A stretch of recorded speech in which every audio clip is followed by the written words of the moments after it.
simanya soma senior 5 simanya senior 6 but I want to take solo ndi muntu ali used now to money. This guy musajja mukulu akusindika sente nenge bisale sente sizimanyi nnyo I'm like nga ndi mweno life ebyencha you know. So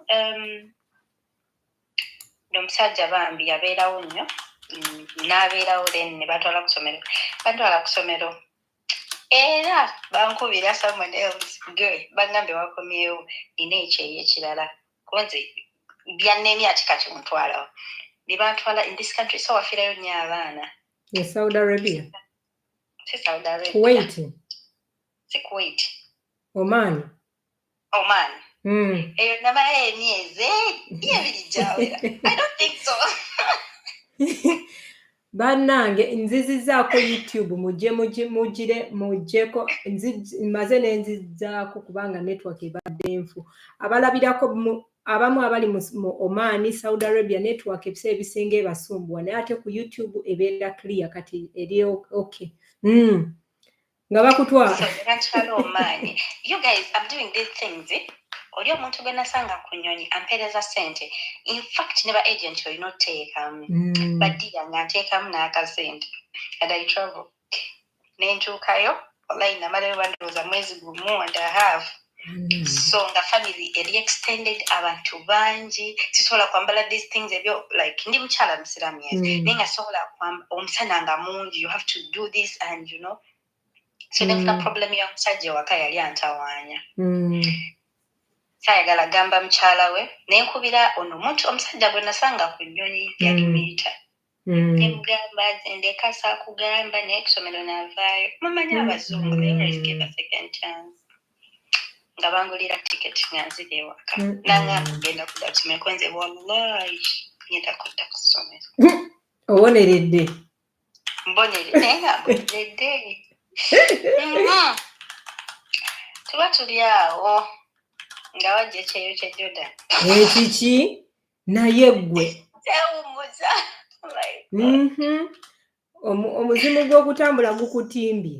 The problem is enyonyi eno nzibu masha enyonyi kasogitandika oba totasobola kusitolinga Uganda bw'otandika masha ng'otandisa okukola obeera n'obukadde 5 oba oyagala oweze bukadde 10 oba oyagala oweze bukadde 5 mululu egamulabanga neetonda abangula tiketi yenzijobali nga nzira e Uganda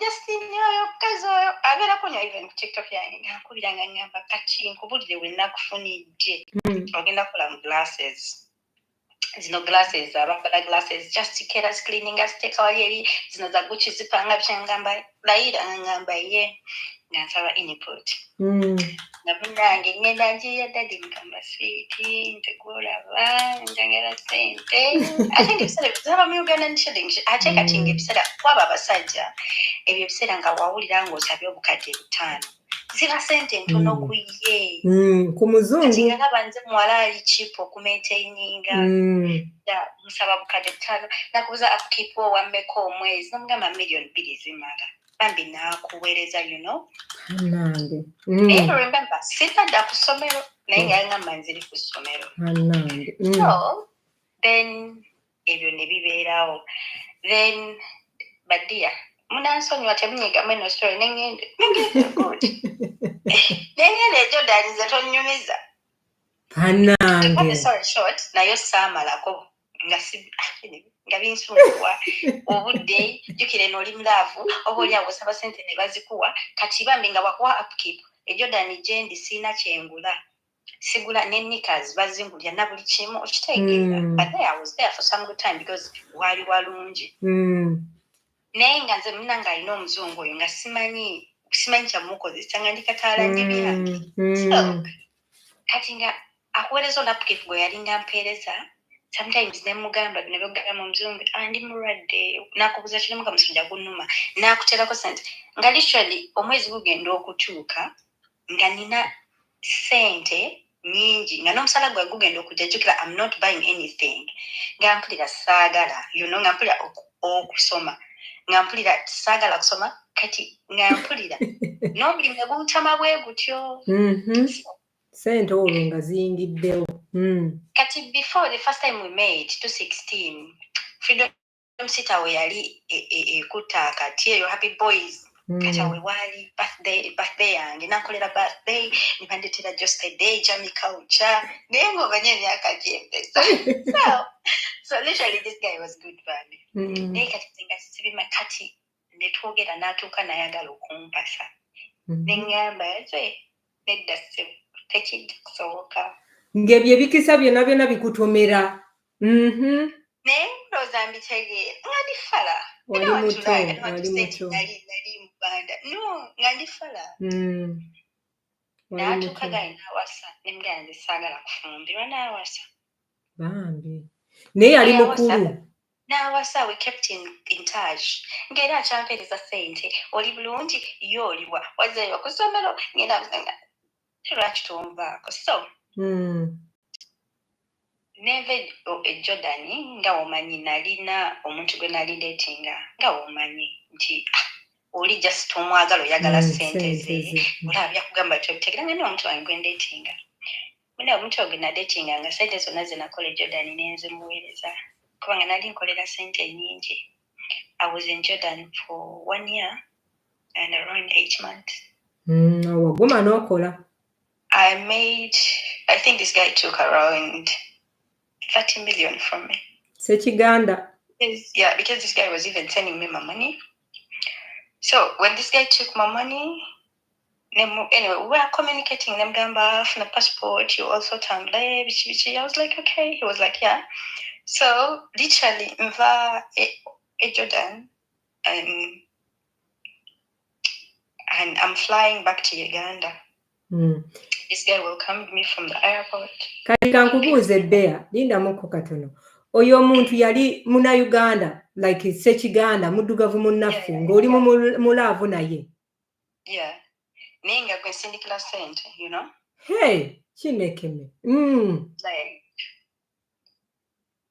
we had a relationship, we gave a deal for long, because Yankwana and him senior for, you know? So, then this guy,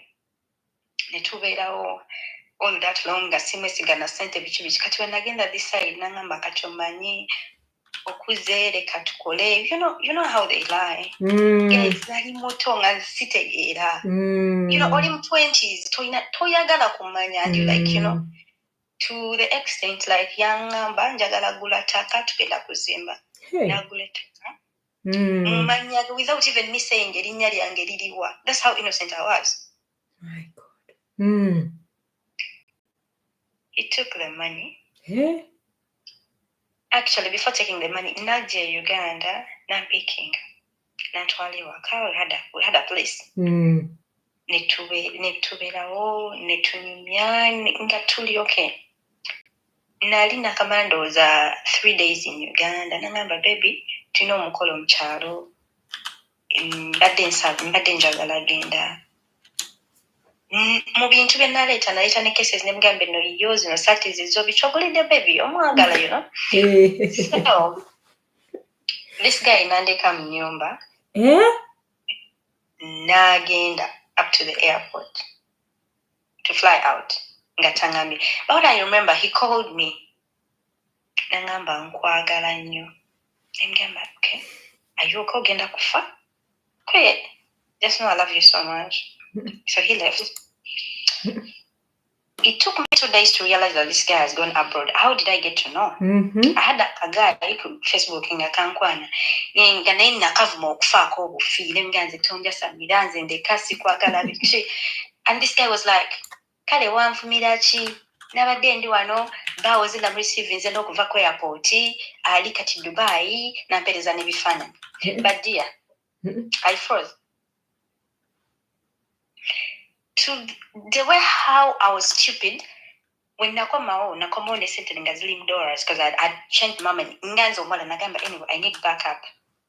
Yesu tuka no gaina ngamba sente ziko kati na not exchange the sente. Naye wenda msanga one msanga. Nenkwata ne dollars ze naina ne mwongera ne mgamba keep for me this money osobola zikozesa bobo yagala zikozesa. When I got to go Sarah. And he was like, yeah. Sente zayita resonance. But he was taking care of me. Never yali Dubai, every he was sending me money. Vanga kumutakwereza 700 every after 2 weeks. Ate omukwano ogwo omupya ogumanyi. Nga wadde fine biri byaliwo nti byonna byatuukawo but waliwo love like yali it does but I don't know why he did not tell me when he was leaving, but he told me when singa nakugamba wandikaabye wandinemeseza ogenda. Kyokka nga bwakajja lwaki teyagenda nga tonaba kujja? I don't know, and he did not tell me that he was processing things. So mina ngambeerawo anyway ngambeerawo kati mukwekyawa abantu banzibula amaaso nyinyonyola mubuze ettaka nga tetuwangambye ogenda kuntwala tulaba amataka, it was 2 plots nga wa ngende wa mama we mama wangamba nze ebyo byammwe sibimanyi. I consulted his friends bichi byonna and I was like okay. So what I did waliwo ekyeye ekirala mujjukire siddanga ku ssomero. Omugundi waffe omusajja oyogera naye. Waliwo ekyeye ekirala nteekayo empapula bichi mpitamu because nali so nalina history omulungi. Muvuddeko ku zino vacations nagendangako n'omusajja ono ze yasasulanga wuyo Jamaica, wuyo where Italy, where nze nga nzija ne Italy 4 months. Nenze nga sinambongo bugamba funa obutuuze banoonya empapula ni. Nengo n'omusajja inviting. Nenzija, ne tutambula, ne bantwala nenga my mind was like true love. Era mwabaina true love mwe simanya ati kola n'omusajja tulezinde emwe muli kibogo. Banaga abantu abalina true love gye muli nga. No. Nenga bandita ne Italy nembera nono guy nakutwala like he was working with he was in Italian government. Soko lindemuko Bea. Banange waliwo wano ku YouTube osobola okujja ku YouTube when you watch this thing oba ogenda kubiraba bulungi, voice is clear. So oba changu nnyo kubeera ngo supportinga in this. I need 2,500 watch hours. So webanga network ekusumbwa obanga oyagala okunsupportinga osobola okujja ku YouTube channel yange. Eriawo mu bio yange ya TikTok osobola ogendamu no tappingamu waliwo ekigambo YouTube tappingamuko oje ku YouTube. YouTube abantu balaba bulungi, the voice is clear. Buli kimu ogenda kugirabana kwe bali Doreen kwali, Wycliffe kwali, Chen kwali, EVE kuliko abaana bawerako. Anyway tugende maaso. So, ngamunange, this guy, onomulala ngabambi andeetanga, and you know what? This guy knew this guy. Like, omuna Uganda yali amanyi omuzungu. Ng'omuzungu sometimes are flying out in Uganda, and I go and I have my fun. Nenkomayo wakandis, nanyaniriza even back. This is how stupid I was. And I was ng'ogamba kati gwenga gwe tokitwala nnyo nga kikulu ogamba ngamba ngena nkomawo nga Lucy bandetedde ebirabo bakretedde design perfume bayidayo no guy nze yali ankuli ebyo design perfume bisimanya ndo simanya abagita Louis Vuitton simanya bitebo na ngasibite banenga ni fala chebuma mumanya. But remember back away at home maybe I don't know if I'm supposed to use this word. I'm a planned kid but yewa kula at home I'm a planned kid. My dad is well, actually the family and abajimanyi they know it. So even nabibera kati mweno heartbreak nanyiga nebanfunira ekyeyo kyali kigenda kata ensingo zitambudde nga ngenda kolera Freak Cinema nga nkola customer service. Actually nakolera Freak Cinema and my things on my Facebook jebiri my gundi tag bichi nibatwala mu customer service because I knew very good English. I was speaking very good Arabic, and because Arabic is related to Swahili, so I was speaking Swahili and I was learning Italian by then. So Nebantwala, I was there for a short period, maybe Nema. Nechawa munda munze like nganakoa. But by the time I was in Qatar, I was talking again to this guy. I told you he was married by then, but he was taking care of me. Ate ono kaddugala waffe ali e Dubai. Nga namuta nga twagezako sorting ensonga nga twayomba ne mugamba. And actually up to now, I don't know if your family is here or anyone is here, but just know in the long run, I'm coming for you in at any day because you now have evidence and everything. I will come for you in the long run. Hey. I will come for you. And I keep saying this. Kalwaki takuwa obusente bwo? Ayinza okuba ali bulungi naye. Naye gwe sente yo Tanzania eriika. But yangu ligisesema, I'm telling you. So I was in Qatar. By the time I was here in Qatar, jukira nali siri mu kiyumba ndi ubangali outside olaba like abantu abenjawulo genda out, you like, you know, life a little different. Nenga tusula mubanga bali mu dormitories. Bed space. It was not bed space. Accommodations are company. Nzimanyi nange nali mu Emeril. Nali Dubai. Nali mu G4S. Naye kati nga abaana balina hatred about you. Nga still omusala gwa gugendera okujja ogwa G4S. Nga baby loading at that sente ku account. Nga nina like some money. I even don't know. I'm like, I'm there.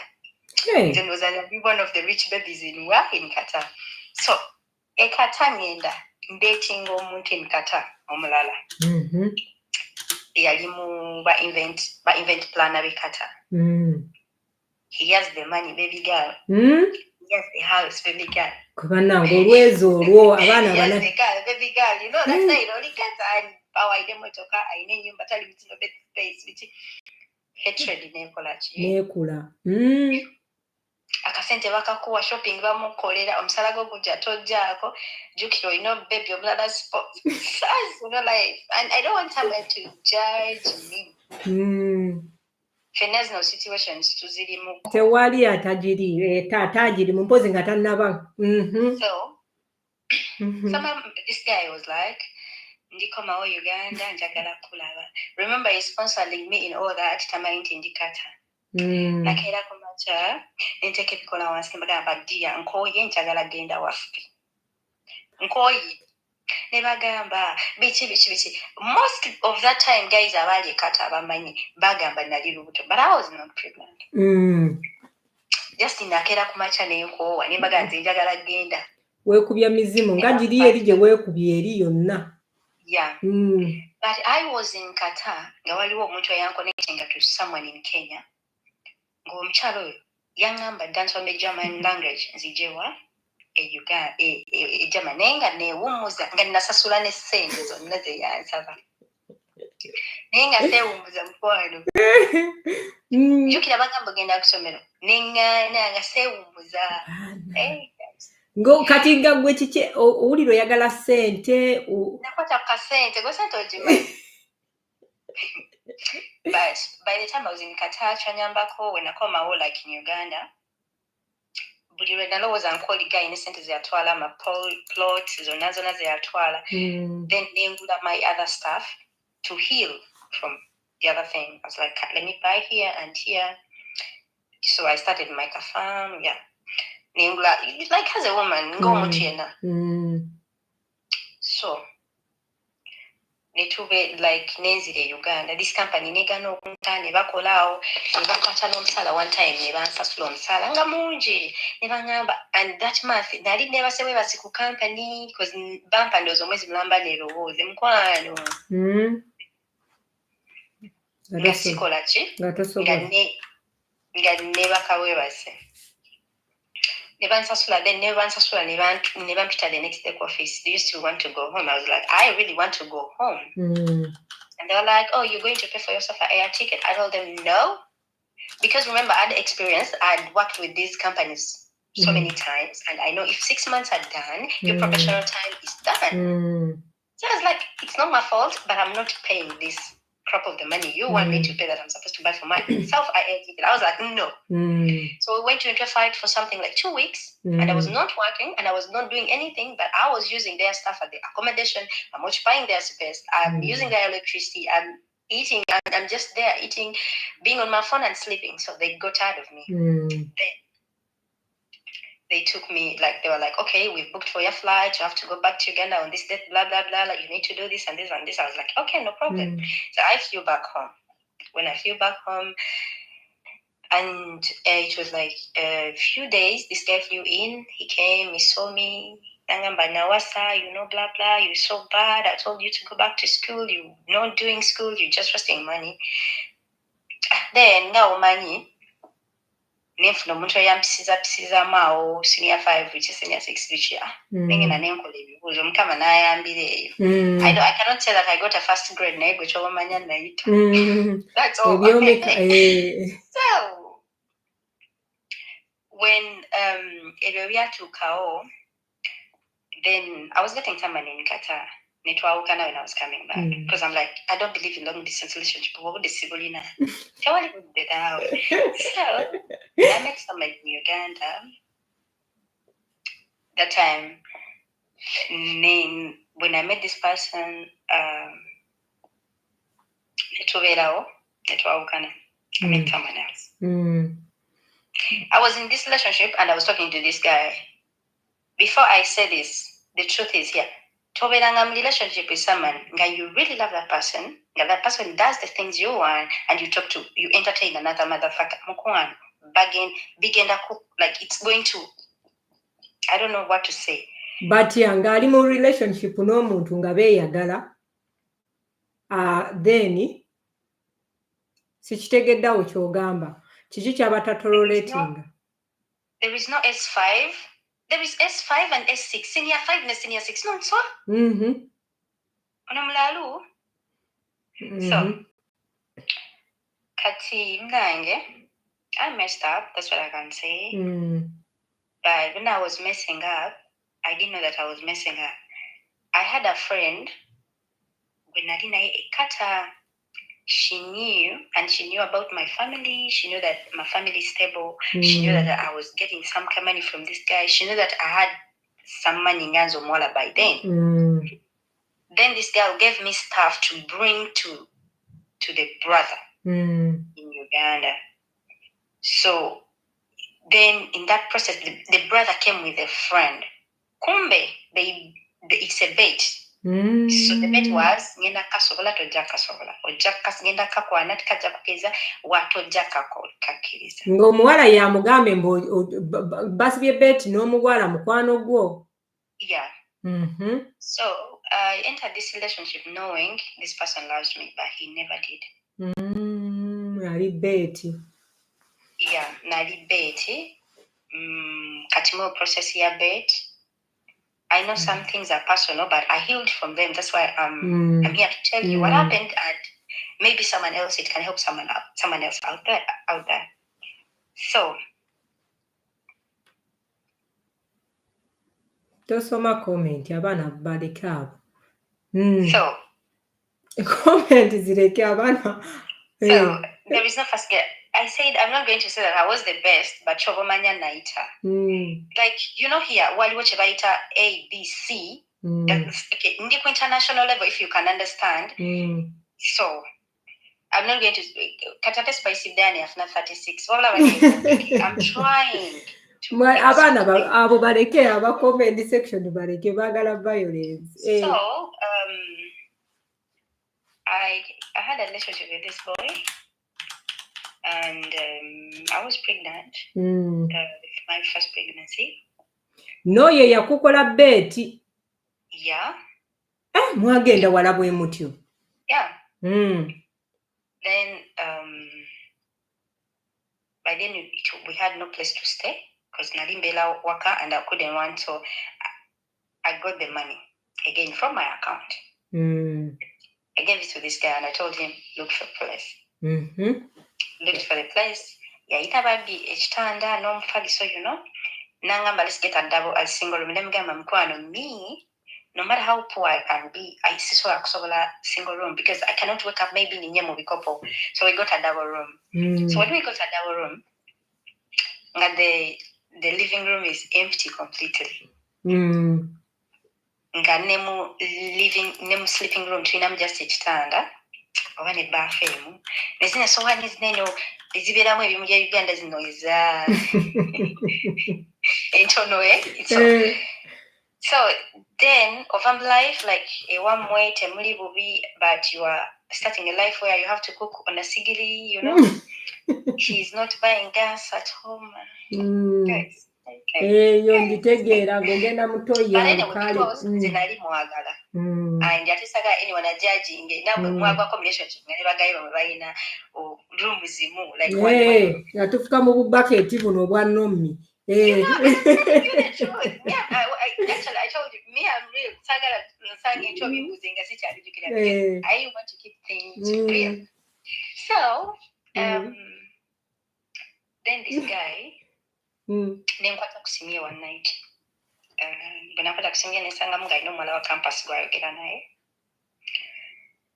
nemubuuza nenkwata omuwala then I made sure we met with the girl biki nempita ne guy. So when this saga happened, guy yakubanza instead of beating the girl nankuba actually bubi nnyo. And I had to travel in the village for Christmas. Then I went at home for Christmas. And when I came back that night, I lost the pregnancy. That's how I lost my first baby. He was a boy. It was so sad for both of us. We talked about it. He said it's gonna change. And yeah, that's how it happened. Yeah. So his family came together, my family too, my brothers and my friends were around and we tried to talk about everything. Bannange sooka olindeko bannange abantu abali eyo ebiseera ebisinga tuyinza okufuna abasajja ng'omuntu osobola okulowooza nti munnawe omusajja nkubyeko kaalumu munna ate nakukubira ddala okitegeera n'akukuba ate by the way waliwo abamu be bakuba munnawe omuntu n'afiira ddala okitegeera abasajja abali eyo ng'olina omutima ogwo ogukuba omukazi oba okitegedde I don't know oba kiba kuki oba omuntu akwata ne ka message mufo gwe nga gwe ekyokugamba nti bannange nsonyiwa kikisimanya abasajja baffe temulina that sorry ogamba kamubalule kati omwana omukubye olubuto oluvuddemu oba okitegeera so buli musajja yenna gy'oli ng'okwata ku mwana w'omukazi nze era obufumbo bwonna bwonna omuntu mugamba omusajja akukuba nti nedda bw'abanga akukuba ekyo kyo si kintu kirungi so ekyo kibi nnyo So more process, you know, like there is something goes around like our African parents, they keep telling us just be strong, he will change, blah blah blah. I listened to them, I listened to my friends, so I told them everything and they're like, they stay, try it again, you know. So I stayed. So he told me he's going to change and later on, because I knew I could not cook on sigiri, we bought gas. And there are things I don't do for money in a relationship, no matter how much I love you, I don't want clothes. So one time he was like, then that process of getting fine, I got pregnant again. So I took my shoes outside to wash them, to clean them, you know, women's shoes, just heels. And he told me, why are you not washing my shoes as well? I told him, you know, I don't wash shoes. I don't wash shoes. Because I don't even wash clothes.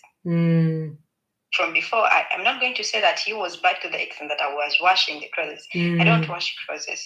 No, those are things I don't do for man. And I don't even cook on a daily purpose. I cannot manage that because that's not me. So when he asked me like that, and I was like, why are you getting high? Why are you getting mad? Remember, I'm pregnant again, and that pregnancy was around in 2 months to 3. He bait me again. I didn't walk away. So when I was like, maybe I'm so much at home. I got a friend. A friend was like, I have a place. You can start a place you can start some job like mobile money. Mm. And I had around 30 million on my account. And I asked some support from my family. And the bank sent me mobile money big. Where I was working, while were these people abatunda ebikanja from Nile breweries. So these people withdraw a lot of money, so you make a lot of money. So when I started working, it became something else. This person was so insecure. He could come home. He could come at your workplace without letting you know. One time he came and he found me with a friend of my dad, an uncle. He was from London and he didn't know who this person was. And he was like, he reached direct there to this person and was like, well, what are you doing here? Name Kazuwange. And this person is old. He was around 50. So he wanted to beat this guy, and this guy is old. He's just in his 24 years, you know. So he did a lot of crap to wrap up the things. I tried to stay. I did my best, blah, blah, blah. Then he kept beating me all over and all over. He could break my phone. We would fight every single day. Who is calling you? I had a social media break because he would not allow me to be on social media. I did cut off all my friends because he didn't like any of my friends. But his friends were coming in our house. He was 25. And when we were starting the relationship, this person told me different things about himself. Finding out that this guy was a ghetto. Because Masha, me, I be so much real. Even those girls who found me in Uganda, like I don't have to take my car everywhere. I can just wake up and I just put a sandal in my, just a sandal, and I put a t-shirt and I just go around Kampala because I don't care. I don't care. I'm not supposed to be there. Oh, I'm rich. I need to dress well. No, like I am real. So when this guy was lying about himself, I did not lie. I played it like I'm low. So this person was giving himself a high standard, how they have a house in Kansanga. And I was like, okay. And I asked him, why are you guys living in a double-roomed house with your parents? He told me, we are here for a short period because they are renovating our house. So, Masha, this person, you've been almost like, I told you, the few days I'll be in Uganda or the months I will travel Italy, Jamaica, where with this guy, this other guy, the white guy. So, and I don't want even to have time to interact with these people. Because I was like, I don't want to know, you know.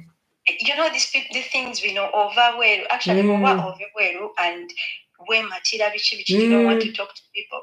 Guys, talk to people when you're dating someone in their place. They know that person better more than you. So this is something I did not do.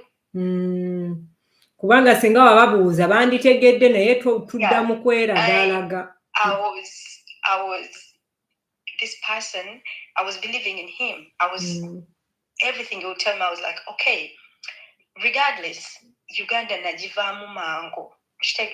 Because even when we were in Uganda, I had a double life. Tanzania, Uganda. So I did not know. This guy would sit down and discuss with you. Akugamba about Basudiru. Akugamba about faking a life. He's showing you how he knows them, and I did not know. I did not know about it. About anything around Kampala or Zunga, you were thinking of money. You don't even have time to know updates. What is happening in the country? Ate olaba Bea nti abawala muyigemu ekyokuyiga nti ebiseera ebisinga buli wobeera ku kyeyo omusajja kyangu nnyo gwe okukwata obwongo. Ekisooka ayagala abeere mu standard gy'olimu. Agenda kugamba ebintu nga akufera totally kubanga kati gwe tebereza oyinawoko kasente kati ye ayagala ayinza n'okugamba oyinawo kawo $2 obimpe ziri mu banka kati gwe togenda kulowooza nnyo. Ekisooka abantu b'oku kyalo tobeewa. I have 2 kids, guys. I have 2 kids. One is my husband's kid. My own child is 2 years. I want you to understand. Don't interpret things, you know. Lighton, mbu give us his names. Naye Lighton. So this guy was pretending, and he was wearing a different image. Guys, this guy told me Tatawe is in forces, Uganda forces. Finding out this guy, the dad, was a gatekeeper at a nursery school. This is how much it hurts. You people, you don't know. He told me the mom was working as a manager in Nile breweries. Finding out the mother was just a cleaner. Kwa bantu nga balimba. You people. I'm telling my story. It's not that I'm hurt or what, but maybe I can save someone else outside there. That's why I told you I'm gonna be real as much as I can. Chirunji. I was young. I didn't know what to say, and I tried. So when did I leave? I think these things of fighting, it continued. Then I had to get someone to stay in my business, because my business was big now. I have even mobile banking, bank, those things in Uganda. So I was getting some good money, and I was like, okay. And remember, this guy was still supporting me. Oyo muzungu. Yes. Panenga mulungi. So what happened was this guy, there is a day I can't forget. It was October. It was October 1st. This guy, I got this phone again. But before getting a phone, I don't know what happened that day very well. Then he bait me up. So in the process, when I was running outside, I was in something like this, these ropes. Najiska, you were pregnant. You were 9 months pregnant. Najiska. Bali bazimbye chorus nga n'okukkirira we tubeera waliwo chorus. Nankwata omukono nankulula ku chorus wengi. Like, I went through a lot. I went through depression, and the next day I had to show up at work because nali balancing ebitabo bya omwezi. Though I had some bakozi with me, but balancing ebitabo bya omwezi because I'm the business owner. Natuka business, nentuka omwana nefuna abaana babiri abakeerawo, and I would come anytime I would. I would feel energy because I was going through a lot. So then I got Kati on one of my workers, Yaine Simu. So I'm logging in my Facebook to talk to this other guy because this guy was like, I don't want to see you with a phone anymore.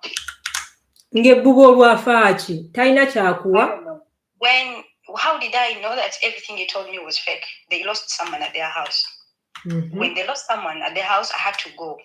When I had to go to sleep there, being able to Sumanya, you have to go Kumufu, That's when I had stories. And they were like, oh, guys, I'm finding this crap out, and I'm 5 months pregnant. 5 months. 5 whole months, I don't know the person I'm sleeping with. Hey. So we did sit down, we talked. Now I want you to be real as much as you can. Tell me. This person did not tell me who really he is. So he was working with a place where they could go drivers, but no, Uganda, and he goes works there. So Masha, this person would come with a government car at house. People would think I am the poor one. Yeah, Chukuba. She's the one with the money.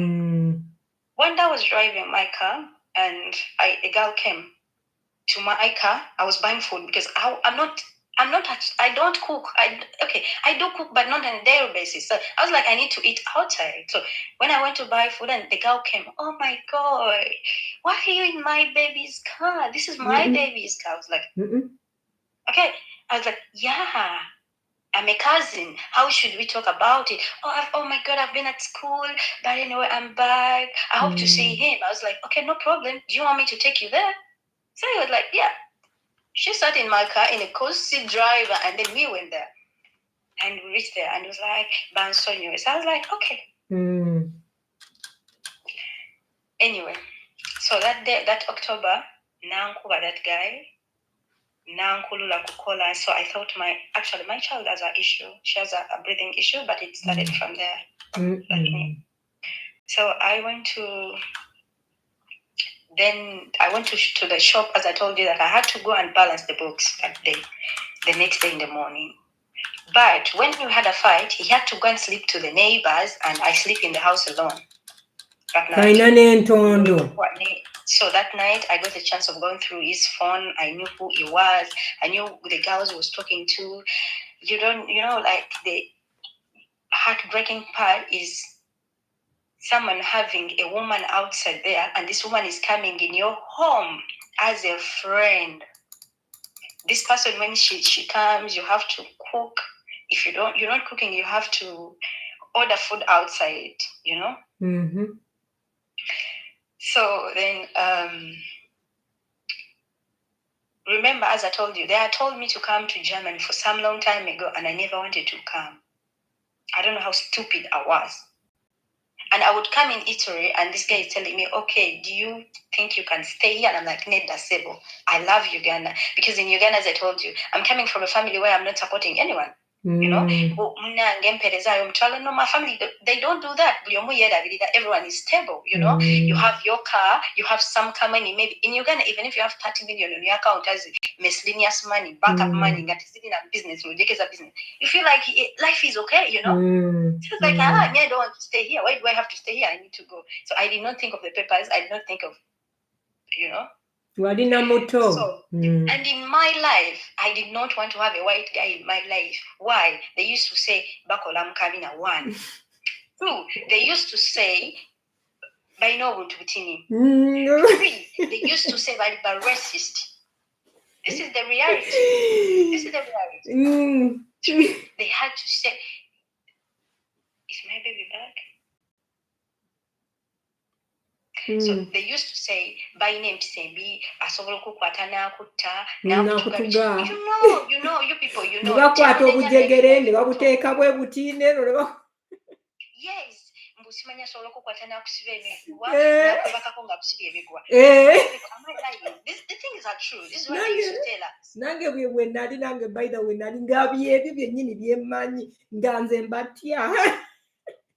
Nganda So they say, my mind, what all I wanted from before is because my mom met my dad, regardless by Aokana. My mom met my dad when he had no money, and my mom stayed until they made it in life. Though there were things happened in Aokana, but I believed in having a strong family. I believed in supporting a man. That's why I tell you, I'm not even a 50-50 person. Tonyo is a 50-50. I don't share my money now. Just so work at least in there.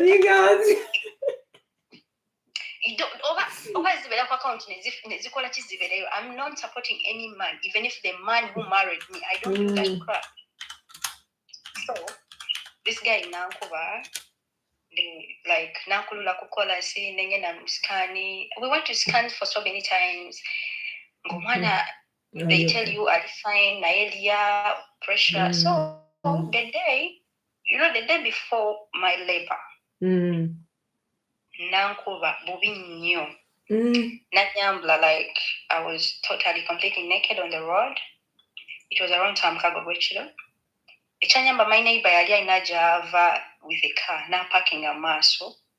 Nangwatang, I'm totally, completely naked when Nazario, and I'm pregnant. I don't have even a nika inside. Not even a nika. Gengwe yazi, So Nankwala Nanteka Mnyumba, no Linamchwala. Nebaka nkira ningina kushopu nembera kushopu olutone numa sawa mu kaga gemisana. But because I loved my business, I had to work. Nenkomawe waka. These things are happening to me. I'm not telling my family because I was scared. Why am I telling them this? Mpozi katubagambeko bannange abaana mwena abagamba nti yali akoze eki omuntu yenna ne waaba akoze ekitogeza omusajja yenna ndaba yenna mpuliriza bannange togeza n'okwata ku mwana w'omuntu bino bye mugamba mbusimanyi omusajja wakuba batakwagala bannange ze tonsongamu. First of all, he was using these things. It's called Eris. What was cigarette water? Eris, eh? Eris, and he was drinking. He was a drunkard, and he was sometimes maybe smoke even marijuana. I don't know, but he was doing it because they told me when we had a breakup, he started smoking marijuana. But I think he was doing it, but behind my back, so I didn't know. So he begged me. Then I stayed at my workplace, and I went to give birth. When I went to labor, I could not push the baby. My pressure was low. I remember my doctor told me we either save the baby or the mother. But at that point, I told him, when I give birth, I want you to take your child, and I want to start my life. I want to go on. I want to be alone. Ella, I called his family.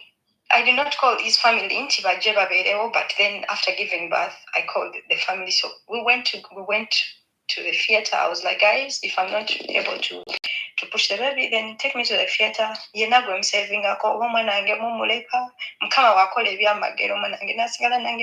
It's so good. So before that, there is this woman, the one he married when I left 1 week after, and she was a friend. She could come in my house. She could bring me stuff to eat. She could come as a friend at my house. She brought me some stuff, and my housemaid told me, this herbal, you cannot use it because they are deadly. It can kill you. I was like, okay. So what happened, I went,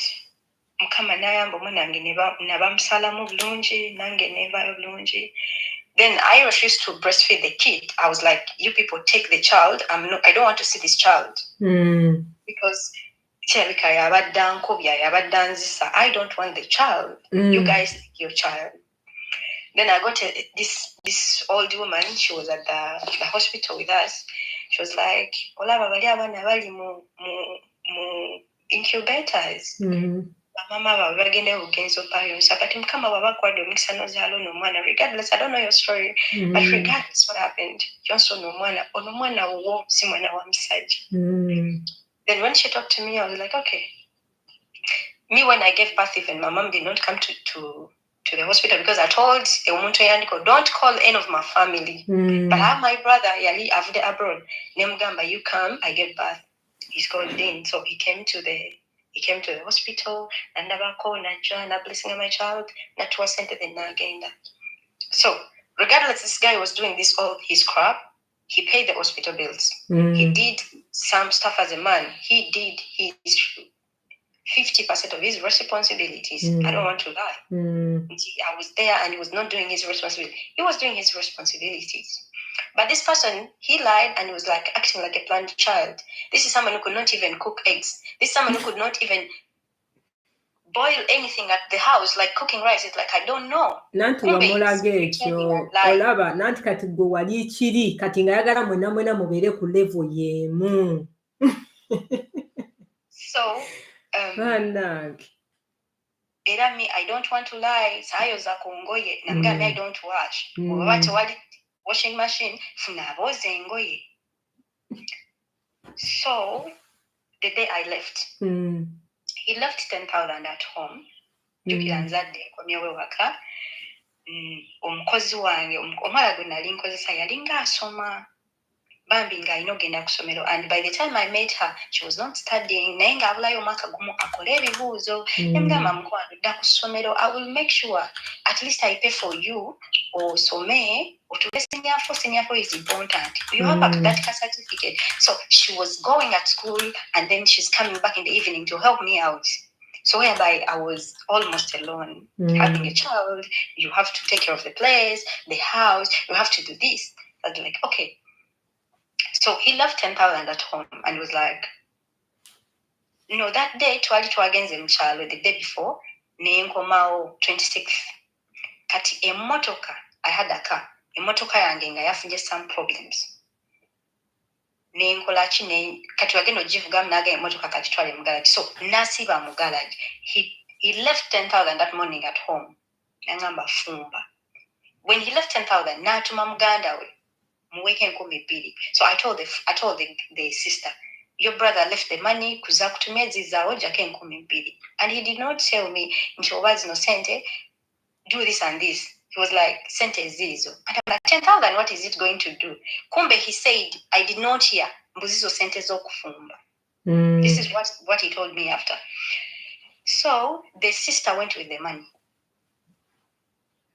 Remember, I had a business, but my business time came, I had to close it. I take it in that day. My child is in omanya bya mobile money ekola oli olina okwebalira ebitabo gwe kennyini n'omanya commission ya zemmeka okitegeera cash mulina mmeka float weetaaga mmeka okitegeera. So I left, like I was like stoppingemu kasita the place is still there, people knows me. And the girl when nali nkozesa by then, she was a muyaye, you know. I was like, mutuule nja kola nga manyi in 3 months time nsobola okudda ku mulimu gwange and I work. When so that day he came back and was like, where is the food? Nemugamba waliso omutwalo gumu nomala notumasisawo when nali sinnamalayo kigambo ndi wasiza 1 month sigayinakuba olukendo lwa Meruta. He was beating me, taking me outside. Abantu bandabe nga nkuba. I was in a gym neyulika yonna. Ngolwa abantu okubeerawo mukuba kubanga ffe ku kitundu kyaffe n'okuba omukazi nze nkukuba ekitafaali. I was living in Mutungo, Upper Mutungo. Mutungo Bina. Mutungo, rich places.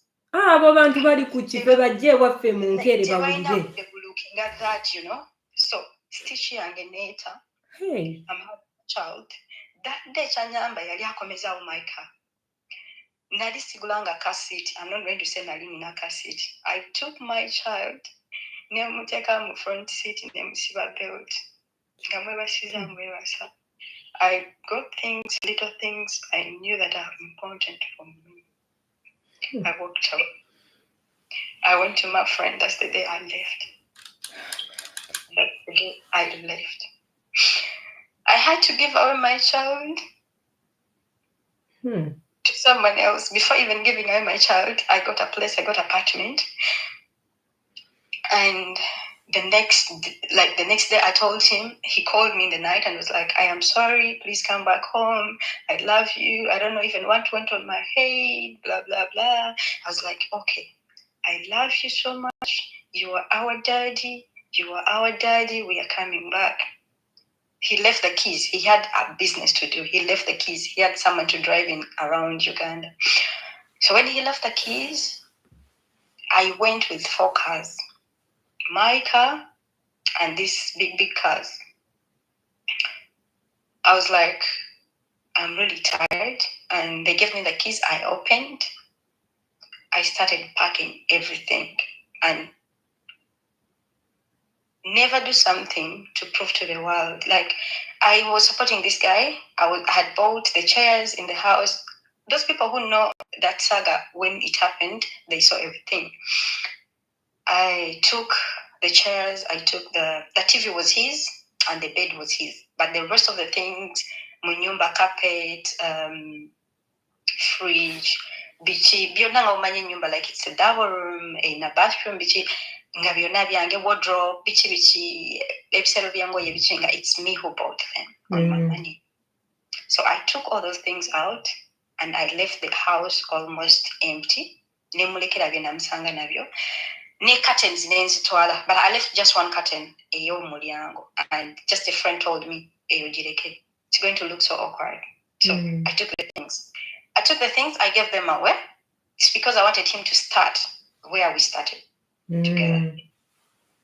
So that's how I left. I got an apartment. I called my maid. She was going in the holiday. She came. She started living with me.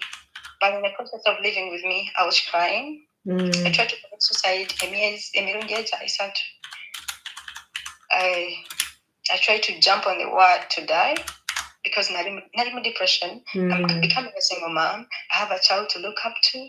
Tatawe is not taken care of. Tayagala kumanya. And when your process your guy, remember, you've discovered that they are broke as a fuck. You need to support their family as well.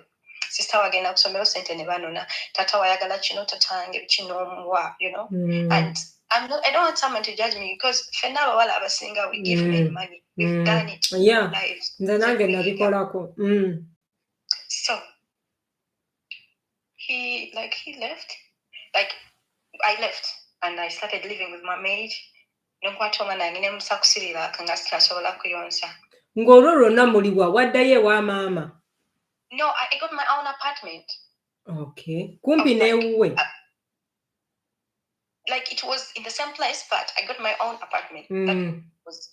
That was the problem. Now he's used to this life. He has a car. He's showing his friends like he has a car, but in real life, it's not his car. It's my car.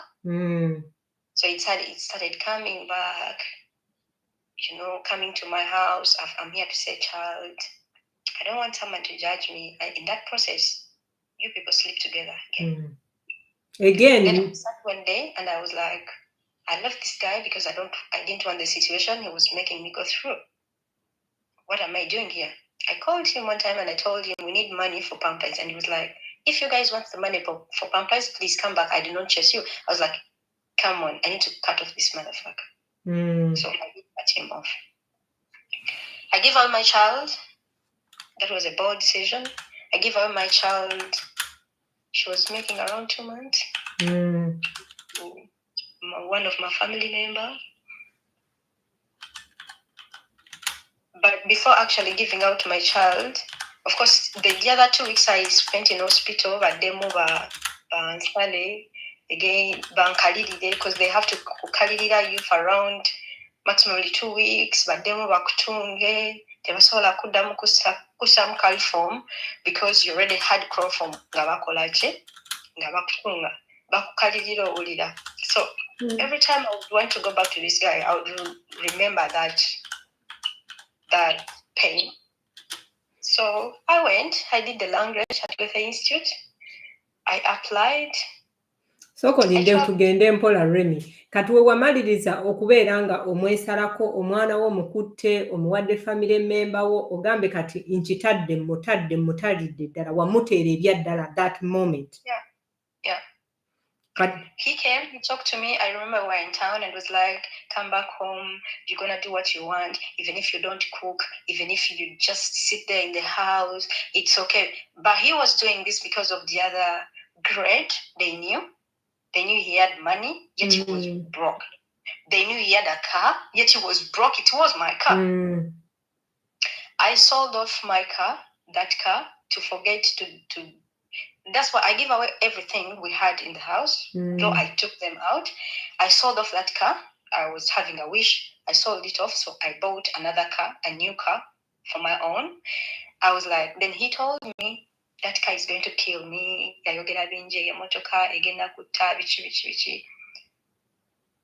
Even recently when I went in Uganda to do my mukolo, I don't know who called him. I was at the saloon. He attacked me actually. So everybody witnessed this saga. Kati soko lindeko Remy tugende mpola. Wamaliriza nomala okumuta bwoti we wamuta n'ogamba nti kati essaawa zino let me move on n'akuteera ddala n'ogenda ku Goethe Institute. Goethe Institute ekola ki ya Germany ya lulimi yaki? It's a German language school.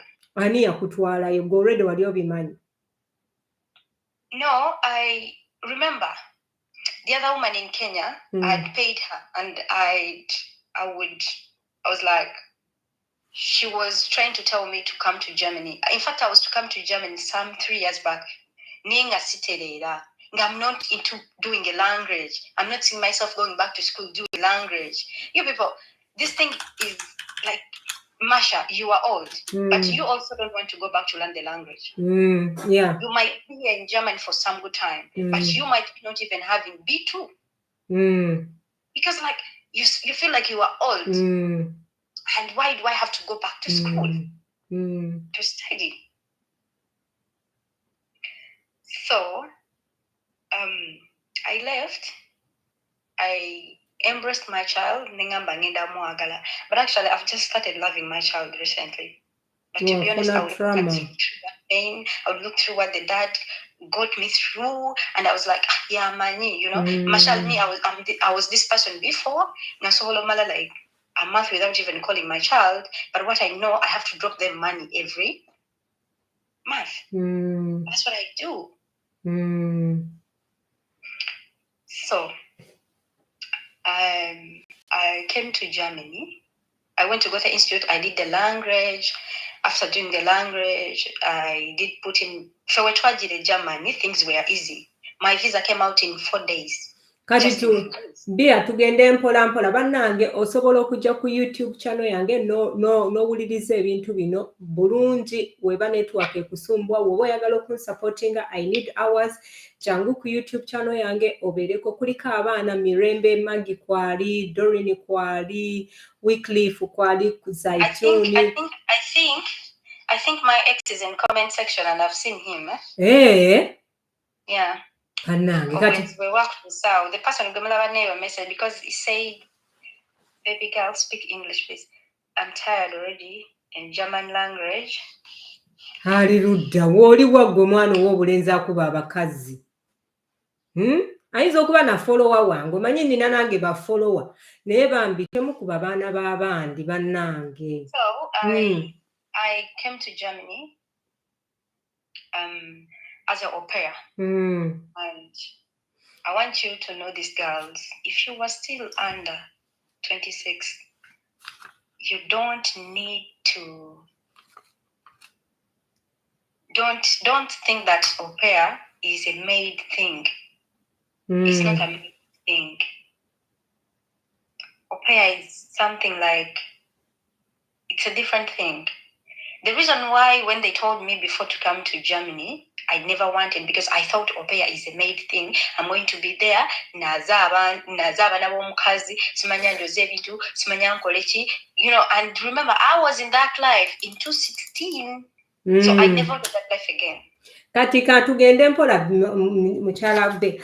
Kati gwe nga gwe wamaliriza ani akuwa ekirowoozo ekyo nti katugenda mu Germany? I had it already. Remember, they told me about this thing long time ago, 3 years back, before I came here. And I never wanted, because I never wanted to study the language. Masha, nagenda ko ne ku Goethe, nesomesa olulimi ku YouTube, nengenda ku Goethe nenkola ebibuuzo nengwa.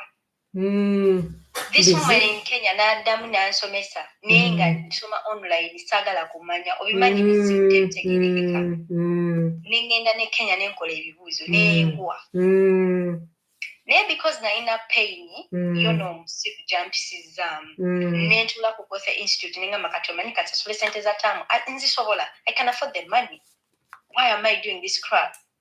Omwana ne muwaayo wali eri bamaze okuddamu bantunze stitch bamaze okuddamu kuntunga bangamba you need to have a soft life toyina kola nnyo, you don't have to bend, you don't have to do what, because I didn't want this guy to follow me again. Business yange yakomawo nenjigala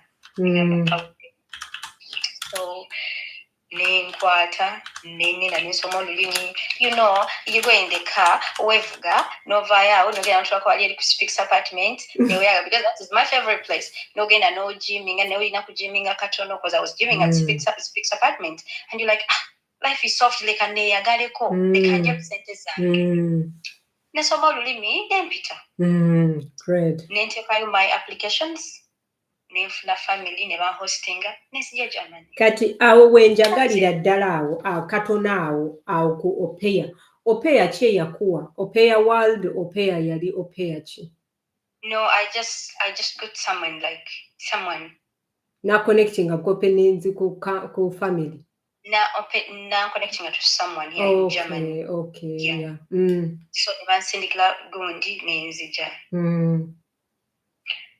So when I came, nagenda exploring au pair oyo ne mumanya. Then I brought my friends too. I brought around like 20 of them in that period. So nemberawo, but you remember guys, I had the other guy oli omuzungu omulala nga he's still there in all this crap. He was there.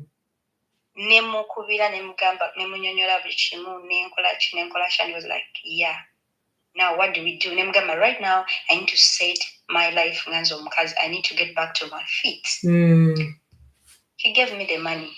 Yazimpanga azimpoze, but teyazinsaba up to now tazinsabanga. Uyo omusajja nga yali mulungi. Nangamba, it's okay, set your life. Nangamba kati omwana tukoze tutya.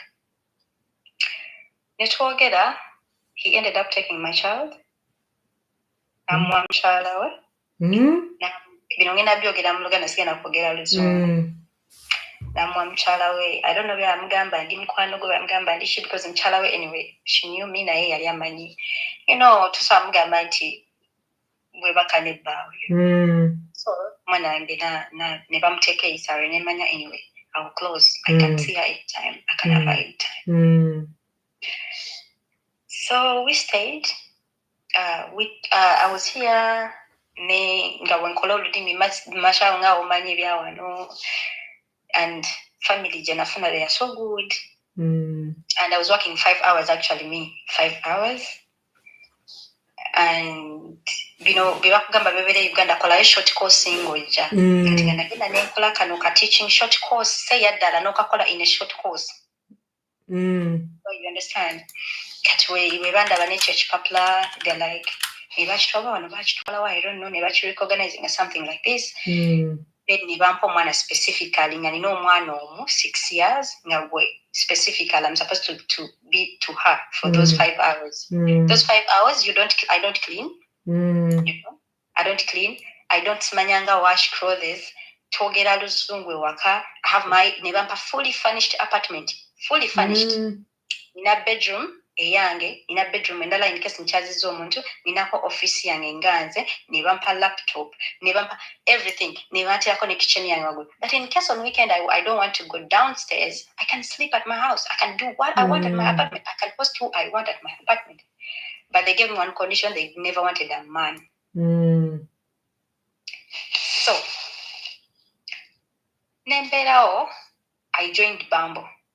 When I joined Bumble yakusasulira. My friend told me, I think my husband is I don't know. Ne joining a Bumble.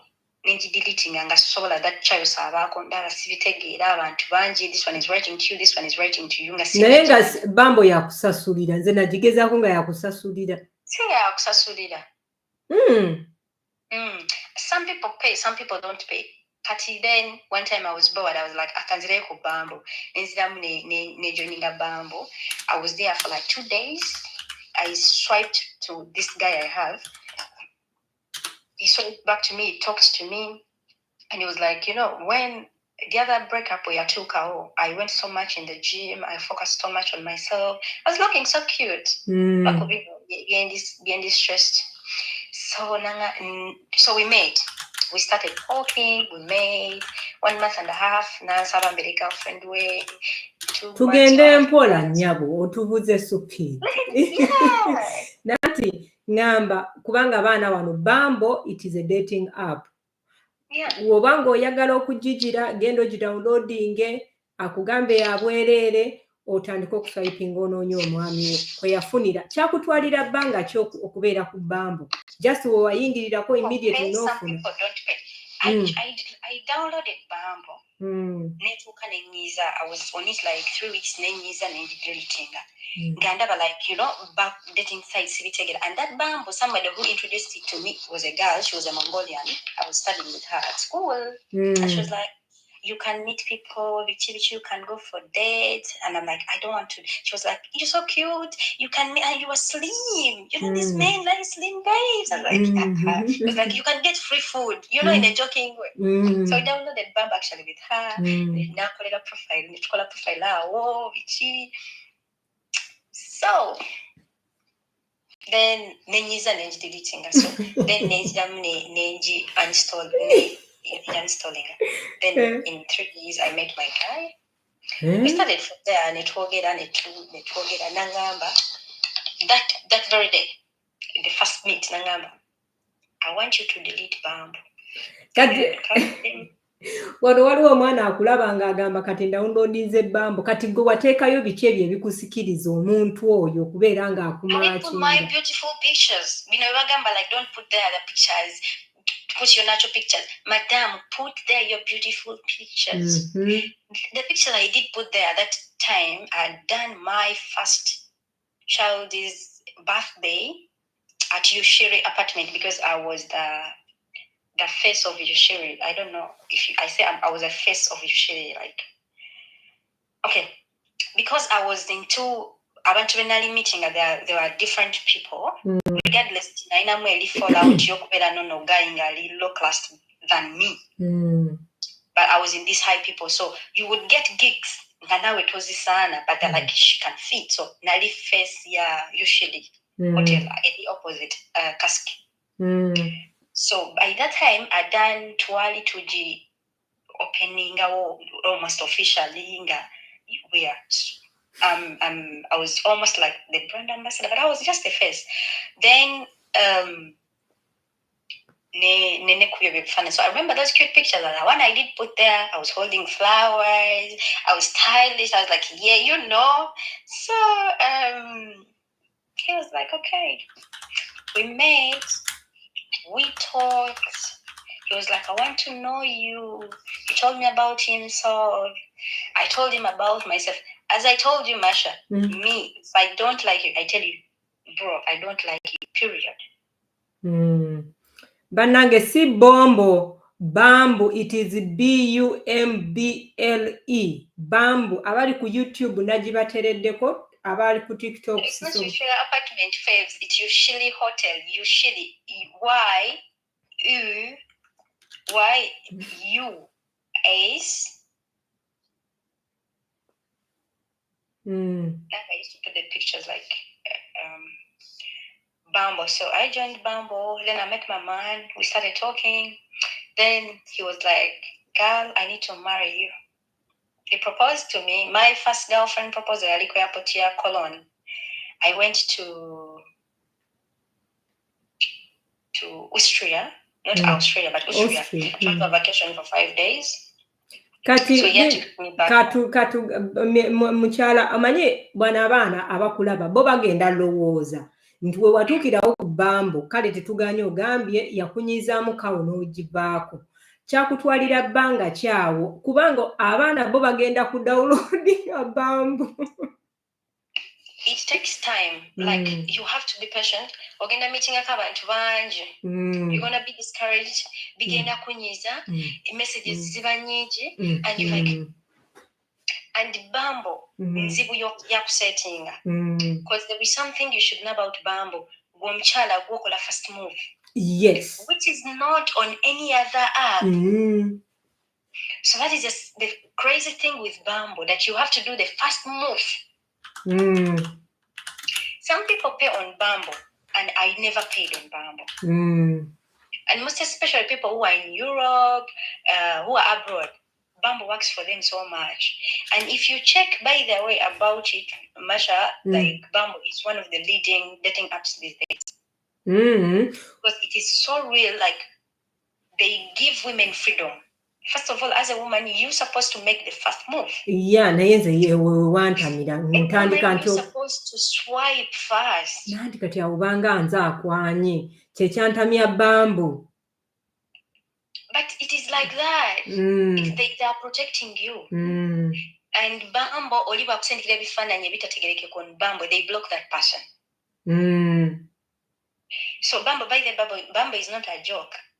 Si badu bannange, si kabadu. You just need to understand it. It is so real.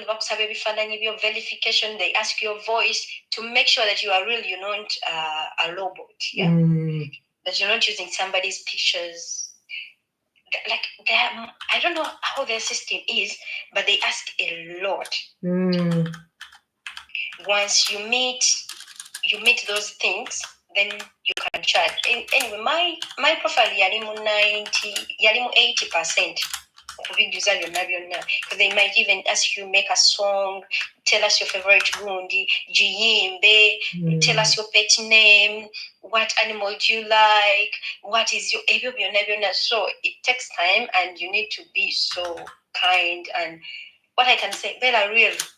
This life in a town, it is so bad to look successful when you are unsuccessful. It is so bad to be unreal. Ku dating sites, kubanga otuuka n'ebikola ki nekikulya. So when this guy met me, I was funny. Like, I'm real and I'm funny. I can talk to you as if I've been with you for some time, you know? I was just laughing. Then in 1 week time, one of my girlfriend was coming to Germany. Then I told him, babe, I need to pick. I did not tell him, babe. I was like, yo, I need to pick my girlfriend to the airport, but I'm just in Germany and I don't have a car. It was like, I can do it for you. Let's go together. So we went to pick my girlfriend, blah, blah, blah. We started from there. 1 month and a half, when I came back on vacation, I found him at the airport, on his knees with flowers. Please be my girlfriend. Nga wayisewo akabanga kisooka tugende mu maaso. Omunnayuganda alaba amanyi bye bino eby'abassekiganda baffe immediately akusanza kugambiddewo I love you. Kyatwalawo period ya bbanga ki lunaku wiiki. In 1 month and a half. Masha, when the other relationship failed on my side, there was things Okay. Waliwo amukubidde. Bannaye mujje ku YouTube, bannange mujje ku YouTube, abaana mwena abaliko mujje ku YouTube. I need watch hours. Mujje ku YouTube, ojja ku YouTube, you are supporting me. YouTube channel yange, genda ku bio yange, ojja ku bio yange kuliko ekigambo YouTube kikonemu, ojje ku YouTube. Tuli live, oba okitegeera. Tuli live ku YouTube, era owulira bulungi each and everything ng'oli ku YouTube. Okomentinga ate abantu abali ku YouTube ba diplomatic. Bani abantu basoma. Waliwo wano Mirembe Agi, Teresa Azze, ono ye mwami Tikta, Zaituni Nagawa, Lucky Stella, kano pane mukomentinga embalaba abamu comments zidduka oludduka. Mukomentinga embalabe. Baliko ni omulala bamukubidde agenda kudda abanyumiza emboozi. Bannange omuntu yenna ayina wabanga abanyumiza emboozi si ku kiina naye nsaba gwe nga ggwe omuntu omu ofunemu ekyokuyiga. Nze sofa naakayiga ebintu bingi. Abaana musindise request naye agenda kudda. Abaana musindise request naye request ngenda kuziddamu nga maliriza emboozi then mumubuuze. Voice not clear. Kati ate aba YouTube bandaba bulungi. Aba YouTube bandaba bulungi. Voice no. My God. Okay.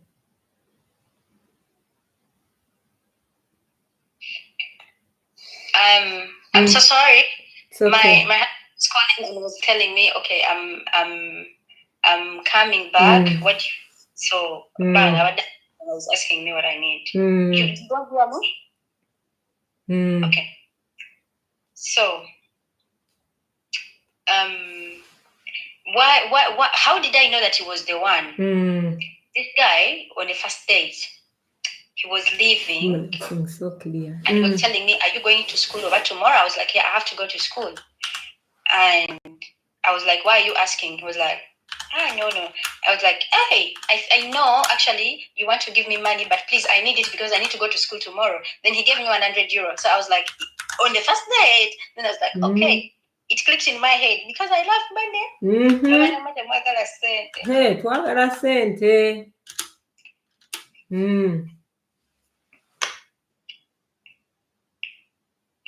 Never keep some things to yourself, my girl.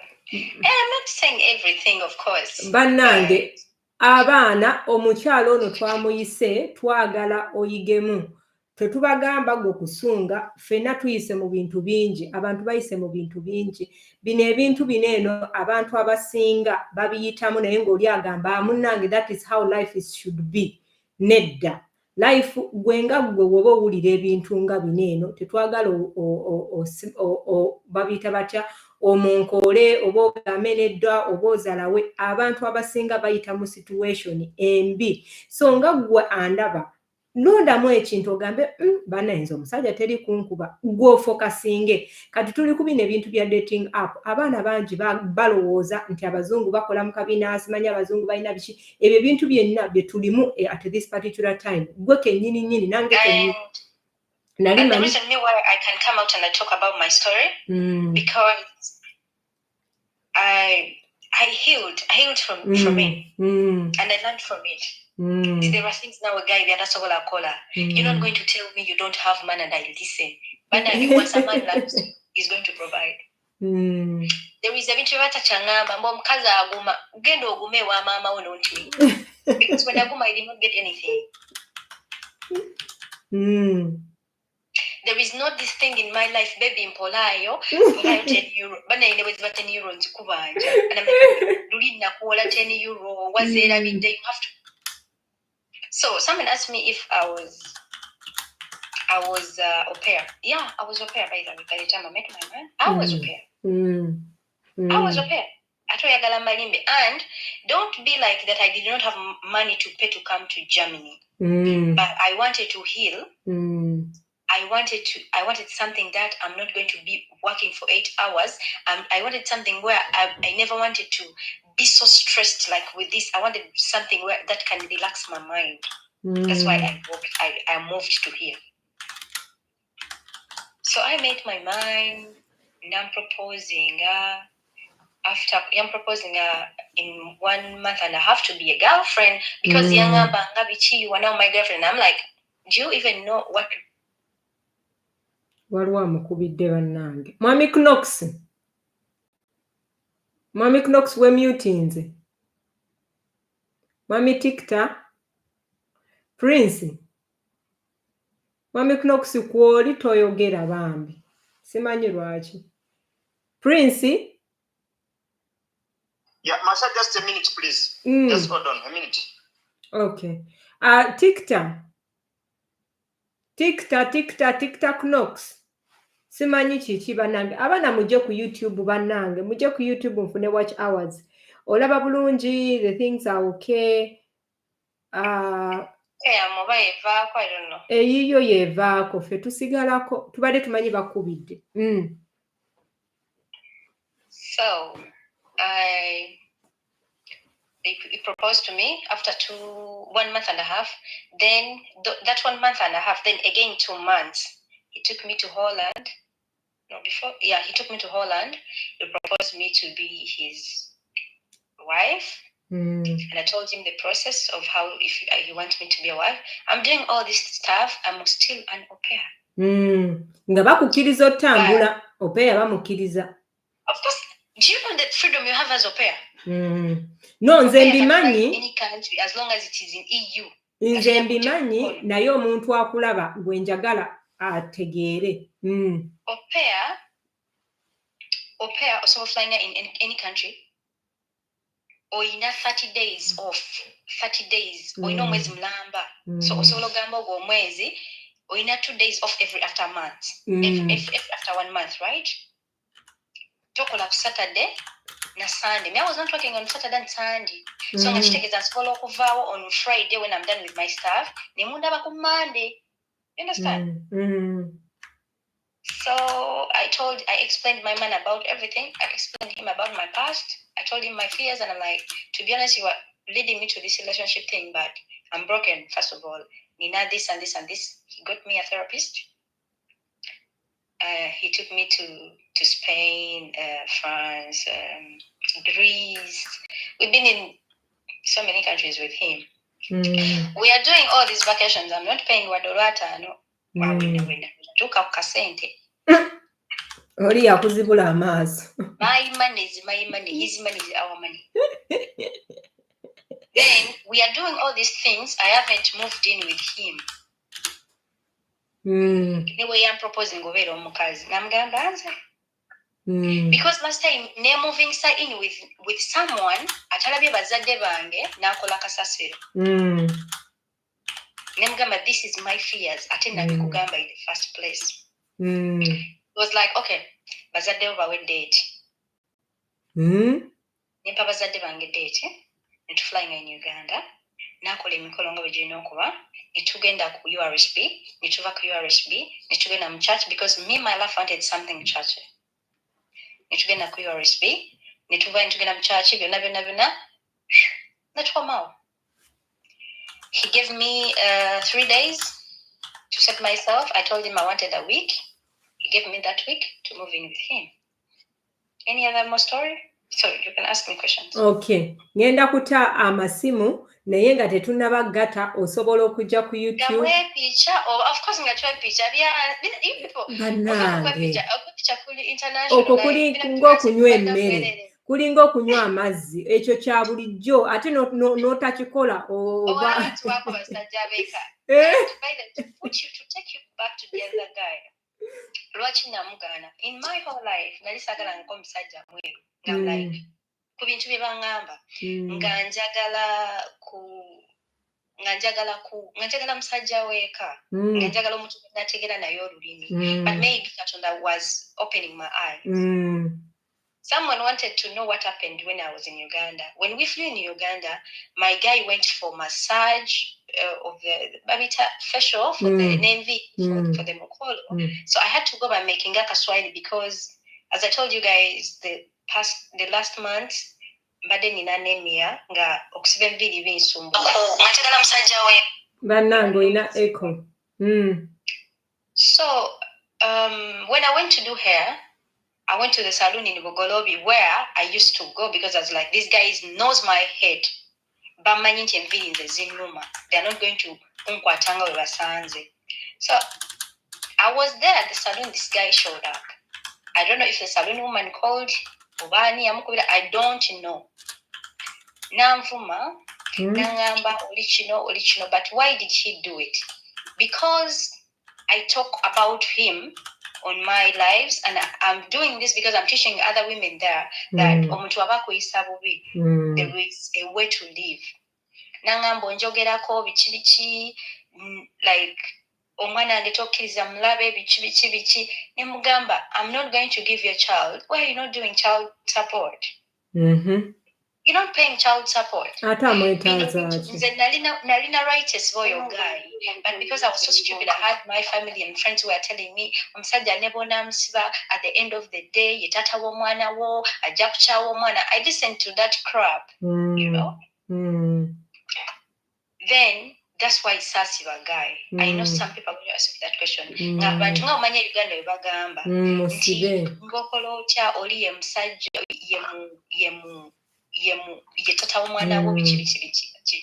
So to move on very well, naina okusalako this guy completely. Wejiba mikwano gye twali tu sharing nemba deleting and nemba byogekiramu bonna. So he showed up at the salon nanvuma oli malaya oli bichi nemuganze gwita malaya kasitaze mukazi gwe wazalamu omwana. So everything. Speak English, please. Just content for your trades before. Then I went back to the place where we were living.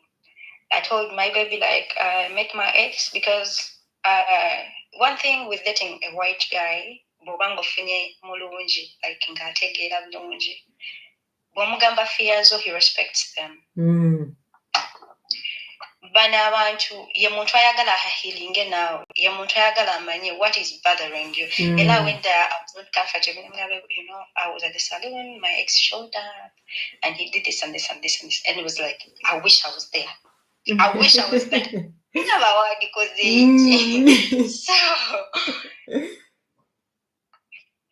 that's what happened.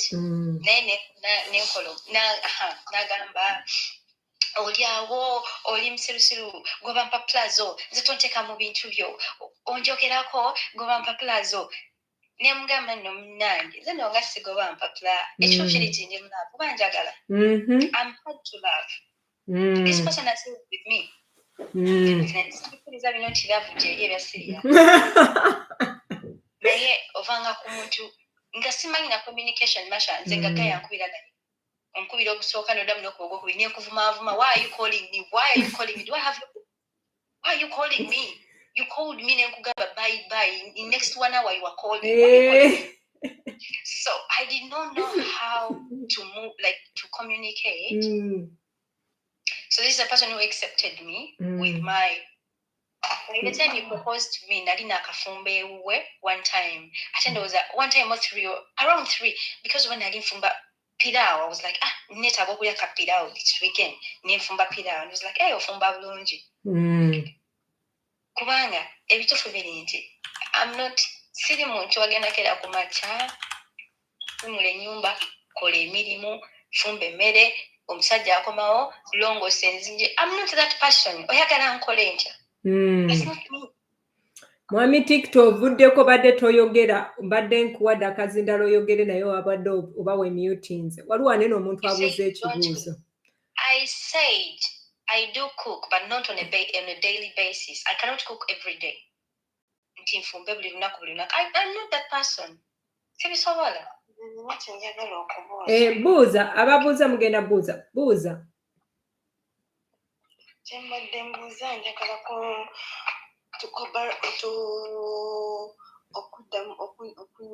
okunnyonnyola engeri gye nnyinza okuapulayingamu ku Opeya. Opeya, mpozi mami B obadde waakanfolowinga. Nina YouTube channel yange, nteekayo ebintu ebyo nenkulaga wo applyinga ku Opeya n'oteekamu. Yo yina emyaka emeka kubanga Opeya nayo si y'abakulu.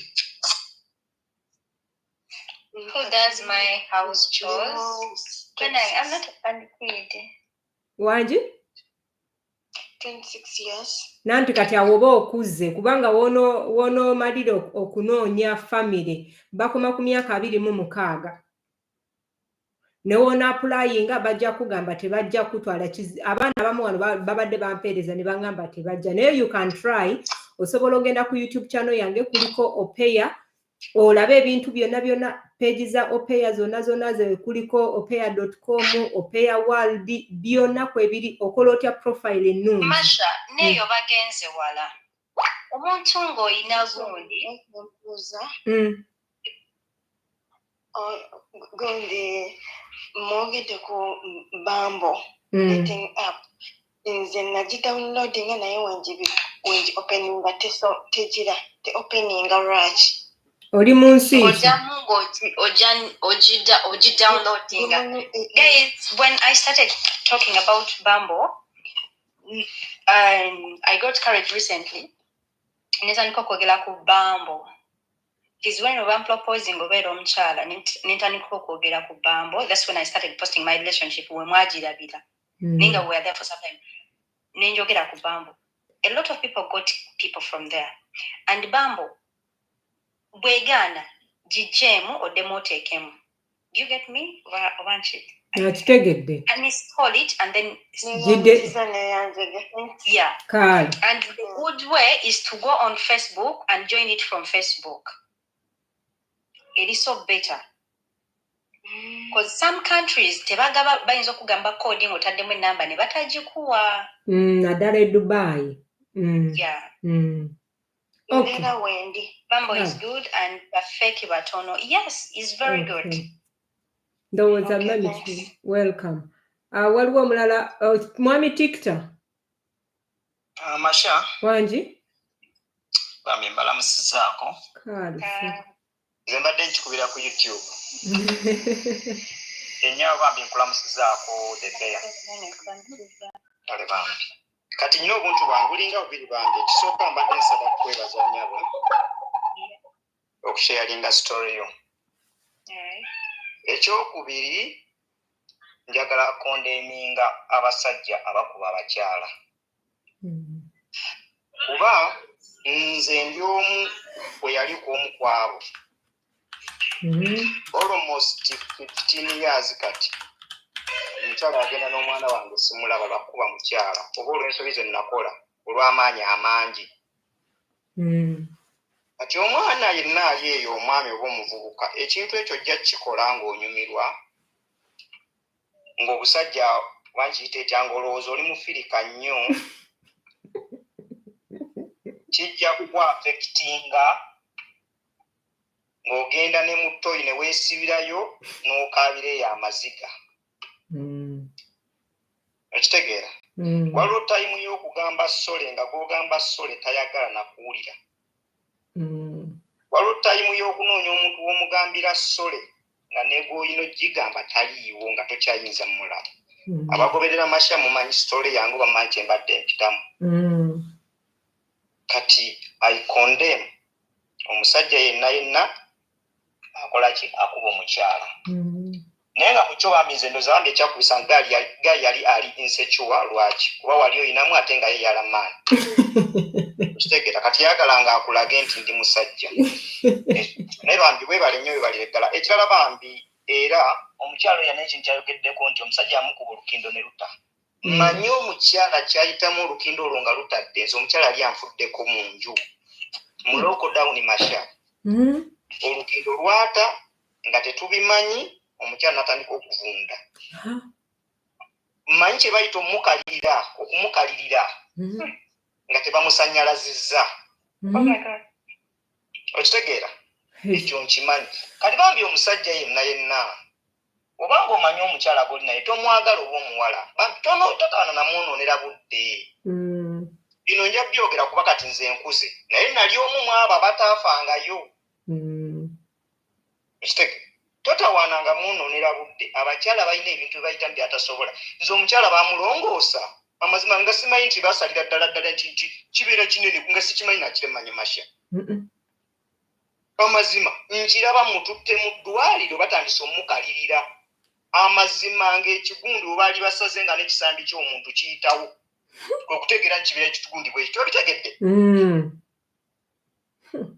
kati bambi abaami amaanyi mu gakendeezi naddala balinamu embeera z'ekifirika ndi musajja nze waali but I'm speaking this all the time never nkola live on my page tagenda laba mwana wange and I keep saying there is a time it was my birthday nengenda celebrating a birthday omwana wange bali bamulese Uganda because I wanted to do photo shoots za first year you know and naye nemutwala ewaabwe bwabwe bw'omulenzi bino byonna nno bibaddewo masha omusajja tuteyo omwana bamulabe looking good you know and this guy kati nemmala birthday nalino mala birthday celebrations nga obudde bukyaliko sakola party that time ne bajja abalaba my gundi by then my TikTok ne bantonera emmotoka empya anyway kati oba I saw all those I don't know ate remember already nali nguza emmotoka endala kati nengenda ewaabwe tata we nengenda ewaabwe okupikinga omwana wange mama waabwe nangamba muzeeyi omukulu alina byakugamba then I went ewa tata we nga nabagambye yanimba tata ali mu forces naye nga asikaali wa kasomero na service so I went there nemugamba bangambye olina byongamba nga n'omwana wange ali mu motoka then ne my cousin nemugamba bangambye omukola ki nangamba oyo omwana waaba waffe muleke wano baba si waffe mutwale tomuzza masha from that day abalina akamanyiro ka bwavu nemugamba ogambye nemugamba you are just oli musajja mukulu oli mu 60s there is a reason why okyakola na bwasikaali wejja emyaka gyo because you cannot ono omwana muto mutabani wo tewaliyo nga nebaka ne mutabani wo but that word newe bali babafa masha omwana agitagenda kudda waawe and I'm telling you still dayo so that thing yakiretanga threat oba to me era nembagamba omwana wange walifuna obuzibu nga buli simanye witchcraft bla oba nakwakya kumachana loli kakasa kati njagala kubulira ennyabo mu mbeera eddogo teririnya nnyonyi eddogo tebaliwa visa ekyo kimanye tebaliwa visa omwana we yonna gy'ali nze owange byagenza okuggwa nga omwana omukyala yamugaba okategedde yamugaba balamba ati waliwo process gye nyina okuyitamu ngende biological father ekitegedde ne singa father figure mu kifaananyi siriimu 15 years naye olw'ensobi ze nakola edda ekitegedde kati oba omuvubuka yenna ng'oyagala okukola ebintu ebityo ojja kukola ekintu leero Katonda agenda kukola ekintu ky'obadde otasuubira olusinga oli mwavu ate otuuka ekiseera ng'oluusi oliko obulungiko ng'olaba omwana we yandisomedde na masomero ddungi naye nga tolina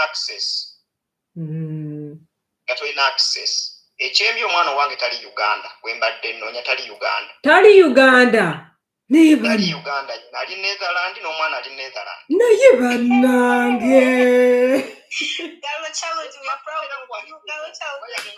oberera nnyo kwali bambi noonyaako yasamankulaba ng'owoggana pane kati abavubuka bambi mwetereeze obanga olina amaanyi mangi gakendeeze singa abadde Uganda osobola okugamba omuntu nti omwana ndimulaba amateeka waliwo gakola kati nze siri mu kifaananyi omwana just mugamba nti oyo ye biological father amateeka e Uganda galina we gakola nga toli connected obanga oli connected like tulina kyongamba tali mulaba tasobola mulaba oba osaze bannange owa Prince abadde asuubira mwetereeze naye nga bambize nkwebazizza nnyo obugambo bwange era kanzire ku YouTube omanyi ku YouTube bantu ena wooteeseza thank you so much Prince bannange abasajja kwe bali baida wa balungi comments kwe tuli twengetinga tweyanziza nnyo bannange abamu kati mukumu abajje ne Bulaaya kye muba mumanya nti wano ne bwogalula obugaluzi omukono ne gukoma mu bbanga bayinza okupima omukono engeri gye gubadde gugenda okutambulamu ne bakufunaana in advance obulayi bw'obadde ogenda okukola kati mbw ate mbu namutiisiza butiisa ekyo tekikola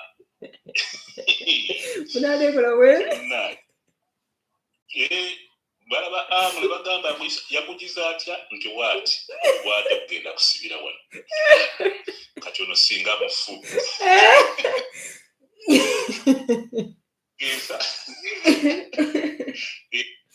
oyinza okwekanga nti okugalula obugaluzi bakututekwate mputedimada kituufu kuba omuntu ayinza okuba abadde ku madaala gwe n'ogalula ng'oba mutimpula abadde agenda kuyitawo wansi amenye ensingo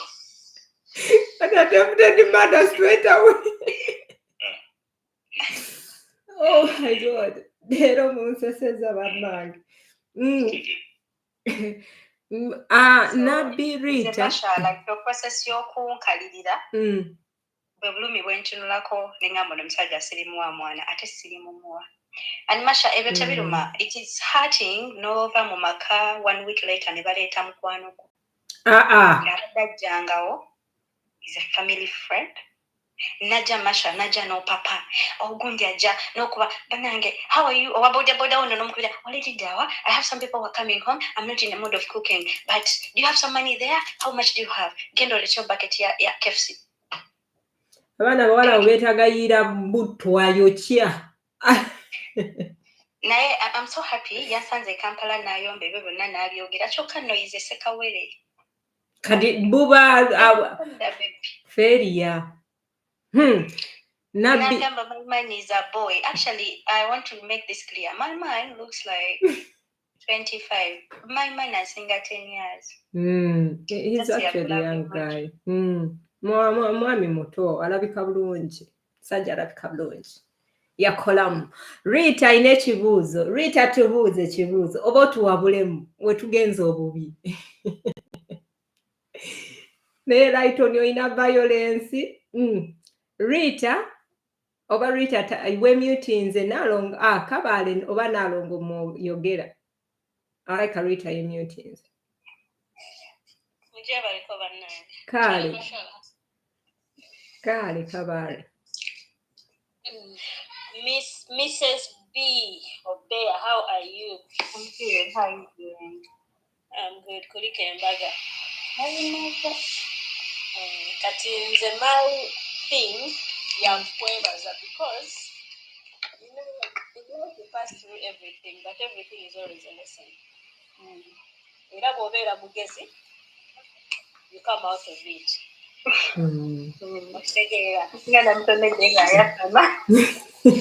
Bw'obeera mugezi ne weesiga Katonda, you get out of it on a safe side. So congratulations again.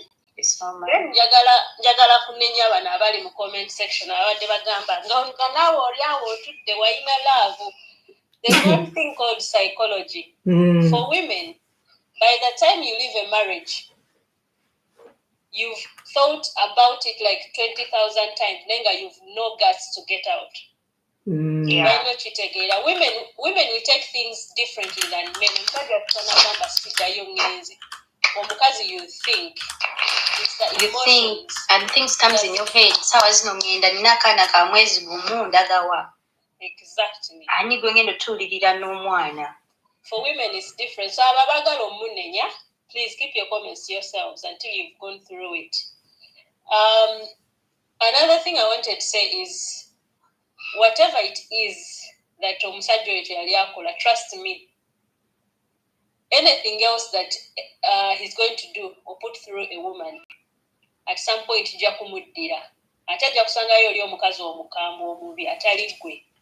for you were humble, you knew what you wanted. Yes, you were stuck there, but it was not you. Because, like I said, women, our psychology works differently from men. It works differently. So, you are at the light end of that struggle. Congratulations. Enjoy your marriage. Forget the rubbish of our so-called brothers.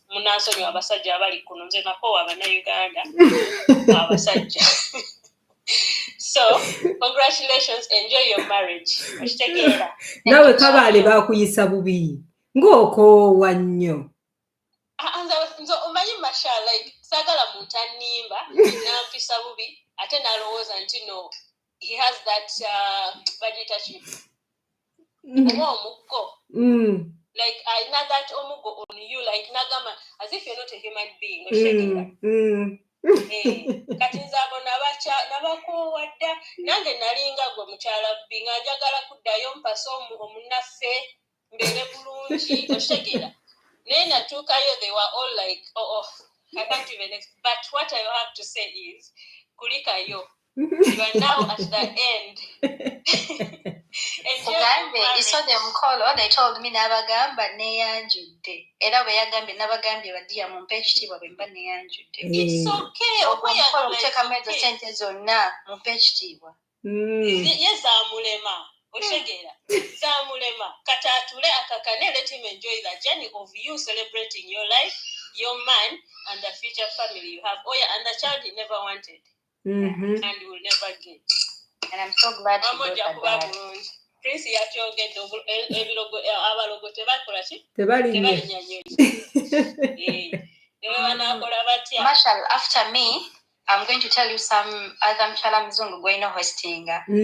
For her bamukuba n'embaga ng'alina mu nnyumba ya musajja. Bannange ogenda mumpa okubanga.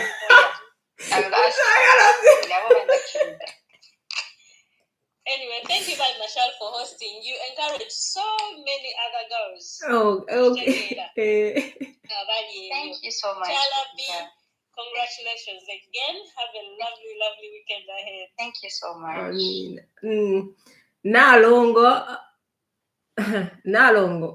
Nalongo we mutinze oba teta agende then like wejeyo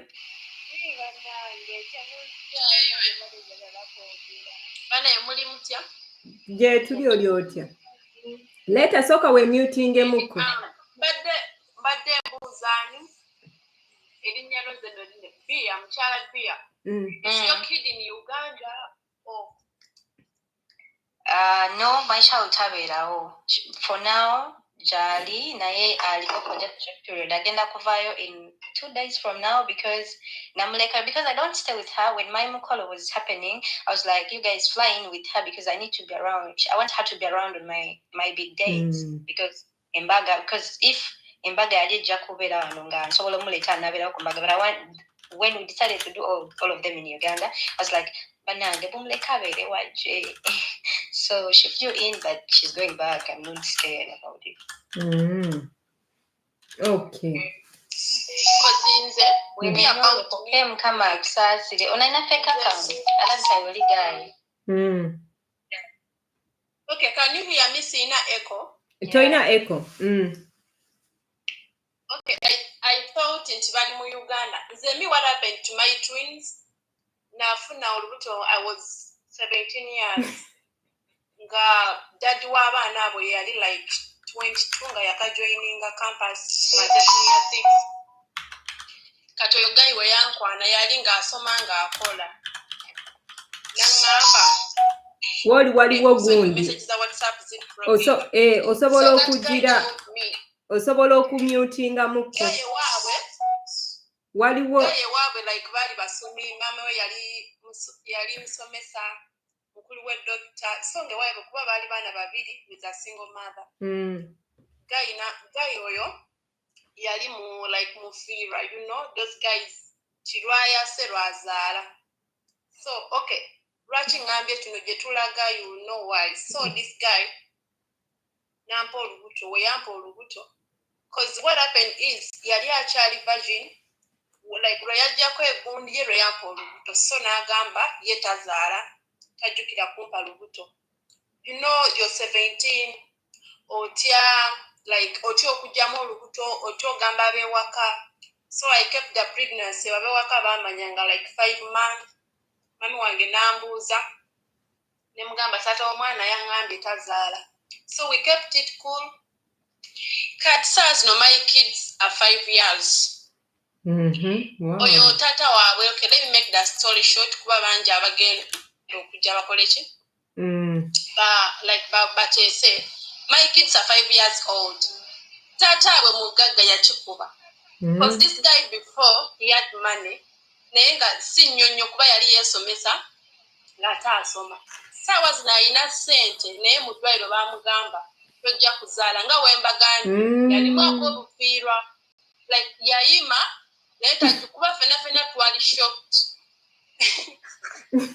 It's kind of funny. So ne bamugamba mu ddwaliro like togenda kuddamu kuzaala.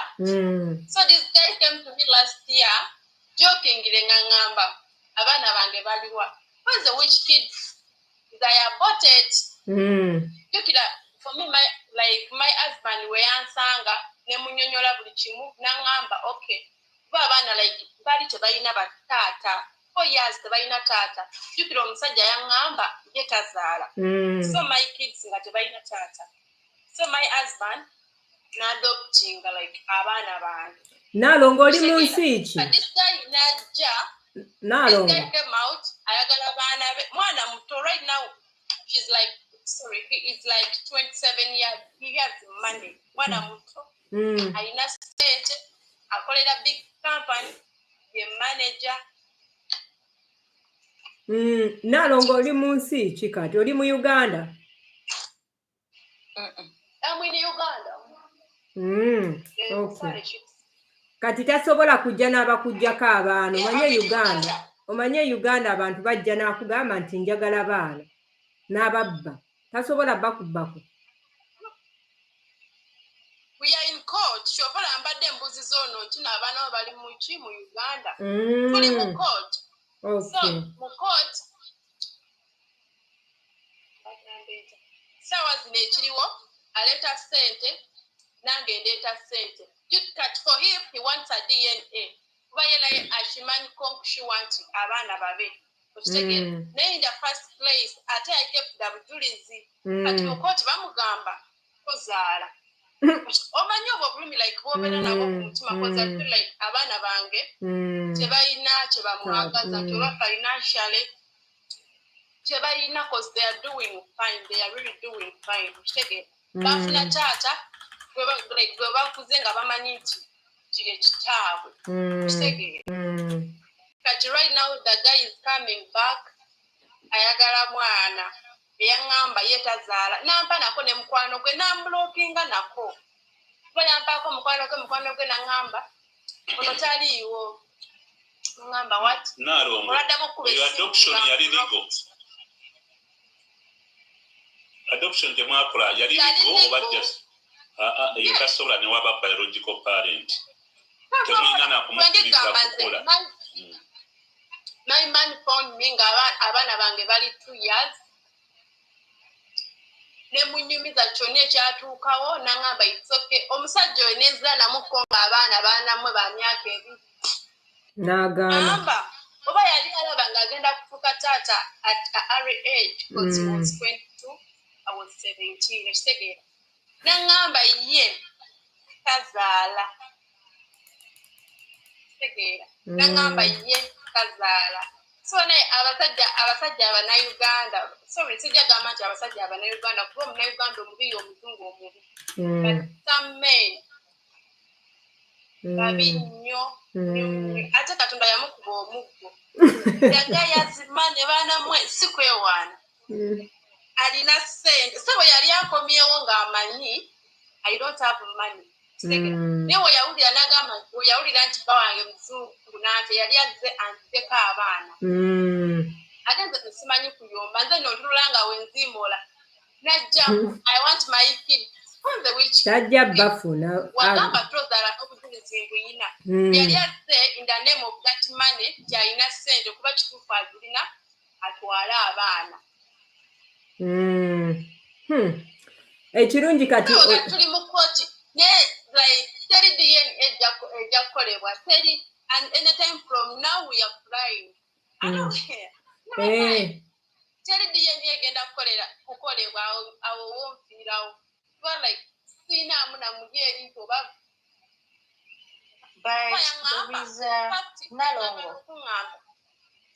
Nalongo tokkirizanga DNA. You know, in Tanzania, you cannot do a DNA when both parents nga tebakkiriza. So you cannot do a DNA on my child. Don't accept that DNA. Egenda kukolebwa. Omanyi gayi yaŋŋamba tewasoma maama wange tasaana kukkiriza what does my girlfriend. Mpozi yayo male university. Neŋŋamba ekiki ono gayi nga omanyiira. Nalongo. And people about to judge in the comment section, we went through those things, good enough, we healed, and now sometimes your friend will be going through the same thing. It takes a courage to come out and tell your story. Era Nalongo mbadde njagala mugambe we tunaaba ayina obudde oba anaatufunirayoko kadde osobola okujja omwana omunnayuganda bambi n'ayigamuko n'alaba kubanga abaana basinga bayitamu eyo torture manipulation ne babeera depressed naye nga tebasobola kuvaamu mu eyo embeera. And Masha, kyemanyi Masha oyina YouTube, oyina following biki. Should you actually try to teach about these things of our parents keeps telling us mukazi akuma omukyala society alina okuma 24/7 we lower our standards netugamba munango omukyala aguma omukyala simanyi olina okuyala obuliri omukyala olina okukola biki netwerabira to take care of ourselves you know in the name of I'm taking care of a man we put away our dreams in the name of I'm supporting my man. But the time comes when this man is successful, ajafunayo ka sugar baby. That's why the guy told me tewasoma sobola dating omuntu atagenze ku university. Like if you want to reach my level, things like join campus. Nze nkitegeera Katonda mulungi nti at least na abaana kati awulira alina ssente yuno teri kirumanga ekyo kagayi atumanye naye tasobola kuwaako abaana be wadde n'ekikumi sikawa wasobola okujja akonferensi ng'abaana ige taata waabwe ate talina waasobola nakubajja you know that feeling abaana kisooka bajja mubuuza ebibuuzo kubanza abaana bange tebannakula nti mbagambule you know what so that is like this and this to me I was thinking nagamba yetazaala kino nakino and I'm not ready nze wennaafulumamu tebatumanya nakonti oba kitabuku kituufu Nalongo nja kukontaktingako Nalongo tujja kufunayo obudde nja kumesagingako tufune obudde wonooba ng'oli ready tuba tusobola okukola egundi eyo omuntu n'ayigamuko kubanga erabika mpanvu mukko. So tokkiriza muntu like don't allow someone to manipulate you to that level. Ebyo mbusimanyanga kola kino, you do this. Tebina gye bikutwala. In my story, the only thing that was backing me up is because I had some money. Whereby we tell you, wadononya mzungu, get out, go and work. There is some respect for your msajja jagenda okuwa ngamanyi nti wanaakaaba $2,000 ojaze waayo osobola ozimuwola ku contract n'omugamba nzikuwola ozizzaje ennaku z'omwezi bwezi ne zijja ku account eno zicuttinga off right there ezidda kale so Katonda akuba omuggo. Nalongo tuweeko gwo gundi ono ani Nalongo mbadde waliwo abantu bangi nnyo mbadde njagala tutwaleko obudde butinitini abantu abalala baagala kubeera nga batuusa leeta osobola okubuuza oba n'otuwabulamu then Lighton n'addako.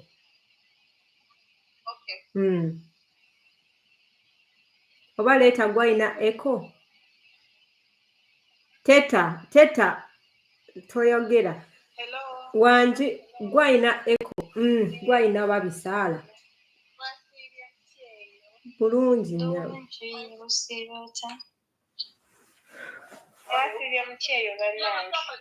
bulungi nnyo bwasiibye olaba munnange mukyala bye kyembadde njagala okubuuza kubanga ffe no batugamba embu olaba woba ofunye omuzungu nti no baba ba commission kubanga mbe nti no woba omufunye agenda kwata assigning contract oyagala 2 years after 2 years nga mukita.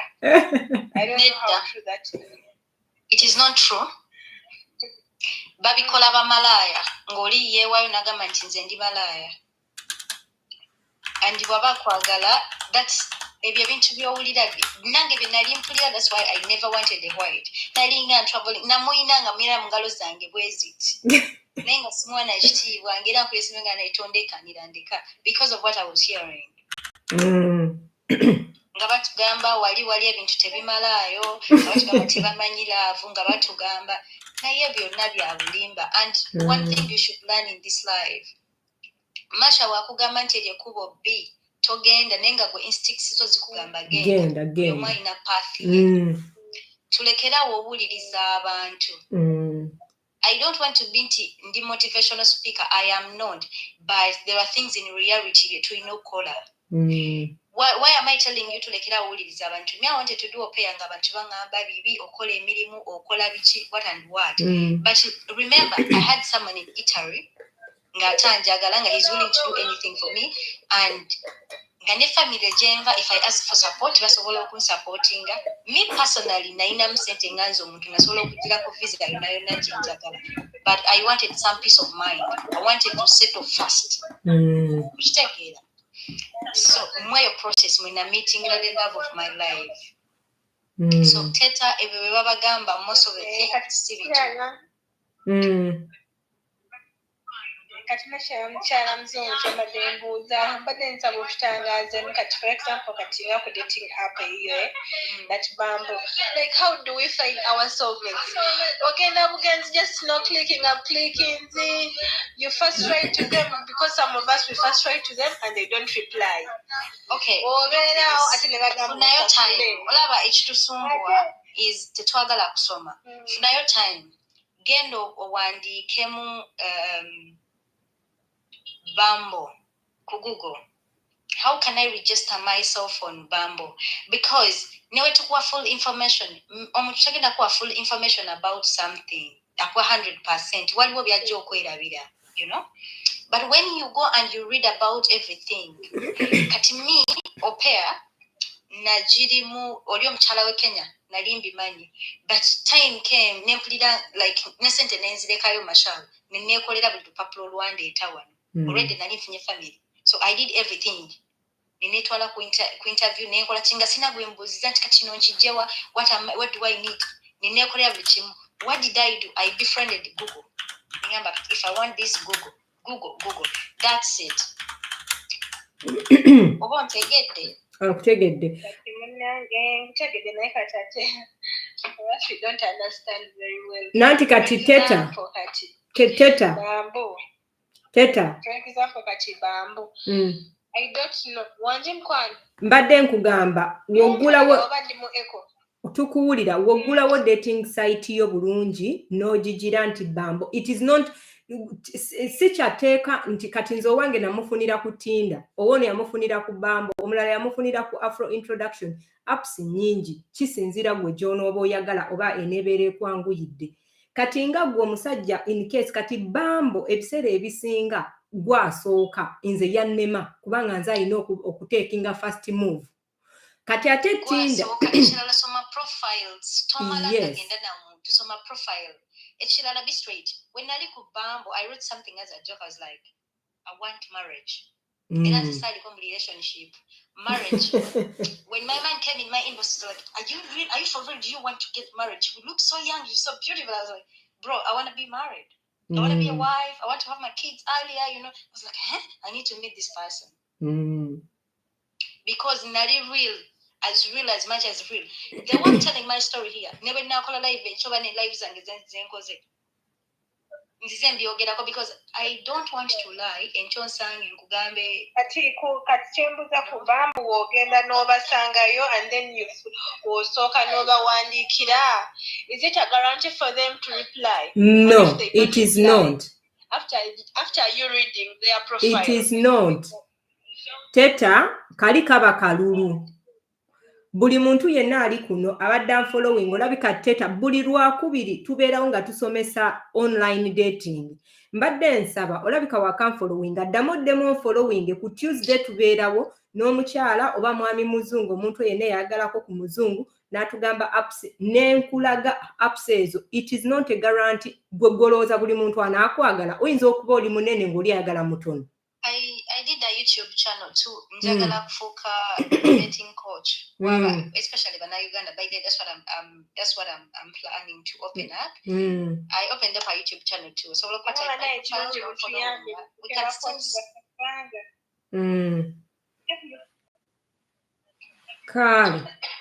Kale Teta. Abeera ku dating app for like 3 years, 5 years, naye ng'ali awo. Tabitegeera. Auntie, give it time. Before actually being Smanya 3 years, 2 years, girl child. Waliwo ekintu ky'okola ekitali kituufu. Amavivi tegali. Genda ku mavivi. What do I mean when I so go on your knees? Pray. Masha, I met my guy nga tamanyi na Katonda. Obamanyi? But this is someone who tells me, babe, sawa 10 ziweze ogw'ekiba nze ndi for AM prayer. Ngamba sawa 10 ziweze. Yatega ne alarm. Ngamba baby, sigenda kusobola kusaba nawe mpaka lwomalako like 30 minutes, but kansabayo nawe 5 minutes. Nyamusaba 5 minutes naye baka nosigala kusala. Masha nakoze omukolo gwange ngandi na flying from here to Uganda. Ngabulake nakweza. Eje mikolo joneja. Atwas nakulake nakweza. But everything was successful as I planned it. Ninga sabo. Nga sentence asula bisasula baganda baby nemga bagambe we batinampa etusasula. But genda ku mavivi oli ku dating app yes saba. Kubanga even dating app wali abasajja bali crazy. Yeah. Je bali kugamba ebintu bagamba we're not going to tell you what kugamba run. No. But how do you handle it? How do you communicate to that? If wakugamba one of my fantasies is annual and you're like one of my fantasies is oral sex. You need to sit down and you're like, okay, how do you know it? Go it into details. Move it up dating app and what you do is hey. Hi. That's not communication with the white guy. Hi. They want details. Okay. Come on, take it, Teta. Teta ategedde waba n'abatategedde ku Tuesday buli Tuesday tubeerako kuno nga tusomesa dating apps strict away ku dating apps okoze otya profile ennungi naye leero Friday tuliko eno emboozi tubadde twagala nnyo mweyo emboozi y'ono omukyala mw'obojja kale Teta tujja kuddamu ku Tuesday.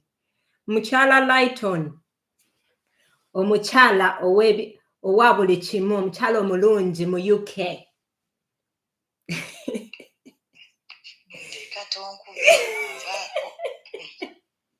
Njakuwa taito.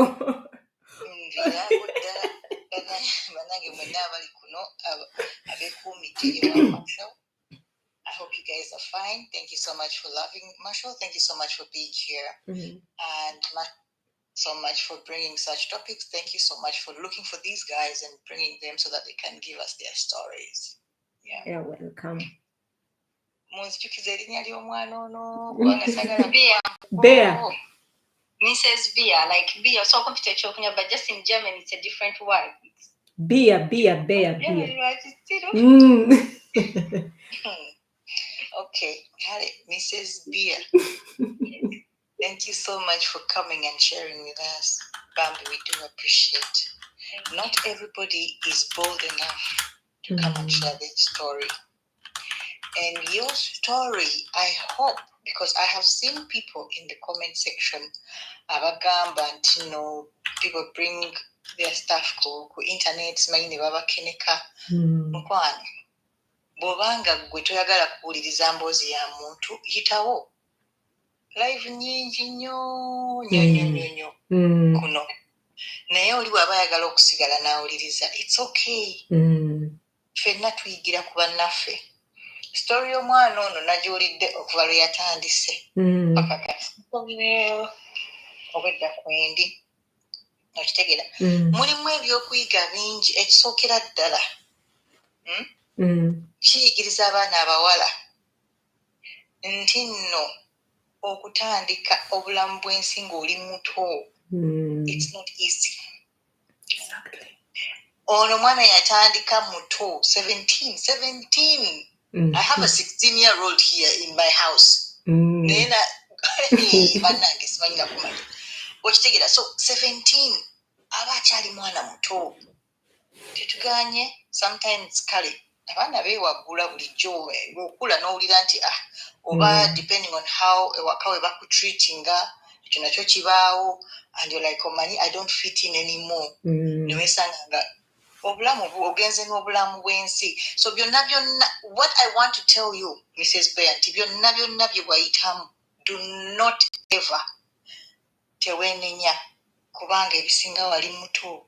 You didn't know what it was. Maybe experience is the best teacher. So that's why I always tell these people nti experience is the best teacher. Teri muntu ajja kujja atandika okwogera ku kintu nga takiyiseemu nga takimanyi.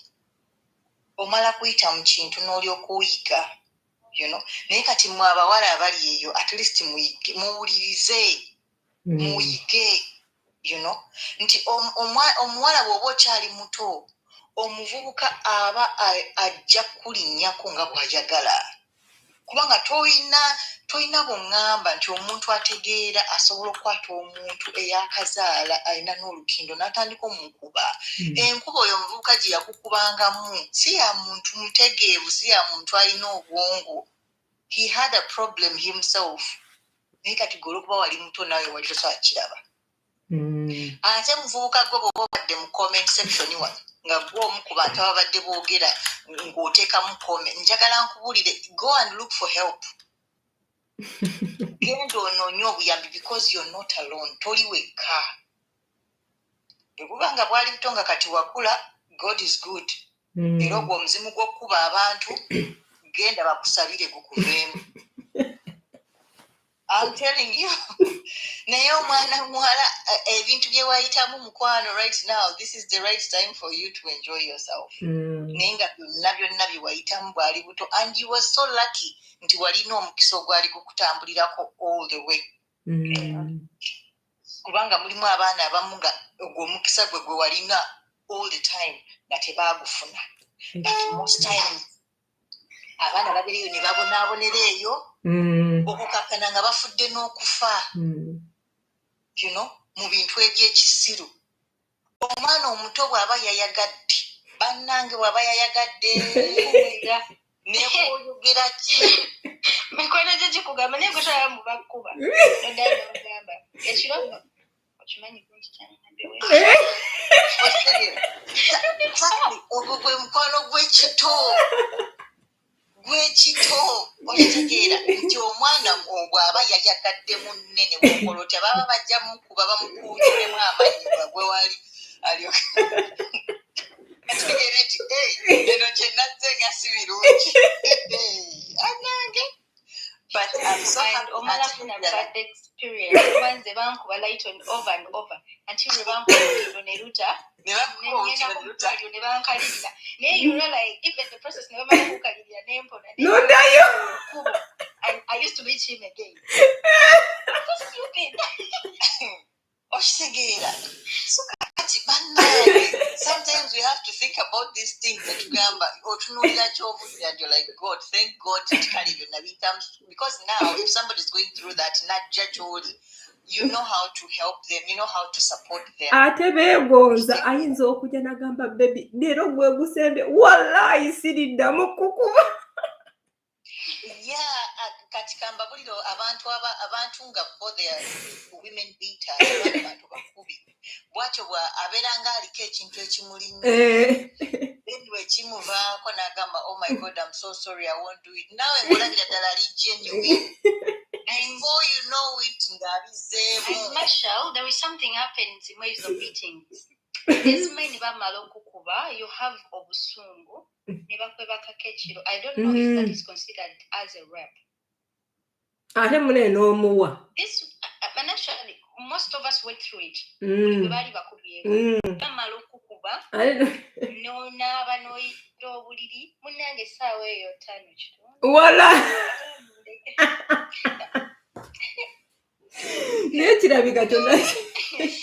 Okitegeera. So kati kyekibi kyenkugambye, you know, nti omuntu kati I'll give you an example nti edde waffe ng'omuzadde asobola okukuba ng'omunyiziza, okitegeera, n'akukola ebisinde n'akwata n'akusabula ate n'akuba bubi nnyo. Kati then later on ng'obusungu bukakkanye n'akulaba nga yakubye wano ne wazimba n'akuba ne wano ne wazimba n'akuyita n'agamba kati daba bwe nakukubye ate era towulira nga okiraba it's coming from love. Kati definitely nono naye ngera bwe gambye nti abeera ng'aliko ekintu ekimulinye n'akukuba kati amala kukuba later on kati agezaako okulaba how do I mwetondera ntya ate kasita amanya nti waya ekunyumira ng'amanya bwe naamuwa waya nga waya eddawo baneemundeko omutwe ogenda kunuma layitoni tonjijukiza.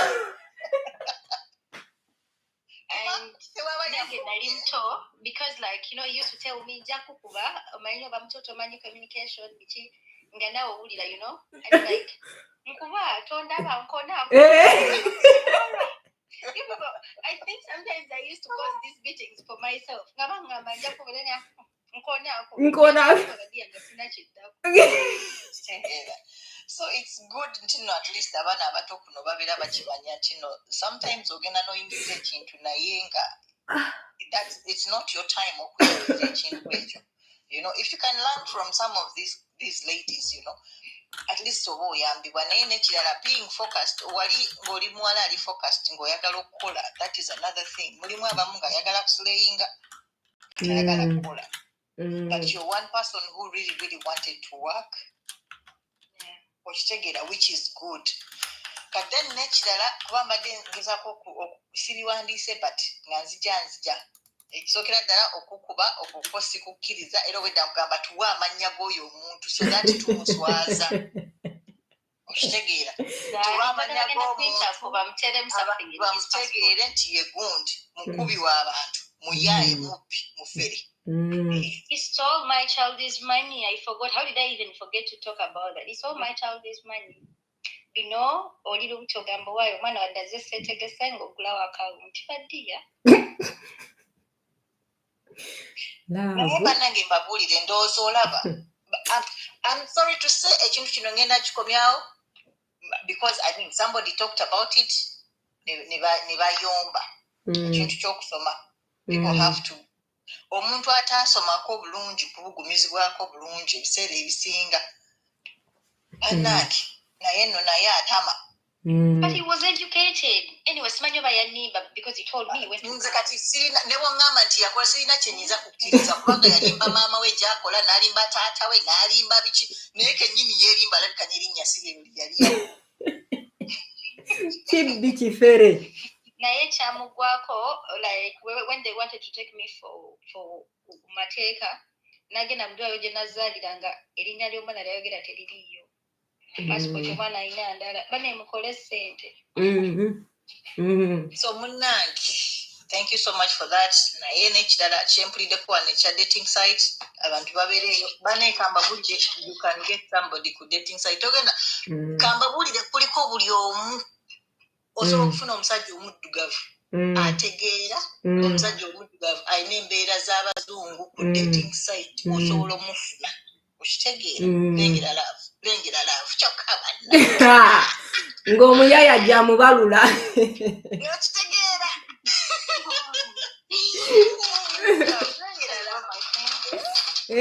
kati oli bye bimulya awulira ayagalamu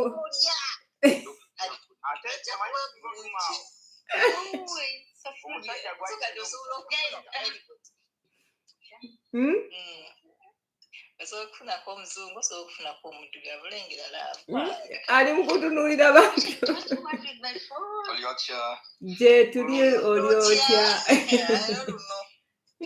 tomuyigiriza biri ebigambo tuyambe biri ebigambo bane waliwo akavidiyo akabadde kayita ng'oli abayimbira Merry Christmas naye wedda ayimbira byala omukwano ogulabye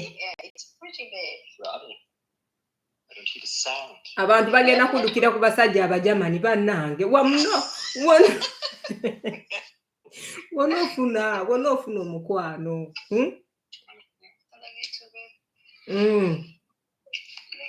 omukwano mupya omukwano munyuma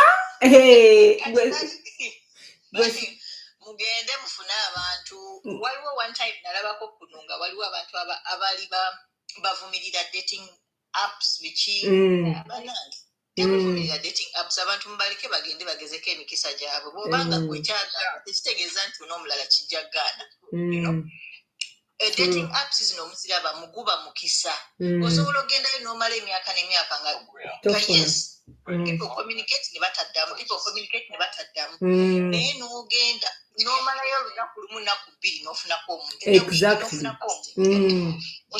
so temugwamu manyi just system manya engeri gy'okola gende wamashawo akubuulire engeri gy'okola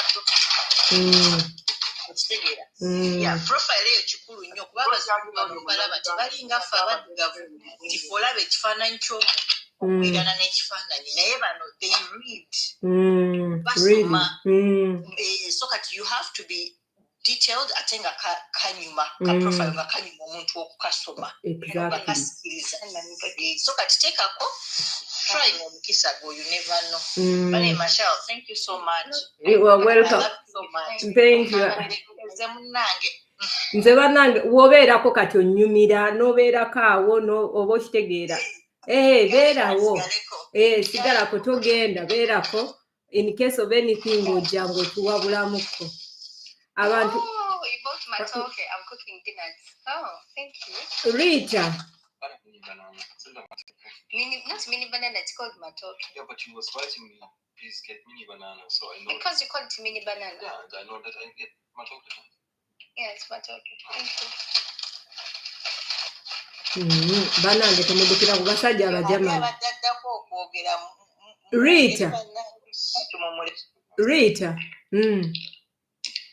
Rita olina wemutinze gwaddako okwogera. Masha, good program ekomasaa mmeka? Tunateerera okumaliriza twagala bibuuzo abantu babuuzeeyoko ku bibuuzo abayizeeyo tunaatera okumala just like maybe 15 minutes tumale. Rita tayogera. Sharon mukwano yogera. Wanji? Mrs. Bay omukwano gulinye ayagala genda kusortinga mwa. No, it's not that. Sina kyengenda kusortinga just mbadde mbuuza time. Okay, tunateerera okumaliriza. Because leero yafumba. Like these people we bakomawo aba ayagala bambi omuwe time. I'm talking to my friends and take it. Sharoni, then Sharoni. Please. Gwa genda abaana basindika message okamala obukamazi. Atuyise mu bwangu then tufune ababuuza abalala. Kale mukwano naye webale kubeerako. Bae, no ndi musanyufu nnyo webale kuleeta Mrs. Bia. engeri bw'omuleese nze kamuweera obujulizi agenze n'agamba essala terimba kituufu essala terimba ate katonda asasula okusinziira ku mutima gwo nze mwebaza kuba olugendo lwange olw'okujja e Bulaaya singa teyaliiyo osanga singa sajja Bulaaya ate engeri k'omukyazizza obujulizi kambumuweere wano nze byonna nga bigaanye yayimirirawo ku lwange nanoonyeza famire abalala gye basabira obuwalana bw'ensimbi okunoonyeza famire n'atanzigyako yadde 10 so kwagala nnyo naye kyensuubira katonda alabika asasula mutima kyofulaba ebirungi bikyajja ebirungi bikyajja omanyi bw'obeera e Uganda ba agenti buli omu agamba leeta zino ssente naye yayimirirawo ate n'atakoma okwo tebyali bulungi e Germany nafuna ebizibu kandi we namukubira ate era n'abeerawo kati bisani byentuukako kwagala nnyo nga kirungi ebyange mbadde nkusiima thank you for kusiima kubanga batono nnyo by the way abasiima omuntu alina omutima omulungi ogwo nagwo batono nnyo bannayuganda wano batambula ne mutatusiima Lighton abaana be yaakayamba bayitirivu temusiima kati obanga ovuddeyo n'osiima alhamdulillah mukama mulungi kyoba olaba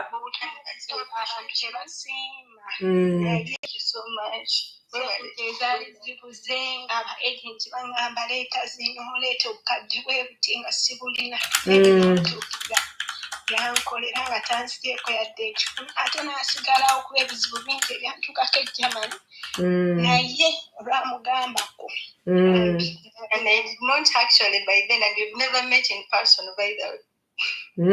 kati nkwagala nnyo Munaye Sharon wange badde bwakusiima awo kyakabi bambi weebale nnyo weebalire ddala ekituufu buli wendya euro omutima gwange nkumayo wa Mrs. Bia agamba singa teyali ggwe sanga singa siri Bulaaya. Thank you so much. I love you.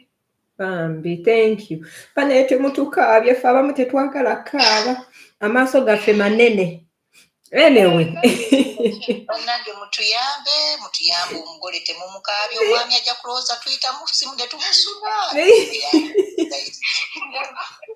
Alaba Mrs. Lighton waliwo abantu mazima ddala muwulira ba agenti balya ssente z'abantu however much nti ebintu nabyegoberako naye buli tosobola kyekolerako that moment family nga zibuze appointment zituuse omanyi appointment ogifuna omulundi gumu bwekuyitako okuddamu ofuna endala so ngo ebbanga liweddeyo siyina famire nsaba buwanana bwe namutuukirira bambi nanoonyeza nayimirirawo paka nga ntuuse e Germany buli wendya ssente ku Bulaaya omutima gwange gukujjukira so I wish you the best kyenyinza omugamba ate era naawe kennyini kirungi nnyo kubanga abantu abamu yes ayinza okuba akuyambye n'otamujjukira ate era musindikireyo okwanywe n'akatunda wadde alina ssente nedda it is not like that but nga ggwe cause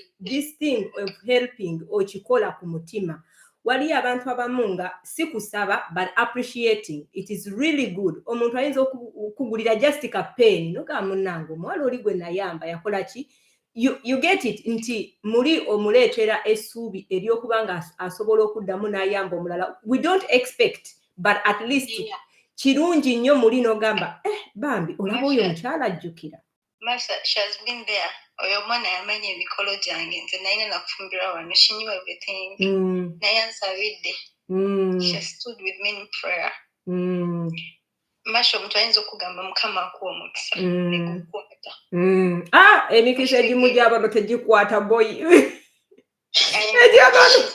alone. There is more people are just through the same process like her, you know. Boys, by then I was having time. So bonna some of them nakugamba omukolo gwo guliyo gikozi nkuteredde ku sente bweziti ezo zikola ekiro n'omugamba thank you because nze saakola budget saakola kusonda. Yeah, but Sharon, thank you And so just much. now, I have never forgotten. this is I'm gonna make you proud. Yeah. Thank you, and I pray you make it. As we talked, don't listen. Bigambo by'abantu, follow your dreams. By the way, I'm following a new Sharon Yono mwagala kawala kato kawala kalungi. Nange nkagala, by the way. She's really a nice girl. Thank you. You are welcome. Kati tugendeko kukuikiriza. Shamimu. Tuite mbwangu tubule dakika 10 tuveeko. Nzisa muli mutya mwenna. Je tuli. Kansubire bungi. Ntabana mumpadde energy. Mumpadde energy kuba nali nte kye bayita okuta omusajja. I try again. I was fearing that nga kati ono ali kummanyiira because of that. I could divorce. Nze nali nakyawa tikoko nga nakyawa media zonna nga neeveera. Naye nakomyewo ku tikokutawanya makula. Thank you for the platform.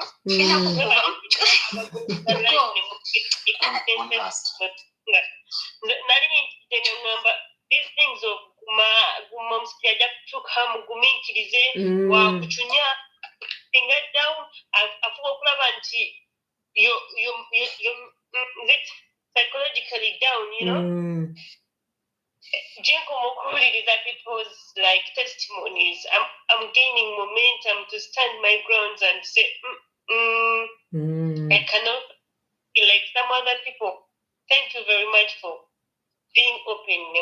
Nemu talking about your ex, like you, Mr. Bia. You know what I got all the time in my ear?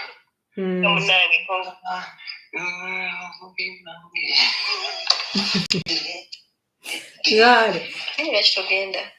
I'm finishing in 20 minutes, so you can go. Oh God, I need to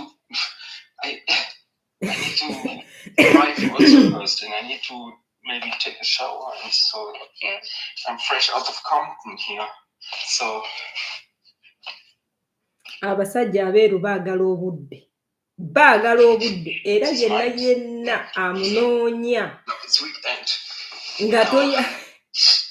nga toyagala muwa budde totawaaga nga mukyala beera we bakyamwezi kisses ez'okumukumu basajja mmwe bekampiseewo kanangalaawo basajja mmwe kambabuulire ogenda n'obeera eyo n'osaba mukama ti mukama katonda asaba bwati ne bwati omuntu asobola okunzimba n'osaba omukyala mukama n'amukuleetera mmwe kennyini mmwe mwesibira emikisa gyammwe because God gives you somebody agenda okubbulula. God gives you somebody agenda okwagala, agenda okuyamba. Ate abakyala basinga balina emikisa nti when they come to you ebintu byo birina engeri gye bitambula. Naye gwe what do you do? N'otandika okuyisa omwana w'abandi nga bw'oyagala. Okitegeera? Because kati from what I've heard from this girl, she's the prayerful. Bannanga okusanga omuwala omuto ng'ali prayerful. Kizibu. Si kyangu. But she's the prayerful kind of person, you know. Kati mbuulira bonna abeera n'omuntu bw'atyo ng'ate mindset engeri gye nawulidde ayagala okubeera nga mwezimba biki. Seriously, oba ofunye gold. Eraba bane mmwe kenyini mmwe mwesibira emikisa gyammwe basajja mmwe mwesibira emikisa gyammwe. So don't be there thinking nti obanze Katonda akola atya, Katonda yakuleetera omuntu gwe wasaba naye gwe nyini n'omwegobera. Njagala oyisaawo. Abasajja ndowooza bawulidde omuntu asobola okwagala n'akwagala buli kimu kyonna. Mebo alayika akomyewo. Mebo Nancy ojja n'ovaako simanyi lwaki. Kwenti. Yogera na Nancy. Tamutamasha. Sigamba ogamba otya. Nze babu zaako mbagala nnyo baana mwine engeri gye muinspiringamu bannaye. Niswe ni kaswiti kange okitegeera.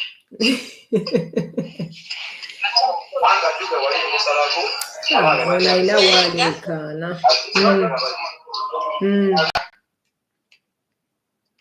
Naye nga ndekako ku katuuti kuba sometimes mpulira conversation enjagala okwogerako naye nga siri katuuti. Nanti kati obanga kwoli ate omulala batasobola kudda. Mutinga. Ngamba mbasobola kuteleetako omuntu mulala. Anyway, maybe ogenda maaso. Kale, naffe tukulamusizzaako. Webale kutuweereza bannange kubanga abantu abalina tuzibudde amaaso era Mukama akikubalire. Amiina. Mrs. Bia, njebaleko mukwano. Ye mutinze. Ni Mrs. Dia, we mutinze. Muleka gwe yogera mukwano, oli muleke yawulira. How are you, dear? I'm done now. You should go. I'm talking. Ndabika njogerako oba ku advice katono kubanga according to Mrs. Bia's story. So njagala oba muntu ku advice katono.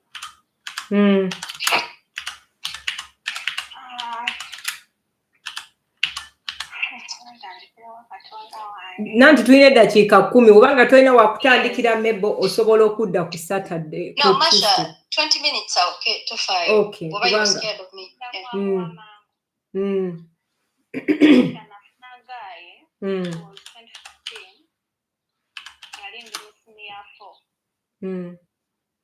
By then I 15 years. Because na kula 7 ngani na 11 years. Wanafuna gayo nali simanyi bintu ebyo bya update ngali shiyeta. Oli wala n'essimu mebo teekako ku mumwa kumpi. Badde mbagamba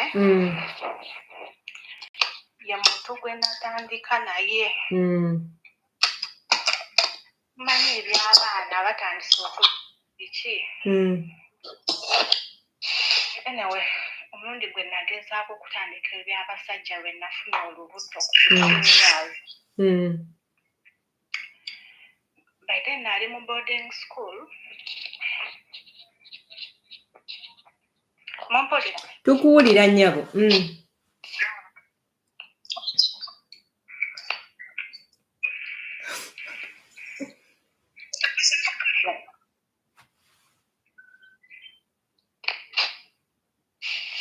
Lebo tukuwulira. Actually, people over here yatandika ku 14 over 13 tetujudginga abantu. Wali ababita 7. Mumpulira wama mbadde mbagamba. Kati nenfuna olubuto. Kati bwe nafuna olubuto engeri gye kale bino ebya parties ku ssomero. Dali yali mu form 6 nga nze ndi mu form 4. Nenfuna olubuto nali mu boarding school dadi wange musirikale. Kati nentya engeri gye ngenda obyogeramu ewaka. Kye nakola ne ngamba Gayi yanyamba teyeegaana lubuto. N'agamba mami we n'ansalira amagezi n'angamba nziruke ku ssomero kubanga nabo nga batidde bye bagenda ogamba dadi wange. Mami we mwennyini yeyanona ne ku ssomero yabeera waali ne tuteesa n'angamba mu meetingawo ne tugenda naye. Baali bayina omulenzi yali abeera wuwe nga waaba ali mu holiday. Kati we nagenda wennyini w'omulenzi we banteeka naye ekyaŋŋamba naddayo n'enkola ebibuuzo byange. Mukama n'anyamba era nayita bulungi. Kati nazaala omwana nga 22 December nga 27 December nempeza 16 years. bwe nazaala omwana ne tubeerawo abazadde bange baamala ne bategeera gye ndi naye daddi wange n'akita kubanga kyali kizze talina kyakikolera just ye n'abagamba kimu omwana wange njagala wamala okuzaala addeyo ku ssomero nti ye n'agamba ye ali ready okunyongerayo okusoma ne ngamba okay Mukama n'ansaasira ne nzaala bulungi omwana wange nga muwala nazaala wange n'aŋŋamba Linda yonsa omwana ono aweze omwaka omumpoddeyo ku ssomero ndaba okyali muto ojja kusoma koze kale teyaŋŋamba kubanga twali tubeera ne gaayi naye nga ye maama teyaŋŋambako nti oba olina kukozesa kinene obutafuna lubuto lulala ne tubeerawo ne nzaala omwana n'aweza emyezi 5 nze natandika okulwala ng'omwana wange wa mwezi kati ne wayita emyezi 5 nze sibimanyi nti oba omuntu kubanga bweliti ajja kuddamu afune olubuto ate ng'akyalina kawere mu myezi 5 ngenda okulaba omuntu abadde alwala sikyalwala kumbe nnina olubuto nfunye olubuto olwokubiri omwana nga wa myezi 5 nze ate olwandwaza nnyo ngenda mu ddwaliro nga bangamba oli lubuto neŋŋamba yiyi omwana ow'emyezi 5 how comes okuba nga ndi lubuto ne binsoberamuuko kuba daddi wange mukwano gwange nnyo okusinga mami kuba nali sikyamutya nga yansonyiwa ne mukubira essimu ne mugamba daddi yaŋŋamba mebonswazizza nnyo naye ng'omuzadde n'aŋŋamba tewali kijja Katonda takireesera Katonda ye yasinga okumanya lwaki bijja bwe biti kati ne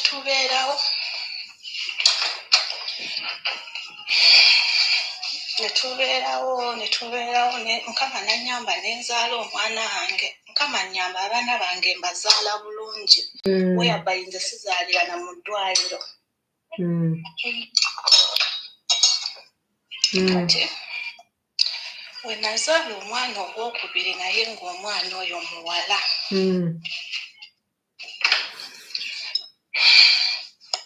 ngamba kale naye nga bambi Gaaya ambeererawo nga ndi lubuto nga nzadde ne mami we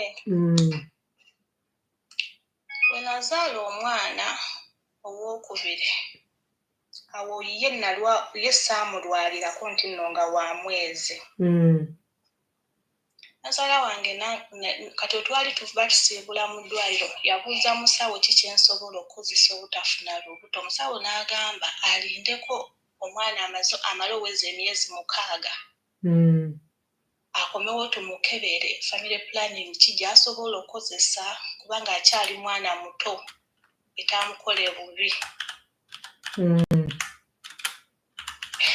tubeerawo nange temunjajenga kubanga nedda genda maaso abaana totunulira comments gwe genda maaso yogera nga bampadde emyezi 6 okuddayo bankebere omubiri gwange gunaamatchinga na family planning ki Masha emyezi 6 tejjaggwayo omwana yali aweza emyezi 2 nga ndi lubuto lwakusatu kiki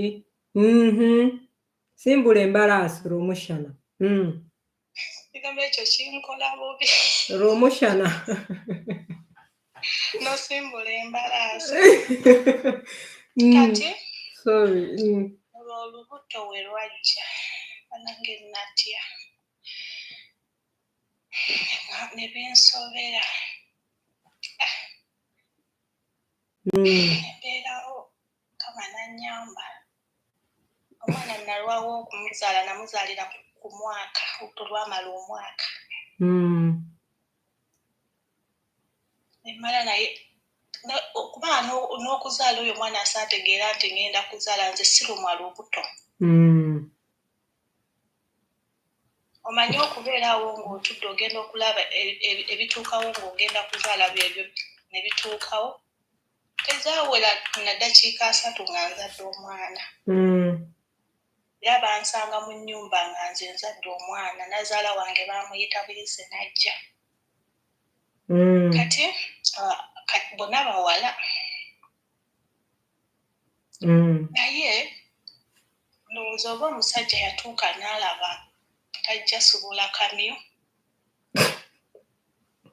Ng'oli fertile. Yes. Bwe nagendako ewaffe, nga nenze malayo wiiki yampaako ennaku 2. Olwali olwokusatu n'awasa omukazi n'amuteeka mu nnyumba. Bwe yamuteeka mu nnyumba, ate we yategeera nti ngenda komawo kubanga nga yannona. Omukazi n'amugoba. Kati nze bwe nakomawo famire ye baali banjagala nnyo, maama we ne baganda be. Bwe nakomawo leka Nazala yayagala okuŋŋamba indirect. Omusajja badde aleese omukazi. Yes, kubanga omukazi baamukolako nnyo effujjo. Wamalayo bbanga ki? Wiiki emu. Wiiki emu n'afunirawo. Mulamu wange adda ku tata w'abaana bange mbu yamukolako nnyo effujjo n'amuyiira n'amazzi. Kati we nakomawo, kati mulamu wange omuwala twali twenkana n'alyoka ŋŋamba, Nebo, ffe twakakubye. Ne mbuuza akaki. Ndowooza nga maama yabagambye si tebaŋŋamba yajja okuŋŋamba. Olwokubanga olugambo lwali lubasiwa ne bantuuza ne baŋŋamba. Kumbe n'omukazi tatudde. Tuba tuyina we tuli, yabaali bino meeting z'abagenda okwanjula.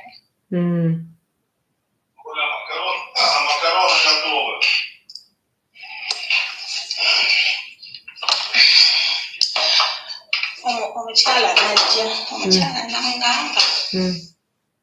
N'abinyumiza byonna ebyaliwo biki omusajja bye yamugamba biki byonna bwe binkwatako. Nze ndi muntu atamanyi kuyomba. Namugamba bwe gutyo bwe tuli nti ye nga bw'abiŋŋambye. Ndi muntu ayagala okulikoodinga abantu nga nzigyayo kamapeesa kange kaali mu memory card. Nga mulikoodinga nga lwabiŋŋamba byonna. Bwe naddayo ewaka, omusajja ng'akomawo nga mukulisaayo nga mukama munnange waliwo ebigambo ebiri okuyitiŋŋana bwebiti ne bwebiti nga muteekerako likoodingi. Ng'abyegaana. Nze mbivaako. Enkeera ku makya yandika mu buliri n'alumba omukazi.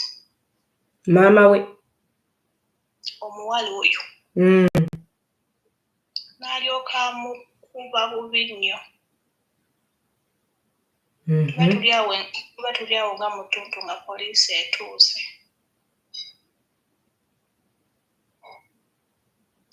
Omuwala we baamukuba n'agenda ku poliisi, tuba tuli awo nga poliisi etuuse. Nga bamutwala taata wange ng'awaayo ssente ng'avaayo.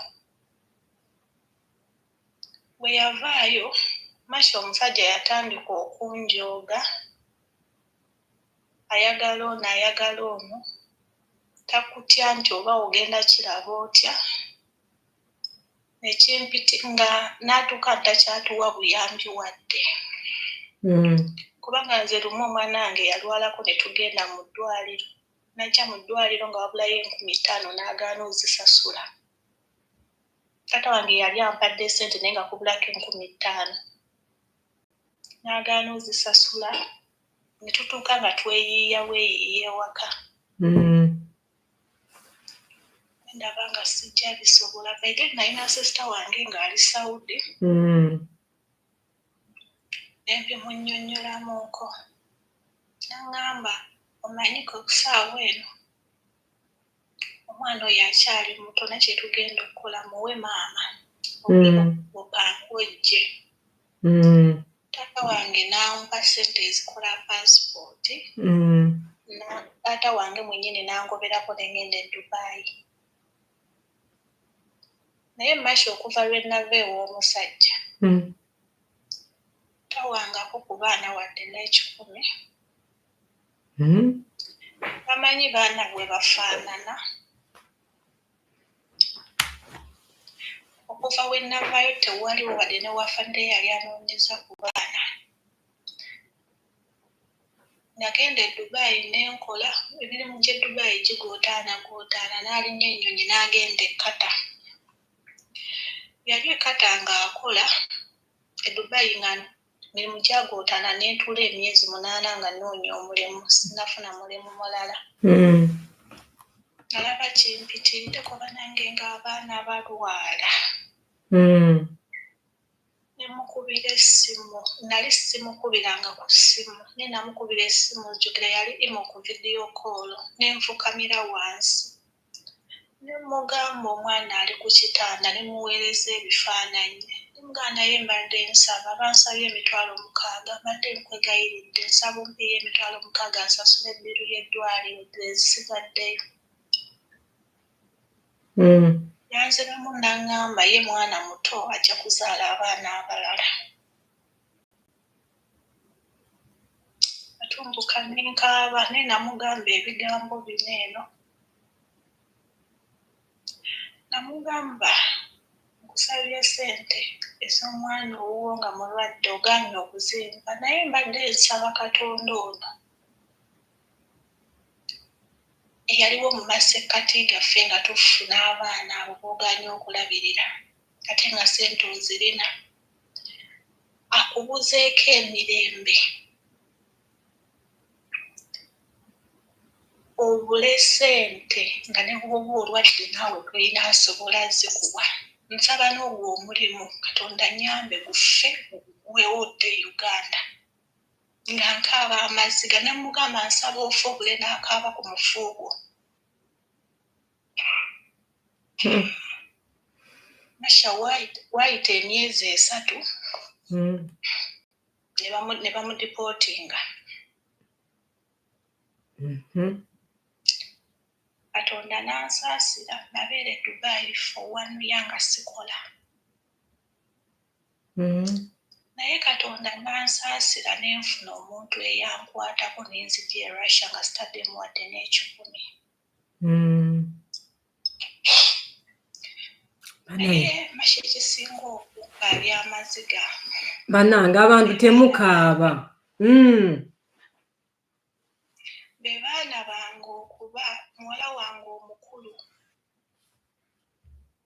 Buli we njogera n'olunaku lwaleero ngamba kimu mami. Mpulira njagala ayogera erinnya lya Ddaddulu, mpulira njagala kulaba ku gundi. Naye kati simanyi abaana abo kuba ngenda kuddayo ewaka mu Gwomukaaga. Teneebuuza abaana abo mbatwale ewaabwe. Nange neebuuza nkole ntya. Masha wali ogeddeko n'abaana abo n'ojjukira n'ebintu by'oyiseemu n'otumbuka n'okaaba. Bebo, I was in the same situation. You're going to get a new dad. Most times owesiba ku bantu bewandireese. Most times abantu bali mu bulamu bwo bakulemesa otuuka ku by'oyagala. Tegeera. This guy is right now a failure. Get a father figure. Date someone. Be open. Mugambe you have children. Agenda ku adopting abaana bo. Si ku adopting. Agenda batwala ng'ababe. Bw'oyogera ku ky'omusajja omusaba ssente ng'omwana mulwadde n'azikuuma, I understand. Nakiyitamu. Nzayogera. Nakiyitamu. But omwana wo baabo bawala oli so blessed nti baana bawala. Ekirala mu nsi muno omuntu nze nsobola okugamba ebigambo 100 ku 100 naye mu bigambo ebyo n'otatwalamu n'ekimu. Tuula mu nsonda nga bw'otuula omuntu yenna kubanga omuntu yenna gwesengawo omutima gwo. Tuula oyinza obutasobola kusaba. Tuula ng'oyita mwoya weka mu nnyumba ogambe Mukama ng'embeera bweti ne bweti nzizuuko ki ojja funa solution. If they are not looking for you, don't look for them. They will see you as desperate. Maybe God wants to bless you, but he's not doing so. And don't blame yourself. Accept your mistakes. We learn from mistakes. Accept your mistake. Embrace yourself. Onagambe mbu ate wagenda jafuna lubuto lulala.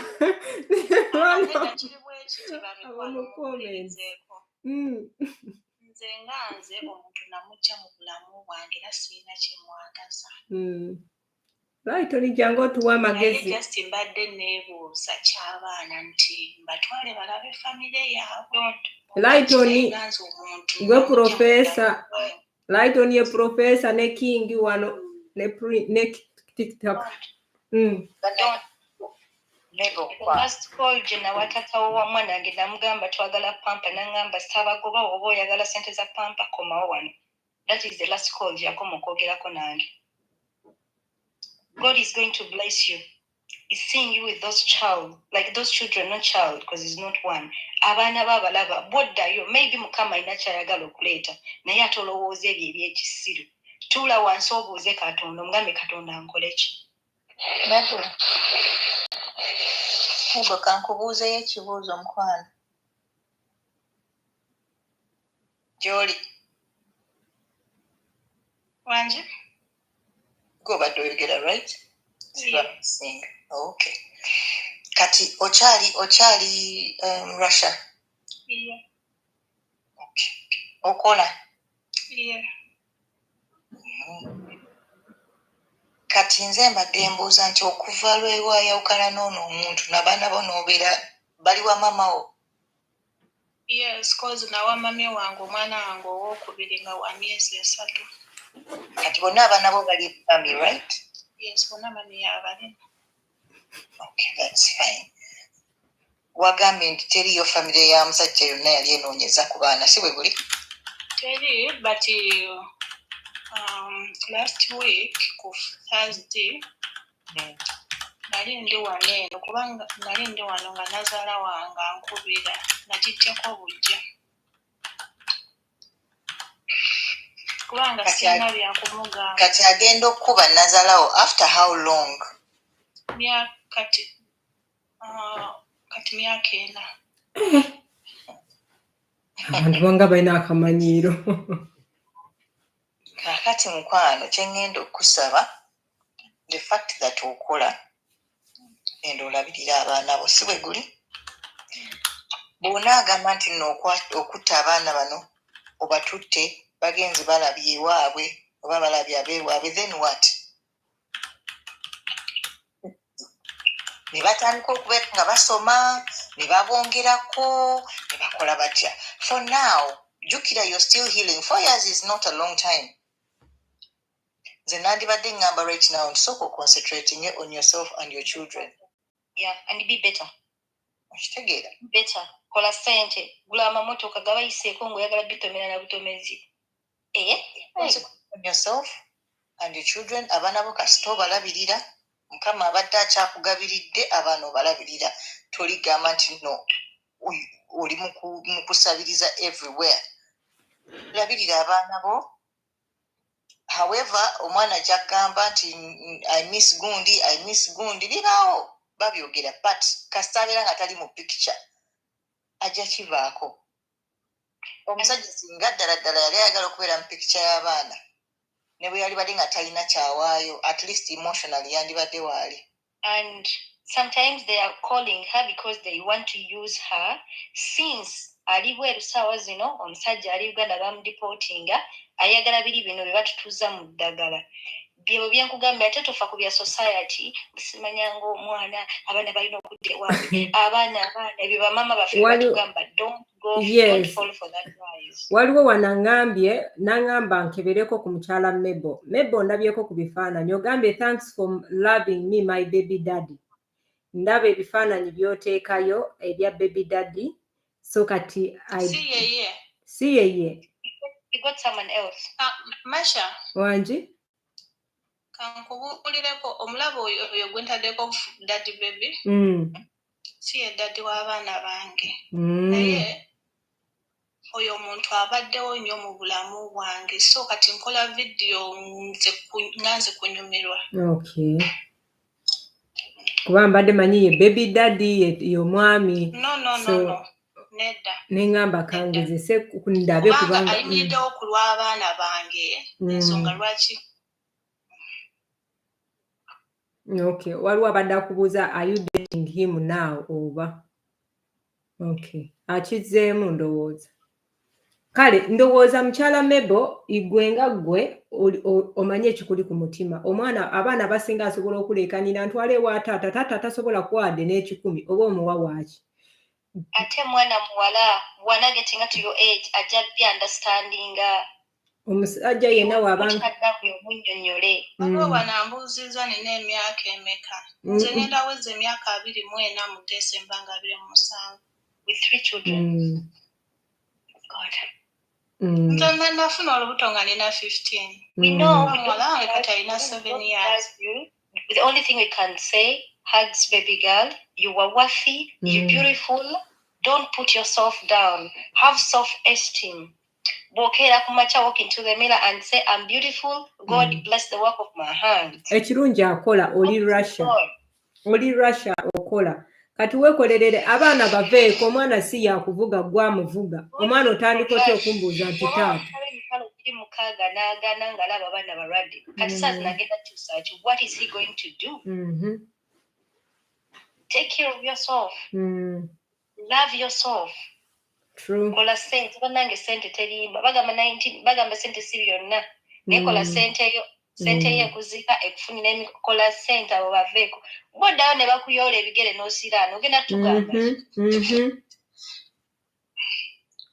ndowooza Mabel owulidde woddayo ne bakuyoola ebigere baleke omusajja ajja kunoonya omwana we Prince mukwano gwaffe wano tukola naye anoonyeza omwana tunoonyeza omwana okukkakkana ng'omukazi yamutwala alina Netherlands yamugabira musajja mulala kati teweetugga ku omuntu wabanga takwagala mwe bino bye babagamba mugume omukazi aguma ogenda kufa munda inside off tuuka ofuna omusajja akwagala ebyaddala naye ng'omutima wafa nga muvundu ng'olinga nze navuma muntu nonkubira ne gwaze tonda samira kati binelode kubagira ngambi kutumyeko nomalo business ya finance nogenda nesituloli bye yankola n'ennyomba nzekka okitegeera so tolinda ekyo kintu ekyo bannange buli mukyala yenna omuntu yenna yena bw'olaba nga takulabirira mwana ng'osobola okwerabirira omuntu gw'okusinga okufightinga mu biddawo mulwane genda ekirungi Katonda akuwadde emikono osobola okwekolerera Katonda akuwadde emikisa otambudde werabirira abaana omwana wakutandika okubuuza taata aliwa gwe omwana gwo kennyini gwe omwana mu ekyokugira mulage taata omulala hosting a Mrs. Janet Asha kusaawa eno nebaza Mukama nti angabiridde nsobola olabirira abaana bange ate mwebaza nti abamu bali kumbuuza ku myaka egyo n'abo abaana yes Mukama mwebaza nti byenkoze Mukama angabiridde mbakoleredde wadde sinabatuuka wenjagala naye era kale alhamdulillah kale mukyala Mabel gwe nga gwe weebake olowooze wobanga abaana be bakuvuga be bakutwala ojja gendayo tomanya omukwano guno muzibu omusajja oli mukubako omuntu gw'olina ng'okyalowooza kugulya omuzimu ng'ogutwalira abaana nze bwe nabatwalayo nkugambye bye baŋŋamba bw'oba obaddeko waneeri nze nanyimira amaaso abaana waffe muleka nambuza gwe wakulira kujjajjaawo ebwa bw'osuubira omwana nga kulidde eno mu ggeto zammwe eno n'emmotoka yange eyo ngireseewo ngikulubudde tewali weeyita do you expect me to leave my child here namugamba ensonga lwaki okyalina mubwaki muba security guards at that age wasoma biki ng'obyawo so affirmation words I can say talk to God Mabel saba Katonda gwe nga gwe sabira abaana bo babo baana bawala si abalenzi be batera otumenya this is another generation pray work hard be yourself and teweenenye ebyo byatuukawo nkimanyi ng'omukyalo ofuna breakdown n'okaaba mu mutima n'oga naye Mukama what did I do to deserve this God brought that stuff to you oyige okule you learn from them So don't blame yourself at anything. Like, accept yourself. We're embracing and go muntu. Ugambe mukama nkwebaza bino bye wantuusaako, nina omwana nina abaana wadde kitaawe tafaayo naye njagala obeere taata w'abaana bange from today. Katonda agenda bikola. Okay. Katonda teyafaanyi, Katonda tebamugulirira, Katonda that thing you do give God. I'm a living testimony nzayogera. Nandibadde nafa, but because God. Sonyiwa taata w'abaana bo naye omuvi like musonyiwa omutima ogambe mukama byonna bye wakola taata gundi w'abaana bange kusonyiye. Ekyo kiveeko. You're going to time. Okay. Yes, Mebo. Mulina buli obusungu bwe namulinako oba nange namulinako obusungu naye kati namusonyiwa ng'omuntu kuba nze ndi mukazi okuba Bayibuli etulagira okusonyiwa.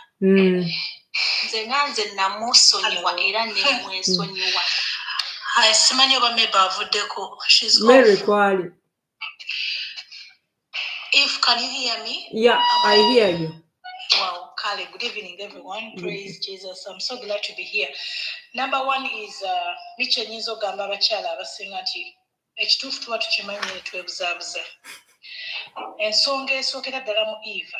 Ffe abakyala bwe tuba twagala. Ono omusajja yamulagako, you know, and at the moment akuwadde emikono Mukama akulaze n'olugendo lwa nti genda akugabiridde okukola. Banange n'emboozi zino zikwasa ennaku kubanga bw'oba wayita mu kintu gwakitegeera gw'osobola okinnyonnyola. So right now, step up your game. I'm so happy that we Ugandans, we can have such platforms.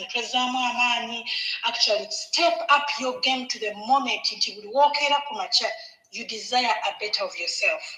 Ate omusaayi bano abaana wabazaala twebaza okuzaala abaana ebiseera ebisinga abantu bagamba obazadde mu musajja muli simanyi biki.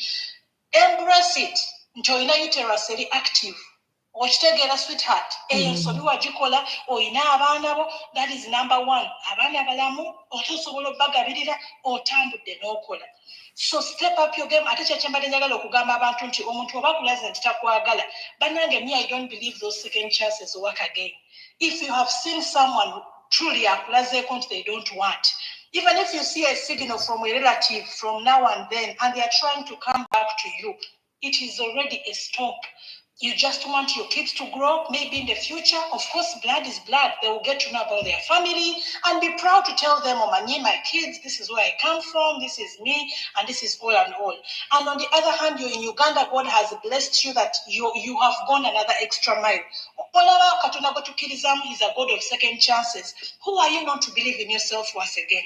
So, sweetheart, Sister Mabel, I'm here to let you know I have seen women who have been in what you are table right now until they forget, they didn't even think about what happened in the past. They rubbed off their tears.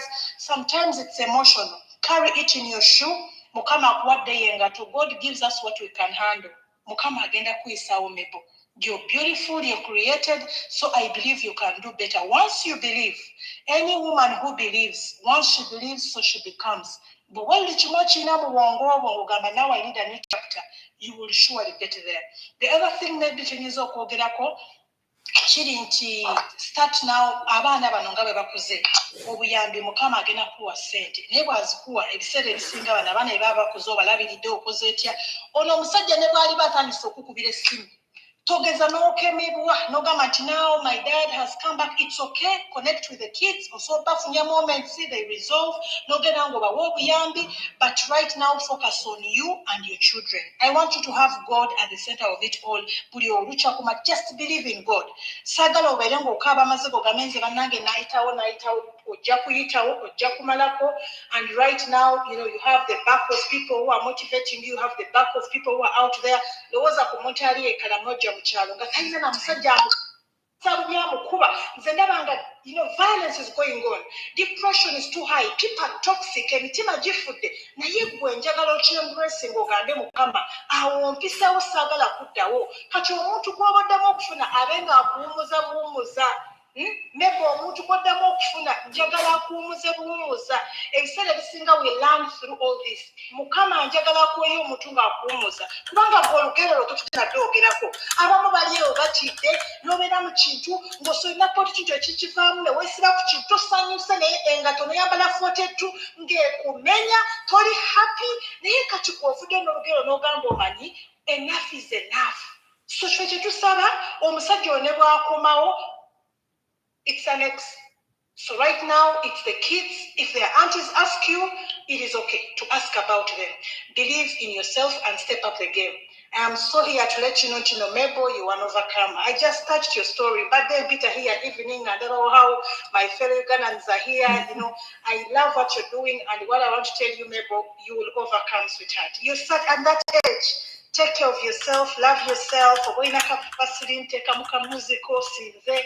Bino byera bya sweetheart buli omwai n'olugero lwaisemu. Nafa abafumbo bwe tukubulya be tulimu wano. Engatto buli omwai n'engatto gy'ayambadde muganda wange. Nange bwe nkuwa mu ngatto yange 42 ejja kumenya.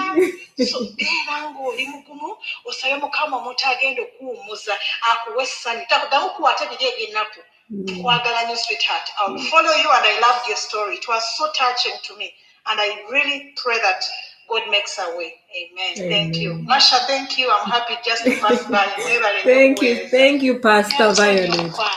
Answers are your good table. Mrs. Bay, I'm a dancer, right?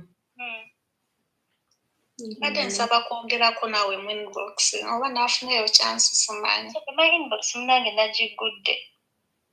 Very open. You can text me. Thank you. Ngenda kufollowinga. Bade nsaba ofollowingeko back abangi. It's okay, I will. Okay, neyanziza nnyo Masha neyanziza nnyo byonna. Kale mukwano, kale nnyo. This program tojijjawo, we are going through a lot and people are going through a lot.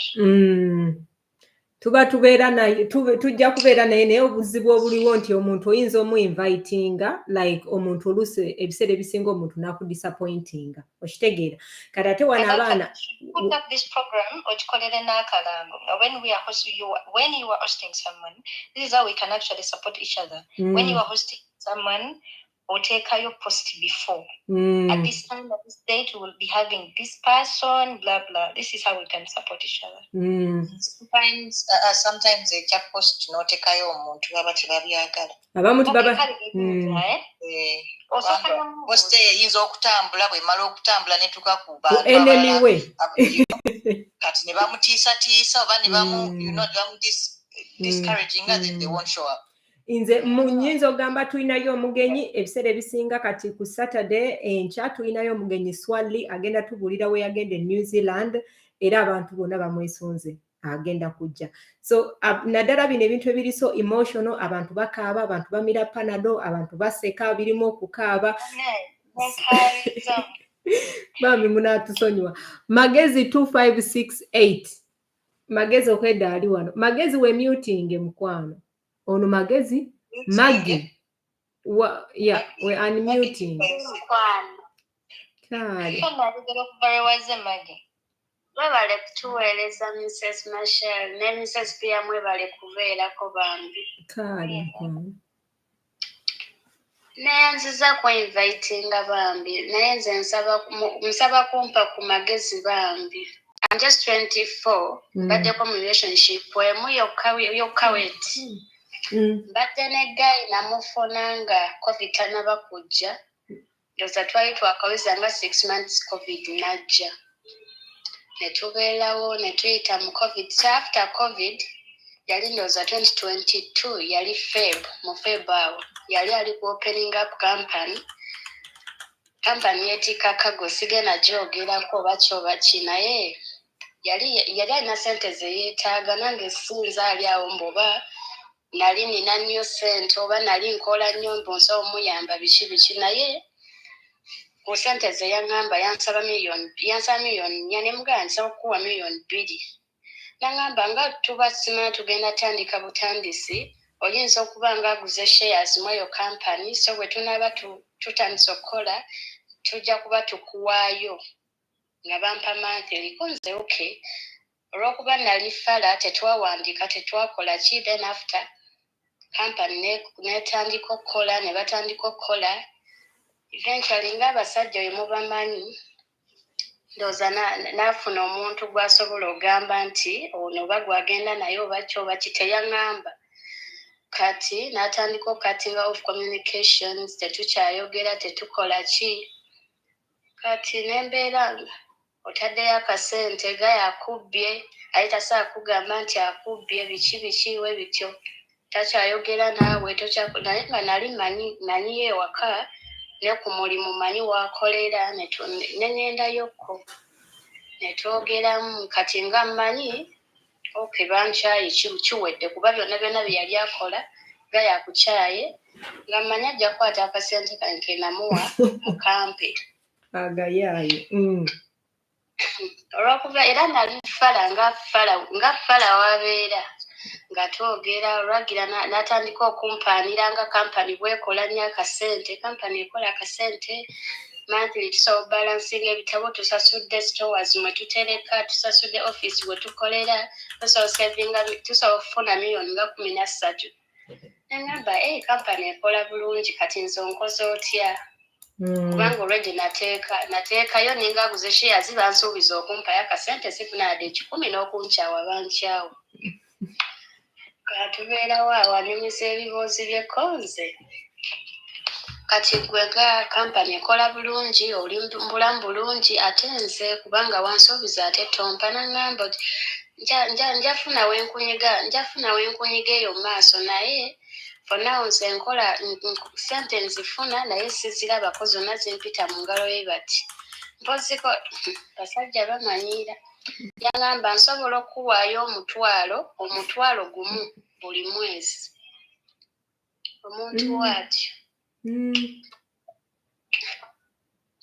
ate sibagambye naki kye nali nkola ofune no saving ezo miliyoni 2 ze namuwa oba semanyi nze nali nsiba nviiri nga nsiba enviiri omanyi buno obusaloni bw'okukyala omuntu najja ne munazaamu ku 15,000 ate nga toli nti oba owulinga eyo saloni wabula okolamu ng'omuntu yenna ne bakuwayo 10,000 ne bakuwayo 3 kati bw'oba wayola bwomba mwali nga kuliko ali kweno live nga yali alabyeko omuwala akola mu saloni ng'asobola savingwa miliyoni 2 oba okoledde ebbanga oba oyimiridde ebbanga nga liwera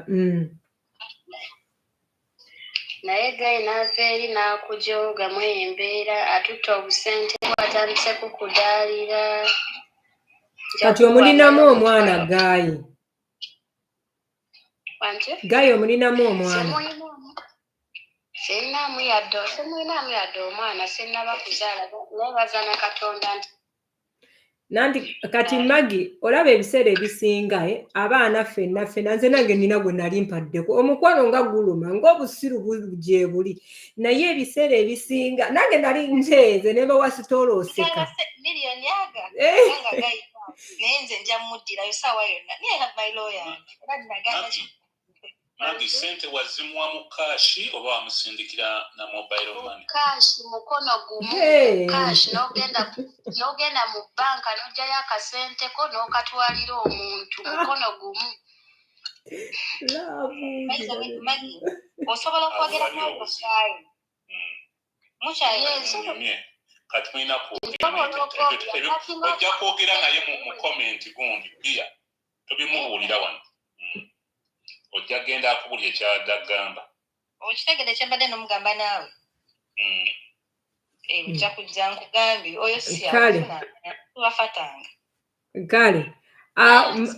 Kale Maggie ojja mujiriramu akubuulire Solomon. Tetteko naye buli omu alina emboozi ye.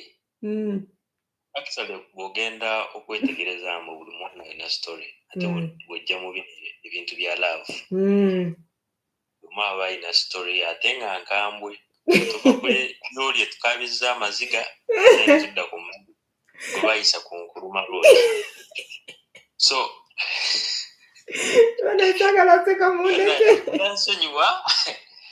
munansonyiwa nnyo naye love ekozesa abantu ensobi. So Magi ye yali mulaavu n'atagambo omusajja asobola omukuma kitegeera. But ladies, I think you should always understand abasajja abamu nange nsekozizika naye katuulirizeko omulala tuweko omulala platform tagunyumirwa nga wetubawakuba kale bane waliwo ebintu ebimu nga bisesa kubanga naffe twabiyitamu naffe batubba obusente kati bano abadivayizinga bakozesa ebigambo ebisesa Wangi yange nja kuddamu nina ngegenda okugambamu so that osobola ofunayo evidence. Okay. Kale Magi oba olyemu na story wetutya share whenever nayogera n'abantu you heal. You really heal. So talk to us. All abannamuwe bali waneeno, they are here to help you guys. Solomon zembadde ngamba nti ngana olabika olina story kuba engeri gy'ozzeemu ebintu bino olabika olina ey'okutuwa ujja kuteekako ku podium.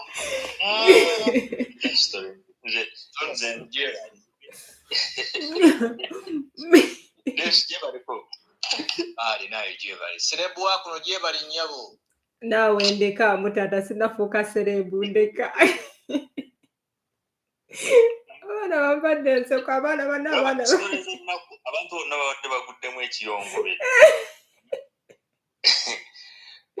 ono madamu family abadde mu maziga nga gakuluka walayiga omanyi buli muntu alina engeri gye bananga abasajja b'ennaku zino omubba abawala set bano oba mutugamba ki bane mwina omukwano kati omuyayi n'okwata naye nkubuulire singa owuliriza ku story z'abasajja nabo abajja ne ku sande ebyange bitera kubeerayo kiro night nga abasajja bajja kuli ne bakaabira kuli amaziga nga bawala ebintu bya love biri tuwe. Omusajja asobola otomera n'omuwala asobola otomera ate munaye abasajja be bakyasinza otomera ate ezaffe zituluma nnyo ez'omuntu ziruma Masha, not that byagambani nti mbasiso azifune naye sente ezo zinuma kubanga nakoleranga mu muzira mu bulumi tekisinga kunuma nende z'omukazi ziruma abasajja basita abawala I will come for you ne bafuuka gundi kati mbulira omuntu gwe babbako emiliyoni ze asatu retaliatinga bwabba gwe akubba kampani namba akuba kifiiriza. Anyway, Dasho olina kyoyagala otugambamu. Ojja kusalako obuntu obuuso. Bambi gwe babba so sorry bambi naye bibaawo. Ziba school fees. Tebakukuba na kukuba. Olwo babba ne babakuba. Oliba. Ekirungi tewamuzaalamu kale. Wakiri. You have inspirational story. Atisha sababu milioni 10 wanje.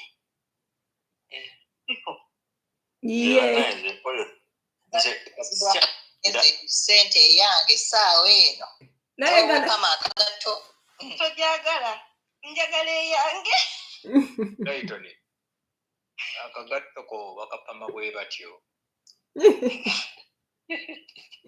olaba kale by the way fa abakyala sente zituluma by the way wetuzikuwa banaye mutu respecting mutu obusente bwaffe kubanga tujja bakolimira feza temujja zirya bwe mutyo. So anyway olwo omukyala yagayina story naye tewamuleese tuwuliriza story endala banaye Masharu nga tonabagenda banange ntudde nnyo ssaawa 3:30 ntudde nnyo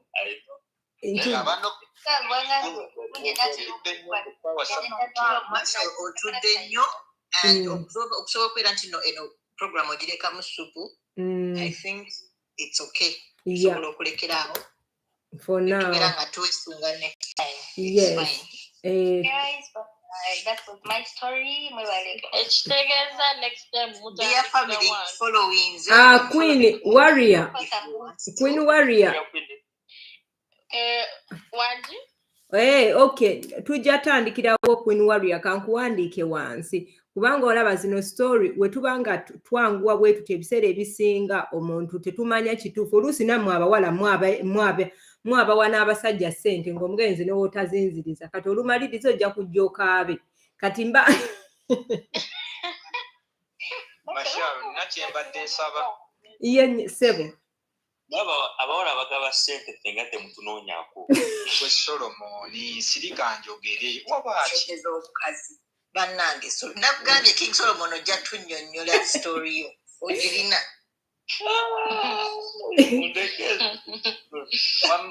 wamma bia family nze mbadde nsaba kukyazaako ewantu ewamu otunnyonnyolemu ku story agyogeredde wano maybe ojogera tagiddamu namubiru tokola bintu ebyo neetaaga ojja kunsanga eno story is so emotional at some point she broke down so namubiru tokola bintu ebyo. No, I'm just saying seriously bwoba owulidde twali ekyo bambi n'ensonga lwaki omanyi lwaki abambi omanyi waliwo stories nti yatuuse ekiseera n'akaaba ng'ate ffenna ne tukaaba TikTok n'ekaaba YouTube abaana ne bakaaba nga buli muntu yenna no like anyway mujja kwogerera mu inbox sisobola salawo but you will talk inbox wajja kuwa story yo mu inbox y'omukyalo osobola ogenda naye singa nali omukyala wuuyo tegeragana naye oyinza okunkolimira wano ne bakanga olubuto olunuma ndeka kale banjagala nemba kubeerayo later ngenda kubeerayo saawa zaffe wano saawa 2:3 I think you're 1 hour ahead of me. Namubiru aleeta abanene bokka abatono tetujjayo ku platform nga lwaki wali ozzeeyo ate tomufolowinga namufolowinga kati onootegeera otya byagira banaye abannayuganda ndowooza owuli tomufolowinga togera. Thank you so much guys. So because I need to take care of my hubby. Yeah, I understand. Thank you so much for your time and thank you so much for the beautiful, beautiful, inspirational story. Thank you so much and may God bless you. Bye. Wakamufolowinga kati obanga followinga eri account enkadde yeriko abantu abangi kati webalaba eno eriko akatono bagamba ndooza si yeye eri sisobola genda live so nagikoowa yabaaki simanyi naye nga TikTok yambani ng'ogenda live kweyo gundi okay waleka waliwo yagiropa banaye nga tetunavaako bambi abantu abali ku TikTok mugyeko ku YouTube neetaaga watch hours abaana mudduka mwagala kulaba nnyo omuntu ayogera ndowooza kye tugenda okukola tugendanga kubaleeteramu audio kubanga neetaaga watch hours ku YouTube ate temu voice eryoke muba mundaba nzekka omuntu mba biseera ebisinga bino ebintu bijja sigalayo mba saagala kukozesa face ya muntu mba njagala confidentiality ebeerewo. That's why abantu abamu bawuliriza maloboozi so saagala nnyo teekayo face ya muntu kyova olaba tubeera ku YouTube naye YouTube tuyina wangi sokolinde ensonga gy'oyogedde nkuwe solution. Okay naye nga bwebanga solution si yakusasula kubanga saagala sasula wadde n'ekikumi asigenda kusaba wadde n'ekikumi. Okay awo kyakabi thank you so much. bw'oba togenda musasuza kuba ennaku zino twabategedde bannange abaki isa abantu kunkuluma aba muyinza omugamba ateekemu emigabo bantu kubayisa kunkuluma osobola okwogerera ne wane eno fena ne tuwulira n'abalina YouTube channel abalala ne bagira naye oba tofuddeeyo omanyi omuntu ayinza ogamba nnoonyaako omanyi messages ze nnina ebiseera ebisinga kinzibuwalira but abantu mwena abansupportinga I thank God abantu soko indeko ko mamidash nti bambi abantu abamu abanfollowinga we mubeerako nga muze ku YouTube ne mubeera nga mu interactinga mulaba videos zange sizampaka videos za nungi woba tozaagala toziraba nsomesa okutandikira ku email nsomesa omuntu wobwekolera paperwork so bino ebintu si byabuwaze oba towakinze videos zange still zijja kubeerayo naye oba ng'oyagala bakubbe towachinga videos zange ng'oyagala ba agent bakubbe naye woba ng'owulira ogamba gwe mu mutima gw'omanyi nti nsobola okwekolera paperwork n'entambula ebweru n'engenda UK n'engenda mu America n'engenda mu Germany sindikira omuntu yenna video eziri ku YouTube nzikola mu Luganda olulimi lwaffe olw'ekinnansi oba olw'abana Uganda olwo bonna ndowooza buli muntu ayogera asobola owulira Oluganda yo YouTube handle banange genda ku profile ye eno yennyini nnyini oklikinge mu kantu akaliko YouTube you will go straight onto her YouTube and subscribe it you need to look for her story already kugundiye ku bio yange so musobola okikola bw'otyo n'ojja n'olaba ebintu bingi nsomesa ebintu bingi bino ebya online dating mbisomesaako ogenda n'olaba wokola profile ye ennungi buli kimu kyonna kyonna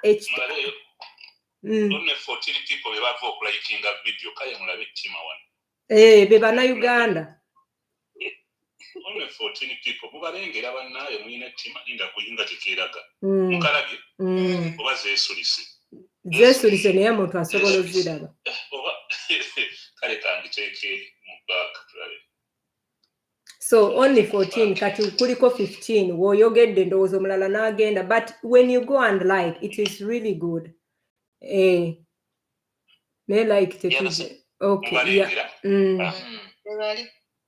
ukitegeera bannaye bakimuleke kalike tekatwala na seconds 3 ukitegeera kandi freshinge tulabe babisatukeera kuliko just 15 bisatu kandi freshinge just like go and like kigiyamba gundi okukola ki kandale kati kuliko 15 waneno kuliko 15 so mukitegedde bannaye abagenda kwongerako ku like kati 16 kuliko omu omulala ataddeko kubanga ano zituukirawo era so tubaddeko almost nga 600 people but abantu 600 so naye ng'ate 600 newe naalifunye nga 50 ne babeera nga kwebali ne tuwachinga this hours it would have made sense so munzizaamu amaanyi ate mulaba lino ebbanga lyemmala wano omusajja wange bambi walaba nga njasama ebintu tebitambula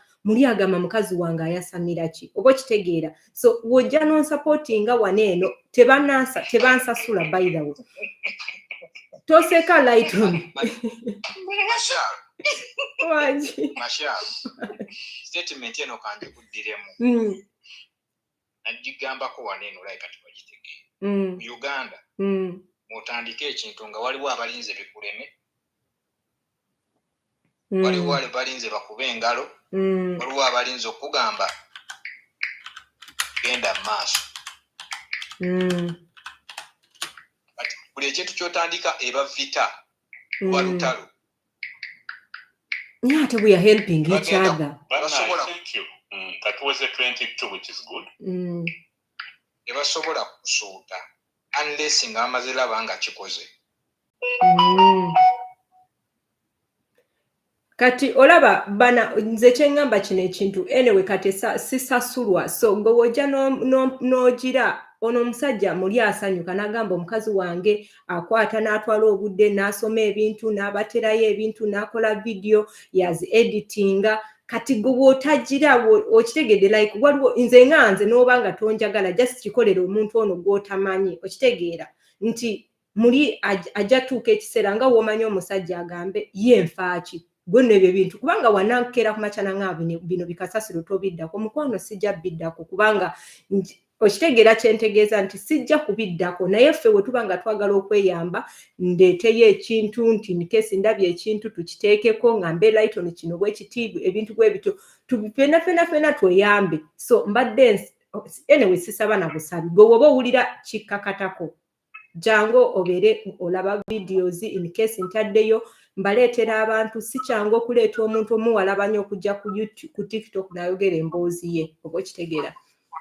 put your YouTube bannaye abantu mwenna abanjagala abanfollowinga mugende mulaikinge video z'amashalu nammwe ate temututama wegayirire bannange mugende mulaikinge onyige ku kadaako bona nyiga ku mugende musupportinga omwana obeera notified obeera notified genda onyigeko kati kambabulire haxe gendayo clickinga mugoberere subscribing then onyiga akade kati bw'aba alina kyataddeyo bwe kijja gendako at least ne bw'onaamalako eddiika nga 5 then olaikinge eyo like ejja kustikinga naye bw'ogenda nolaikinga obulaikinze ejja kuvaayo TikTok akadde so kati ogenda n'onyiga esimu ne bw'ogireka eri ye n'ayogera nga gweokola emirimu gyo that is fine ekako all okitegeera good kikola naye ng'ate bannange these advices ziyamba at least twafunayo abantu abasobola otunyonyola ebintu bino mu lulimi oluganda lwe tutegeera nze simanyi luzungu simanyi nadwogera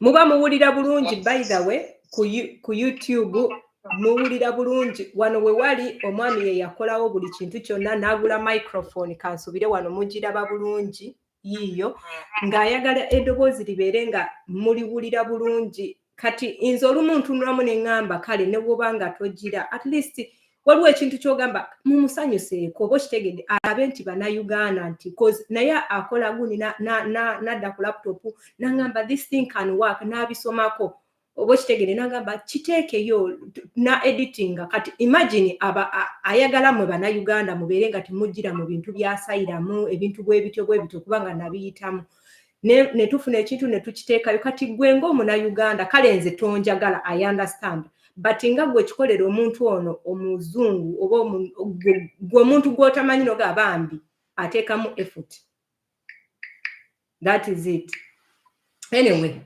abantu bazze so far bali 1734 likes abantu bazze waliwo wane eno Lina azze Bridgeton wali Nawanji Fields Haja azze Prosi Namakula Patience Batenga I think beba n'abantu abapya abakajjako I think so genda kubeebaza Mashao mukyala Lighton ne mwami Enoch content gwe mukola ayamba ku bannayuganda n'abantu abalala si bannayuganda bokka kuba ffe ebiseera ebisinga munnayuganda ekintu ekyamuli mu mutwe dda yalinga Facebook era nga bw'aba yakafuna essimu asooka afuna Facebook eyo neevaawo munnayuganda bw'afuna essimu asooka ateekamu WhatsApp eyo neevaawo kati munnayuganda yenna agula essimu yasooka okukola ye TikTok nja kusimanya abantu abakoze content agezezaako okubayamba n'okubazibula amaaso kozi bangi batomedde naye kaakati omuntu ajja n'amanya nti neetaaga kumanya ebigenda maaso mu UK oba ngenda mu America ka ngende nkebere ku video bweti ne bweti nga video ezo ziri zisobola okubayamba neebaza ne company ezivuddeyo okusima ba content creator bano zibateekamu ssente kozi ekintu ky'okwogera si kyangu naddala ng'omuntu atuula essaawa ezisukka mu nnya n'ayogera bano ziteekamu ssente mpozi ng'otuyiyizaayo emu ezirwa tetunnafuna kampani ziweebaza teziriiwe tetunnaziraba zijja kujja naati kaakati kiri bwe kiti Solomoni bwejjajjawo gye wakulira mu kyalo bagambanga okwebaza ng'omaze kukwatako nedda ne bano abali wano eno olina obbeebaza kozi si ggwe abayisi waliwo okwegulira data kwabo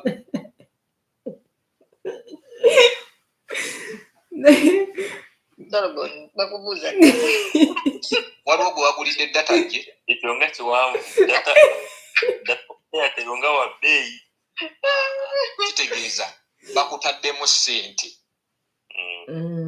bajje balabe ne bagenda ne ku YouTube baviewinge basubscribinge kitegeeza abasponsa namba emu ye sponsor asooka nga balala tebannajja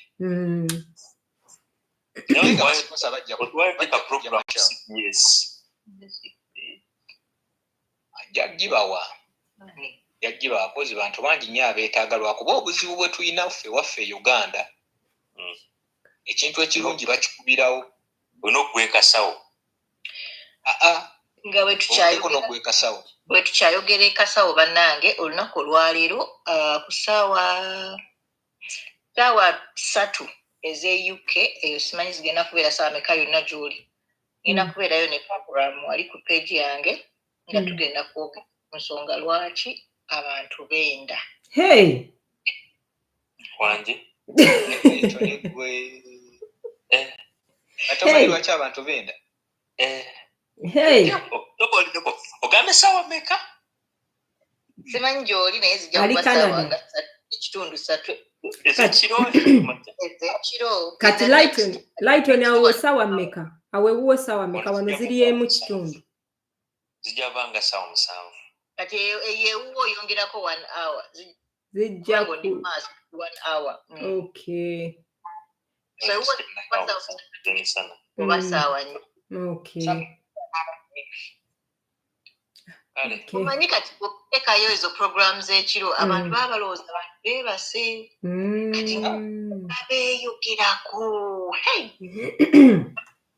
nina okumanya obwenzi buvaawa nina okujja mpulirize ani gwe baakwabula obwenzi ndowooza buva ku kasagazi bintu bingi mujja genda mubidiscussing temubimalira wano edda wangi waliwo omwami ali wansi bamuyita Michael Jose badde nsaba muleete waggulu ayogereyo ne waayogera ekigambo kimu yaliwa Michael Jose ayina okusindika asindika request simulaba Denzo nkwa Michael Jose okay simulaba Michael Jose ndaba Denzo nkwaniriza sepo bane tunatera okutugenda vaako nanye nsanyuse okubawuliza omusajja oyo gwe bayise nange mwagala aliwa Uganda wange tubeera bembi ali Michael Jose ali simulaba okay Marshall, that's my bro. We live here together. Okay. Enzungu mwami Denzo ndeka enzungu tizagala badage. This is Mike ayogera. Marshall, ogambo chanyo. Sigamba taata ogamba otya sibo. Ndi bulungi sina tableton. Wasazewo kubba programu yange. Yimba. Abatu the last time. Okay. Ndio chanyo. Nikufi. Gwenyabo leito. Nze I'm fine mkwanoga otya. Bulungi. Kale katika mbuza abasajja mujja tandika okwogera omugamba asooka bakazi. Deshikaliso gambo otya. Ndi bulungi number 1. How are you doing? I'm okay. King Solomon, how are you doing, brother? Good, how are you? I'm one of that.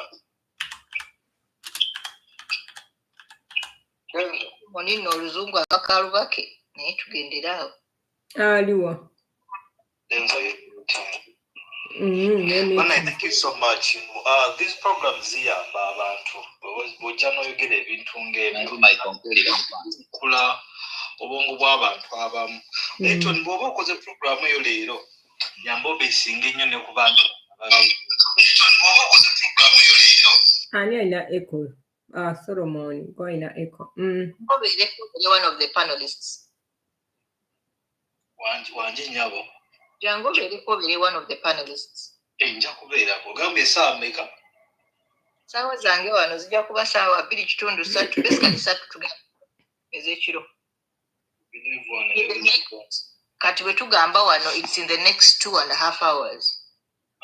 Ja kubeerako nnyabo banaye neyanziza nnyo okunteekako. Hope you guys stay safe, stay blessed. Come on. Kale sebo. Sikwanjudde odduse. Badde ngenda kwanjula. Mashao. Wanji sebo. Oyo is one of the biggest content creator we tulina. Asinga show. Michael. Eddirire yange. Denzel, I've followed you as well. Michael.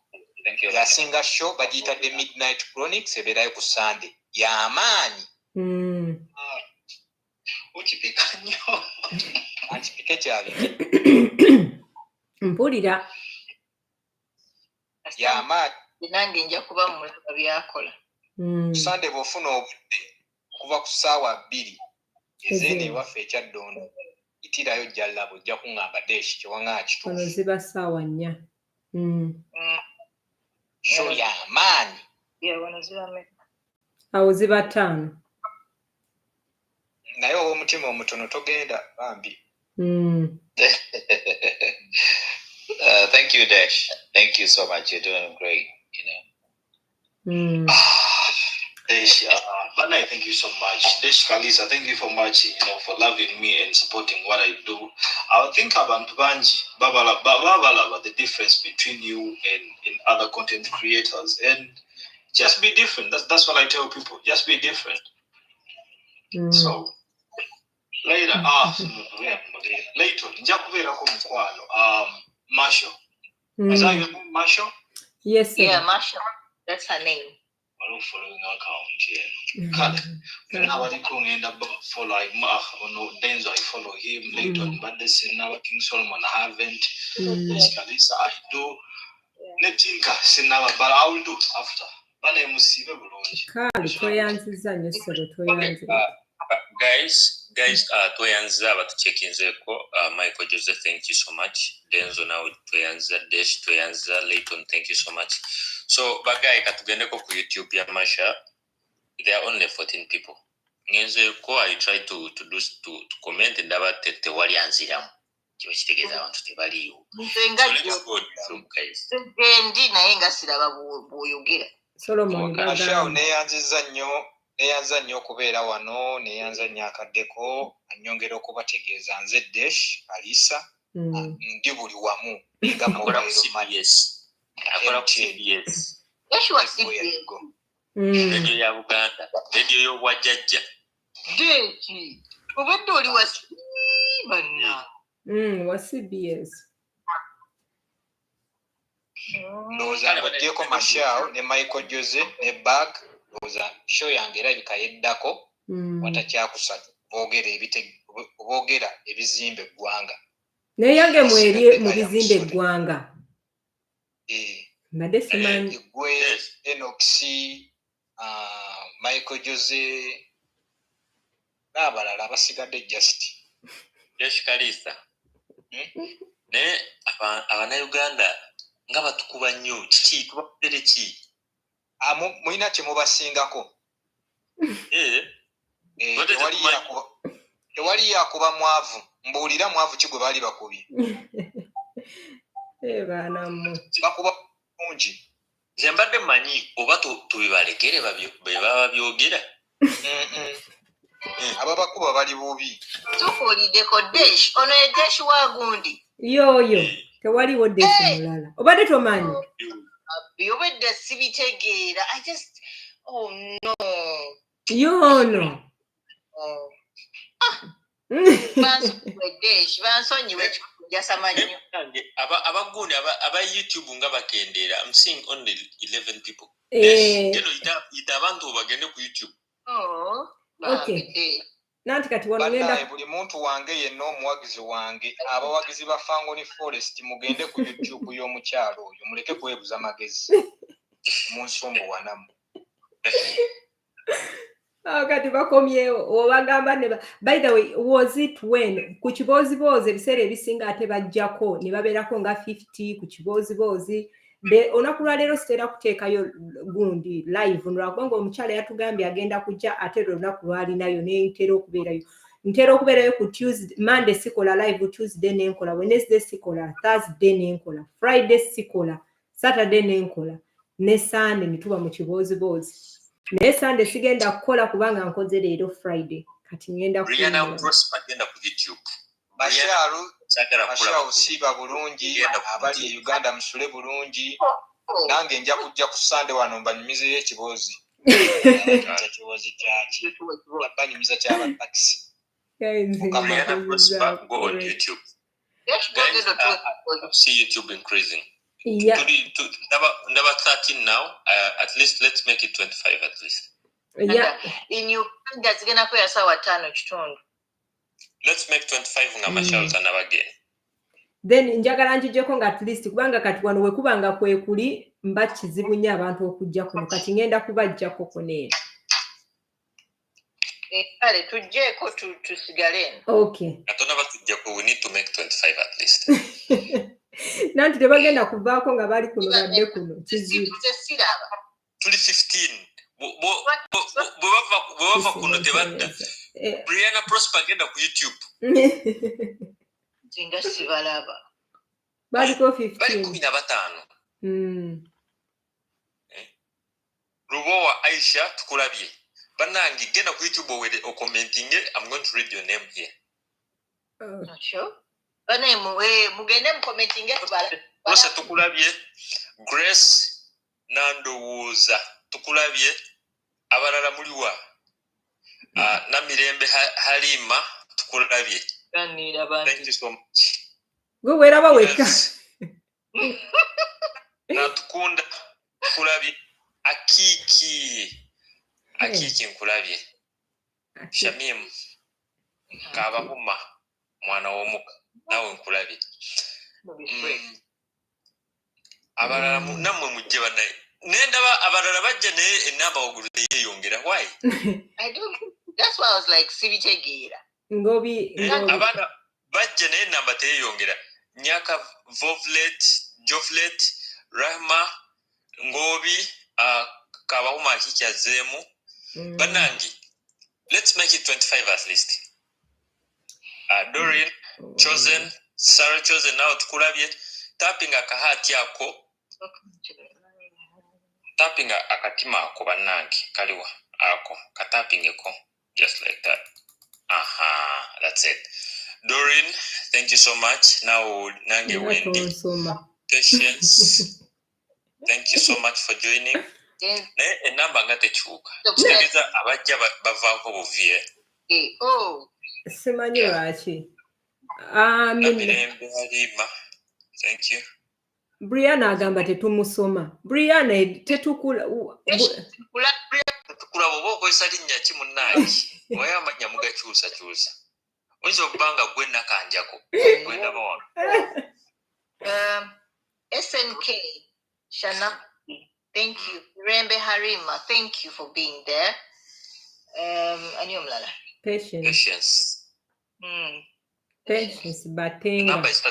The number is now increasing. Yeah, it's now increasing. Kitegeza tebakyavaako. Mwamukisa Linda. Thank you. Everybody that's coming here, Bambi Mutuyambe, tugende ku YouTube ya Mashal. Bwoba tomanyi weri, genda mu profile yawo, okilikire kugundi jolabaawo akagundi ka YouTube. Twegatteko wano. Joseph Lutakome, now tukulabye. We are 21, we need to make at least 20, at least 30. For joining, again. Na YouTube, tumuwagire bambi mukyala atuyamba. Tekako Lightoni, wana wali video kinene, ayogereko na YouTube bamulabi.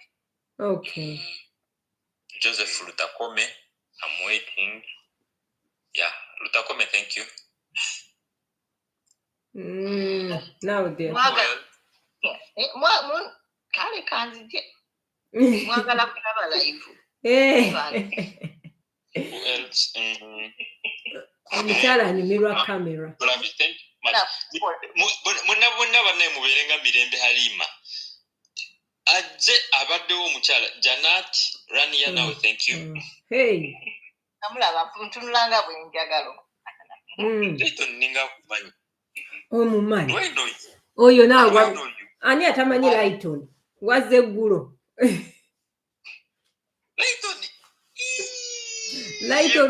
Layton yalina mu kigenyaagenya. King Solomon nagambye nti nno will come and tell us your story. Hey.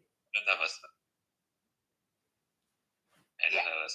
Okay, we are 22 right now. Please go right ahead. Tuyambe genda ku profile ya Mashal and then oklikinge mu kantu akaliko YouTube. That's all you need to do. Otwegateko wano. This is the only way we can support this lady. This is the only way we can say thank you. Patience. Thank you. So at least the best way we can do is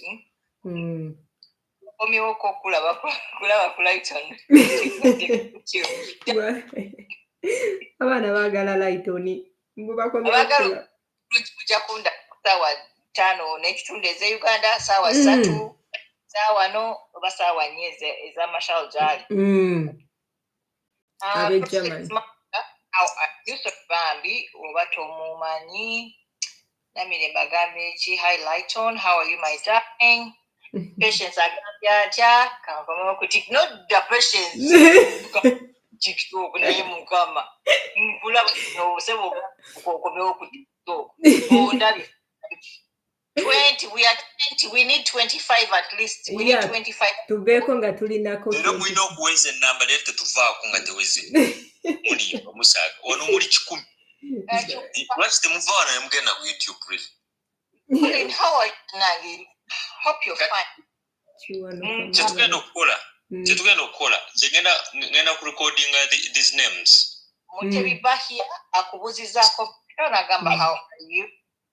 Kati ebintu katubiteekemu ekibuli nga Alenskin wagamba. Ngenda ku recording gana amanya agali kuneno ku YouTube ganeno. These people will always get priority. We need people to join us here. Come on, guys, we can do this. Damali Prosper, how are you? A year to 19 neighbor to mwete mliba. Ndati kugaiba na abana mubeso njuwe.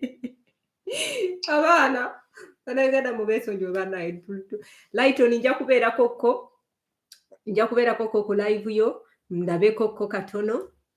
Very quick, thank you. Sanya John, thank you. Kabahuma, thank you so much. Layton tujja.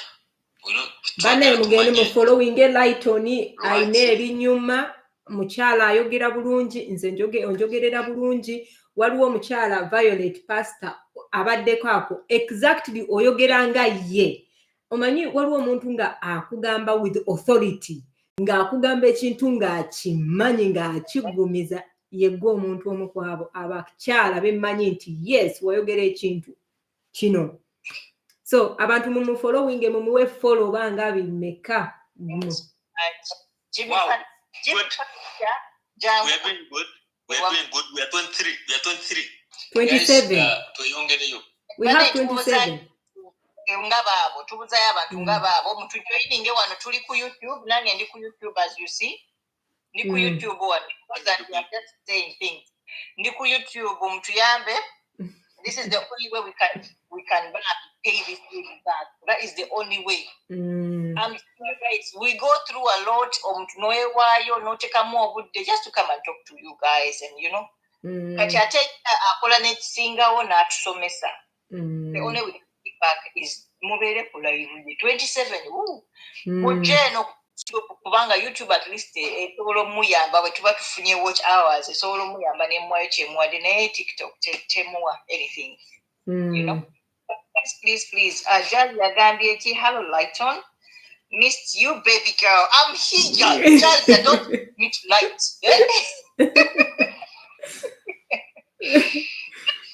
Patience, Nayagambia Layton, you inspire me. Thank you so much, darling. Amira, how are you, my lovely? Muwonga Gambia, how are you, Mondo Doreen? Badangi mwebali nyo. Like 27 earlier.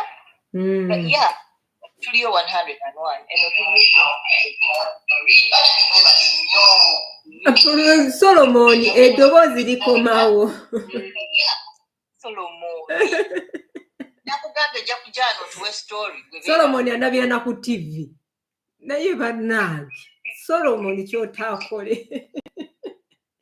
Kulimba. Waliwo omulala Prince we nali nnoonya basubscribers. Omanyi Prince yakola yagulawo email n'agenda nga asubscribinga. Kati muganye okujja ku YouTube kati tukozesa buli device gye tulina. Tuweza abantu betwagala. Siwe kiri. Banaye mujje abali eyo tubegayiridde tuli ku YouTube. Let's mind we can make 50. We can make even 50 today. Because that this is the only way we can support lady.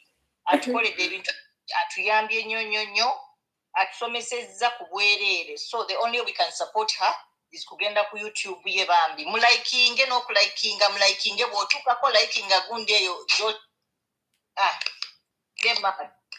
Mirembaga yate kituufu. Sarah Chosen agambye light on much love. Thank you darling. Esther Bosa, thank you. Kulabye. Na muonge kulabye. Baba light on. Muonge dali don. Wengabi. Banage, mwana wengabi oyo. Agabe wobeera totayagala kuseguka. Love you baby girl. Wengabi banna. Jozo the bless dayo ku YouTube. Brianna Prosper genda ku YouTube. Brianna Prosper agala kulaba ku TikTok. 28 people we can be more We can make wakati nze ninako devices mbili. That means 24. We check ya Eton 25. Guys, we need to make 50 today. Mashalo not Sonywa. Yange gamba obudde wakoye dotuula ekyokola tewali once gye ne laptop naye ngiteeke kubanga munnange abantu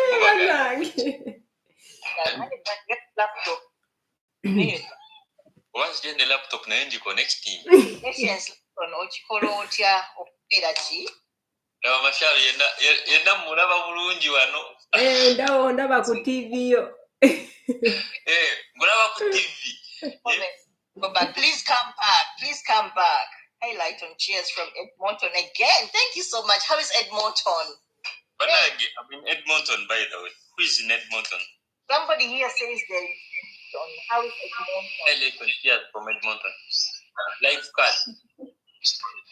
But then one day, life card. Follow me on TikTok. Nakola round trip nga ngenda buli wamu nzije balabiko omukalamu na newe nabanga wenyezi waliwo omuntu omu say hi. Yeah. Tukoyo kwera. Twetaaga n'okubeera nga tugamba okay kati tugende wano vum. Twerabe tuve mu bino ebya. Should do that tukitegeke. Yeah, tukitegeke, we can do it. Please, we are 32. Let's make 40 at least. 50 to let me. Let's make 40. 50 to let me, Banna. How are you? 50. How are Let's you? make 40. Which side of German? SN Kapuza, which side of German? How to tap the screen, guys? One tap the screen. Ejo kuliko kana akatima nawe. So tappinga kano. Kana akatima. Okalabye. Ososeka. Osobola okaba. Kyokaba ku TikTok kwebali bangi. Osobola okugamba 100. Temukaba sibalaba yakaba. Abana bade bakaba. Mutwa katima. Banna. Guys, let's make 40 at least. Let's hit 40. I think abana. Thank you. Mbetaga ku YouTube ya Marshall. Mbetaga ku YouTube. Genda clickinge mu profile ye, then clickinga wawalika YouTube icon now. That's all I want. That Agambe Layton, I'm tired of very many surgeries that was made on boy. How can I start a process of bringing my boy for further surgery? Really? And it is. If I come, Oh. can I seek for asylum after hospital here? Hey, Dalia. Kale, I'll try to do some inquiries to labera kuba one ebintu okuvanga ennaku z'omwezi 4 guno omwezi gwennyini. That is what like 4 days ago ebintu bayine gye bakalubasa kalubiza ebintu bya wano nze banaye wano wantamye ngenda nakuva wano ndoza I think I'm going to relocate to US. Wona waliwo ebizibu byayo Lighton. Buli wamu waliwo ebizibu. Oh, Jose the Blessed. Thank you. Tukulabye. Joseph Takome. Tukulabye sebo Jose the Blessed. Elias, how are you? Abaana baganye okweyongerayo Lighton. Tusimbule. YouTube erikiriya onagambye Sami Kagalo. Sami Kagalo 256 UG agambye wanonga wali kiriya nnyo ku YouTube. YouTube erikiriya no singa TikTok. Wano siteka mu filter. Ate wano wendi bwenti nga bwenfaanana. Tolaba kulaba ku TV. Nkulaba ku TV nyabo. Nkulaba. Kulaba ku TV. Ekintu kijanjawazizza. Let's hit it like 40 kwang man tulemedde ku 32 guys. Ndaba wano kyalo 100 simanyi wasi kyalo 10. Bambi mujeno ku YouTube tubebagayiride Maria Stins. You announce it. Yeah. But ebiseera ebisinga wenteekako YouTube o TikTok kati okuva we twagira eno studio nteekawo ku YouTube ne TikTok at the same time. Abantu abajja abaana babeerako lwakubanga era abaana abamu ebiseera ebisinga baayagala kulaba muntu kati ate wane eno mbasaagala nnyo naddala story egenda okubeerayo omuntu okuba nga face ye ebeerayo naye nga voice ebeera clear abaana bali Saudi Arabia wani Salize eddoboozi muliwulira bannange 35 guys, let's make 40. Let's make 40. Nawe eddoboozi oliwulira sigala awo nze kasitandika wano typinga wano nsome byoteekayo 40. Maria Gande. Oh, I understand. Let's make 40. 35 saga kudda wansi 35 now, that's fine. At Masho tumulavira original okitegeere mwana kulabirako akasusu kyekyo ono tewali kintu anyaduka who's running away. Let's make 40 abaliwo temudduka then abali ku TikTok nya producing mugende kwewa kyemwerabira sawa 3 sawa nda clicking ku Masha ogende ku gundiye ku bio ye kutwala direct on YouTube. So kati clicking so ko subscribing ku gundiye ku bagita batya ku channel ye otegeka akadde then ojo to watching. Jangu yokola kyeyo ku TikTok naawe tuleba sato konana tuleba sato banange basatu bokka abali basatu bokka mpozi egala kulaba abantu ekikumi ekiri wano ku TikTok nga mugenze ku TikTok abakale sweetheart peyanziza nti bali kubeerako. There is 5 to go, yes, 3 to go to 40. If they have more than one device, can be on both. Yes, exactly. Have more than. I have 2 devices. In a sim, you mulabane ku TV. Solomon, tulabire buli wamu n'ekireja nangeji kubanga ogwo omugwali buli wamu. Solomon olina okugenda ewa Lighton nnyabo sebo eyo wamu bundi account ndala ena account ndala n'eri ndala yeah wekiba ekyo then that's fine. Eri signed up ndala nene eri signed up ndala. Deborah na akamate, how are you? Ntuse nange kulikayo mukwano yona jova. This is the only way we can support this lady. This is the only way we can appreciate her. Afuba nnyo naafuna abantu ne bajja okubeera nga batubuulira ku stories zaabwe naawe mwosobola okuyigira. So the only way we can support her is kujja ku YouTube ye netumulikinga netumuwa watch hours at least nafunayo kyafunye. Deborah, thank you so much. TikTok naye mulabya comment nze temuvaawo bannange tewali agenda munnange tewali avaawo TikTok. Nox nawe otuuse. Nox naye yatusooseeyo. Naye bwedda bwavaako bwagenda bwadda. Joel yatulabye. Monitoring me. I'm very busy monitoring here. I can see everybody that goes and comes back. Ngobi, Jonix, how are you? I connect to the second device. Thank you so much for connecting. But nango boy na device that connecting oberenge no laba ngatene no laba. Gambe chitu chitambu tuliba meka. It's different. Lighton Langa show yo egenda okubeerawo bagende bakweyungeko. So in the next 2 hours. Was over 1 hour. Kati awoli probably. Kati Marshall wali. Sawa munana. Sawa munana zo kubanga ono ziri sawa mukaaga. It's just midday. Midday. Yep. Kati awo bwenjogera bwentyo then kikuyamba. Bwengamba nti in the next 2 hours gwawo kikuyamba. So wonna bwengamba nti in the next 2 hours. Kiba kikukolera.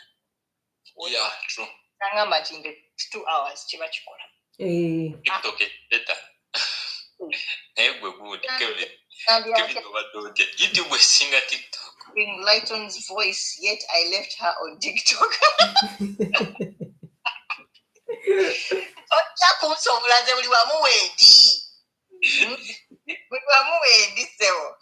Thanks for presenting, Masha. Love you, my Layton. Zengate munebaza. Gwe kati bamanyi tukola naawe kati baba. Anyway, let's hit YouTube. Let's hit YouTube, guys. Abambi is true coming. By the 40 tukombyeyo bukombi katono oba kati gwe omuntu n'ogendayo n'okombayo bukombi ate n'ovaayo. Ayo. Neba bantu mmwe mayumba gasoke mbakube ekiwooko mulyoke mukiwulire. So guys, ekiriwo we are supporting Masha on YouTube.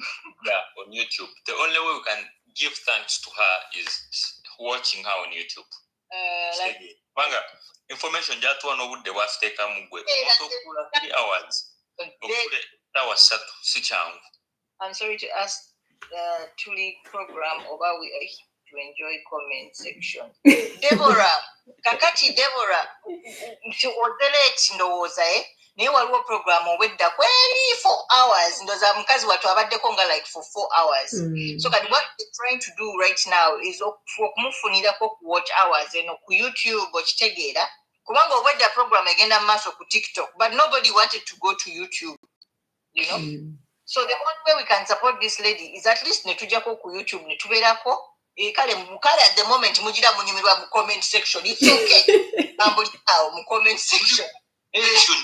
Enjoy the comment section. Problem. Let's enjoy right the now. Muntere yao ku buntu obusesasesa bu comments obusesasesa. The Bible tujitutte ku YouTube. Bana YouTube bana vibe yonna tujitwale ku YouTube guys. Akuvaayo today no YouTube je tuba tukolere fujju. Okay. Sorry, my network good. Jali otandise ekibozibozi. Wano musawa 3 ya network ebadde nnungi naye tugambe genda ku YouTube network alwefa. Is it? No worries. Tuna network okomeo ku YouTube. Layton bagambye ozunga olinga yellow bananas. Nange banzunziza daba itsoke. Munde kenzunge. Naye nange ndabujja ku YouTube. Oh. Tungena Deborah agambye abadde ku gundi. Ubudde ali ku TikTok ne Mrs. Bear. Ye bananga kalango olwaleero luno in the next 2 hours tulina yo show. YouTube ko gundi si ku YouTube ku TikTok. Notes. Omwana agambye are you married? akunoonya omwana bamuyita Wamukisalinda sino bakutukisalinda akunoonya ayumba ready naye wabula mwami Knox okimanyi nti sikimubuuzangako isizaawo ninayo show in the next 2 hours omwana Hilda n'agamba oba twetege mwetege nga omwagala tewali akuganya kwetega naye kasita weetegera ku YouTube abana balina violence banange thank you so much tweyanzizanya at least mwabasobodde okujja era nga mubeerako mweyongere okubeerako bambi seriously tuyiga okwapreciating abantu mmwe tuyiga okwapreciatinga omuntu ateekamu time n'ateekamu obudde bwe n'anoonya n'aresearchinga some of these things mulowooza nti abantu bamala gajja wano ne boogera oba olina okuresearchinga before you come and tell anybody anything you know so at least the only way we can appreciate bambi tugendeko ku YouTube ye tulaikinga ebintu bye tubirabe you know tomanya ebikyasobola okuyamba okala okitegeera watch hours weno TikTok teina kyekira Lighton katwetegekere shoyo gende nfune ku kyokulya netegeke inde shoyo omanyi obanga sigwe host obanga sigwe obeera buli wamu bwonanyiza n'okubeera nga mpandise n'ebigulu eri nga ndi muzanyo naye obeera Lighton wano bangambye nti consuming substances abadde gundi abadde Solomon era ne bamponinga ne bangamba mujjeko abadde Solomon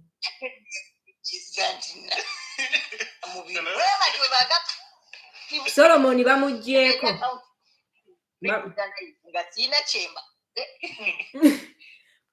akuleko ba amazzi gokka ge bakkiriza I think ne naye oba omwengo ba juice ebyo something like that baleka babigaana anyway abantu banange tweyanze nnyo bagende nsobola okujja later on nga ndi gundi ng'oli bulungi ng'oli soba ng'oli fresh weekire katukuleke bannange naffe tujja kujjako eyo bane bwe mubanga muyina obudde musobola okuyitako eri ne musekaaseka mu lero weekend nanti etandise so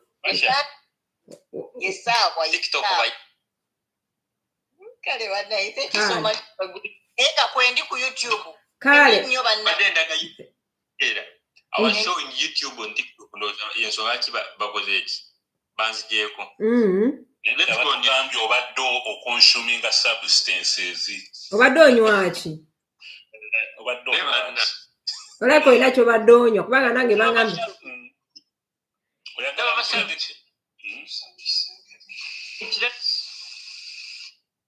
anyway banaye tugenda kuvaako bambi mwebale nnyo kanjijeko nga tukyaliko 37 such that infuna this watch hour temwerabira omuntu yenna nga oyagalawo omanya ba openingawo PayPal mwami Knox ono osobola omutuukirira n'akuyambayambako kaawo obudde bw'ojja busasulira ezitali ssente empitirivu naye ajja kuyambako kuki ku PayPal abantu mwenna ng'oyagala kutambula nga tomanyi wosobola kubeera dating site ozisasuzza otya asobola okuyambako naddala mu abaana nga mukyali mu biyumba oba nga muli outside Uganda asobola okuyambako okuopeningawo PayPal eyo esobola okuyamba ng'osobola okwebukingira woteeri yo ng'osobola okwegulira ebintu online mwami Knox ono yennyini mumufollowingeko abeerako ne lives mwami mukakkamu nnyo muntu ayagaliza nze nange waleeno ye yannyambako ku bino ebintu bya YouTube yasinga n'okuŋŋamba bambi watch hours omuntu bw'atyo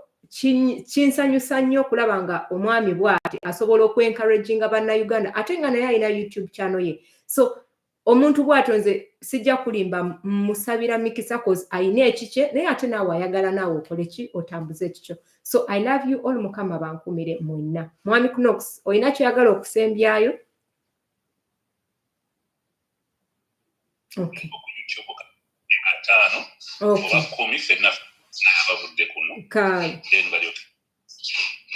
Okay, bambi mugende ku YouTube kwendi for only 5 minutes malenji jeko. Okay. Kati njijeko YouTube, TikTok. Kati ndiko wano katono bambi omuwarabu webali kugula wifi. Banange mwebali nnyo bambi. Buli muntu ajja waneeno neefuna watch hour. Trust me, kinkolera nze nganze.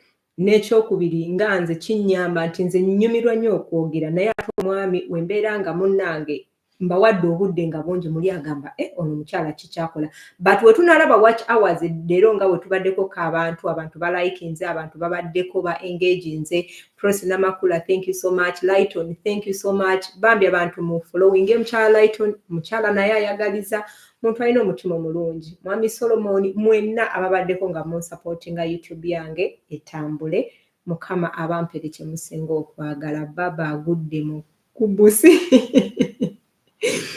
baba alabika agudde mu kubuzi niye banange nkooye omugongo gunnuma nange njagala nfuneko we bahostinga nga siri host nange neeyagala embeere nga ndi byange nnyo nga nsobola okuyimirira nga njogera naye wano eno manina okwewembeekamu n'otula mu ntebe biki bwe bityo so I love you all mukama bankumire bye bye ciao ciao